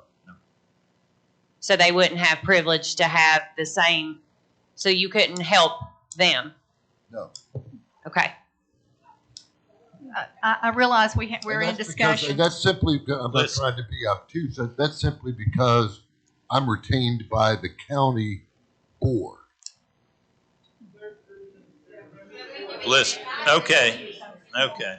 Okay, so perhaps you might want to call this, help me out over here, a technical advisory committee that works independently and has maybe idea generation like what we do at the front end of things, that you bring, folks together that have the technical expertise of various things. Here is like a citizen oversight board. Help me with that, what I'm looking for. Well, I think what you're talking about is very similar to what the code envisions if this was going to be a municipal-owned landfill.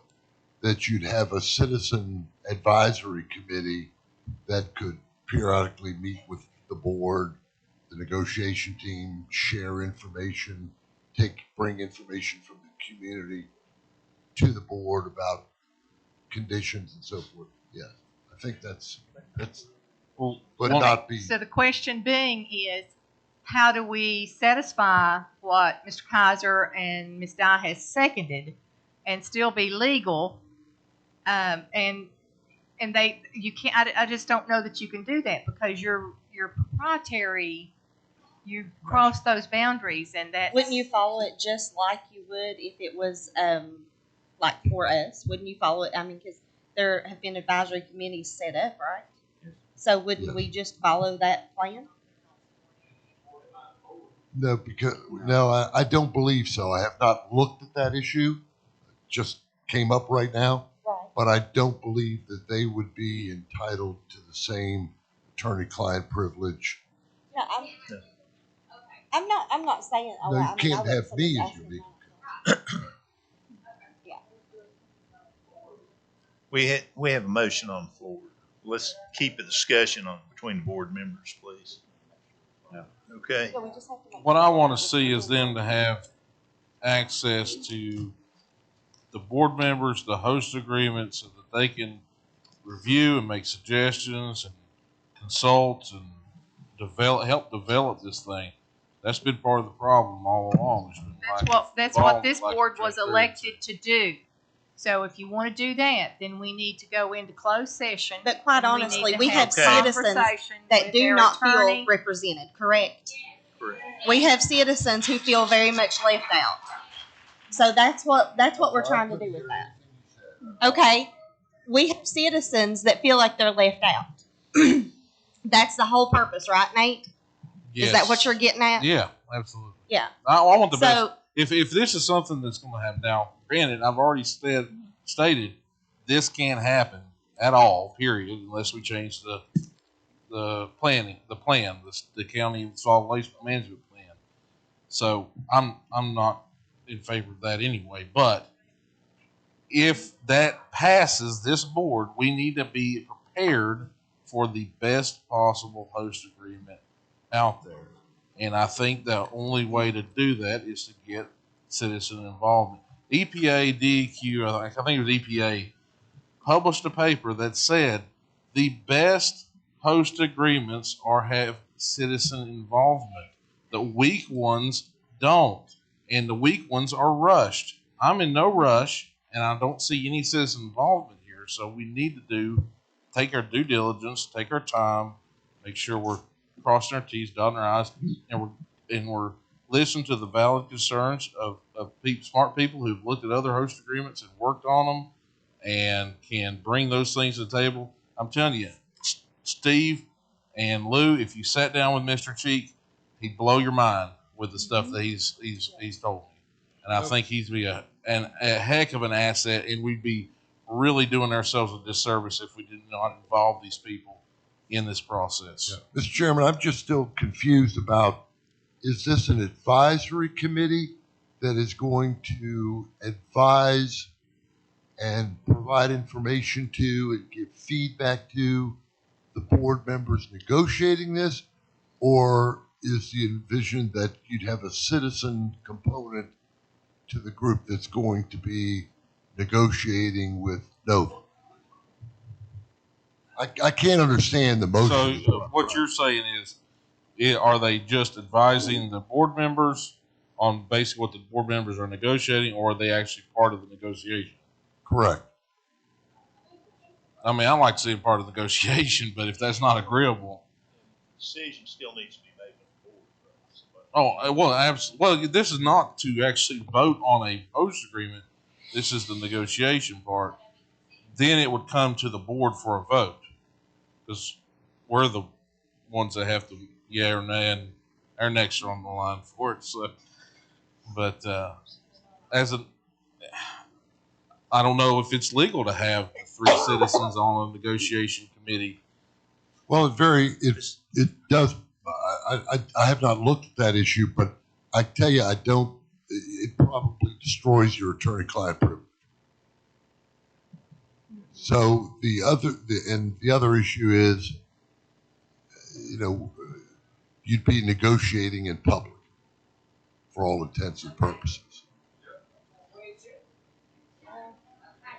I'm just making a point. I'm not advocating one way or another. I'm just making an observation. So what you're saying is if we do advisory only, then we still keep the attorney-client privilege. If we do the other, then we don't. Is that what you're saying? Yes. Yeah. What I don't want to see is if we don't put them on if they're in advisory capacity, that there's still information being withheld from them that they could help work through. Especially given the fact that, just like you said, Mr. Cheek and Mr. Ring have both done a lot of research on this stuff. So, I mean, I do think they could help. I mean, I'm willing to put them on as advisory, and if they come back to us and they tell us that the host agreement committee stonewall them, not giving them any information or giving them access, then that's on the host agreement committee, and I think the public will be quite upset about that. So, whatever we need to do.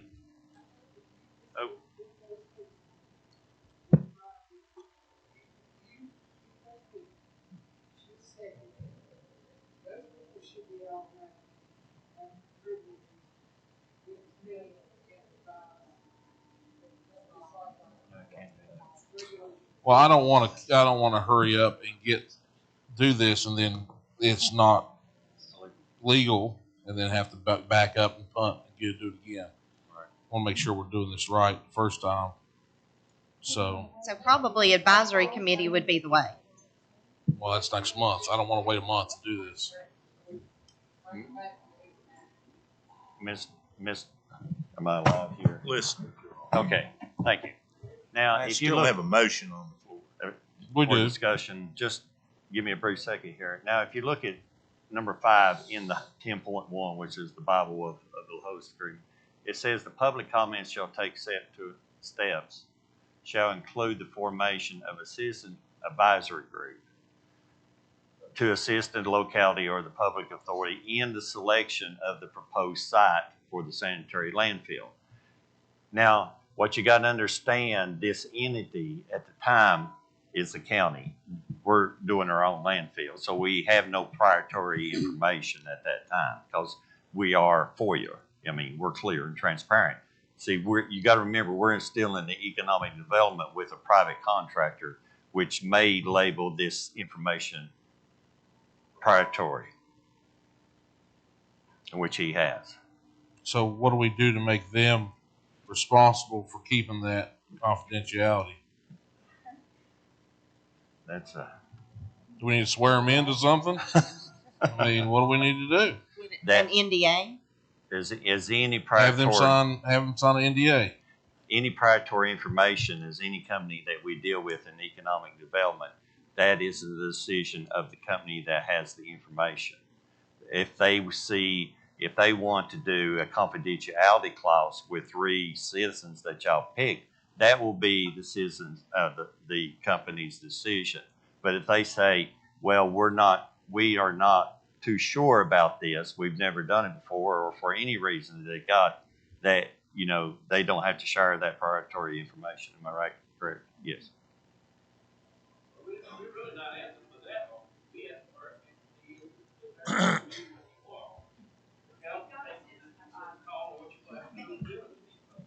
Yeah. Okay, board members, what do you want to do on this motion? All right, for right now, since the water's muddied up. We all right. either you vote on it or you Well, need to for right withdraw. now, what I'd like to do is I'd like to go ahead and put those 3 members on an advisory committee with you, Steve, and Luann to sit down and discuss what they've found, what things that they're suggesting, and you can take it back. Next month, if I feel like we need to push them on into a official capacity, then we'll do that at the next meeting. But for right now, So you're modifying your motion. I'm modifying my motion. These 3 members to be on the advisory committee with Lou Wallace and Steve Breeding to discuss potential additions and revisions of the existing state of the negotiated host agreement. Tara, will you? And those people, David motion? Cheeks, David Yes, Miller, I will second Jared that. Ring. Okay, I have a motion and a second on the floor. Does everybody understand this motion? Well, I just want to make sure that from the legal perspective, does this go against the attorney-client privilege? This is just an advisory No, just committee. as long as you have an advisory committee Okay. that is there to meet with people and provide input Okay. and feedback to board members, then I think you're okay. Okay, that's all I wanted to hear from you. Okay. Okay, I have one question also. I'm sorry, Mr. Chair. Go right ahead. So, the proprietary information is not shareable? No. Thank you. Okay. We're still gonna be nowhere then. Well, at least the 2 people that are actually making decisions on this thing have a sit-down meeting with the people who have concerns and have the information. That's more than what's happening right now. So that's a step in the right direction. Okay, I'm going to call for the vote on this. All in favor of this motion, raise your right hand. Let's do it. But I want to know that I prefer to have one for every district, but that's all right. All opposed, raise your right hand. So I have 6-1. Motion passes.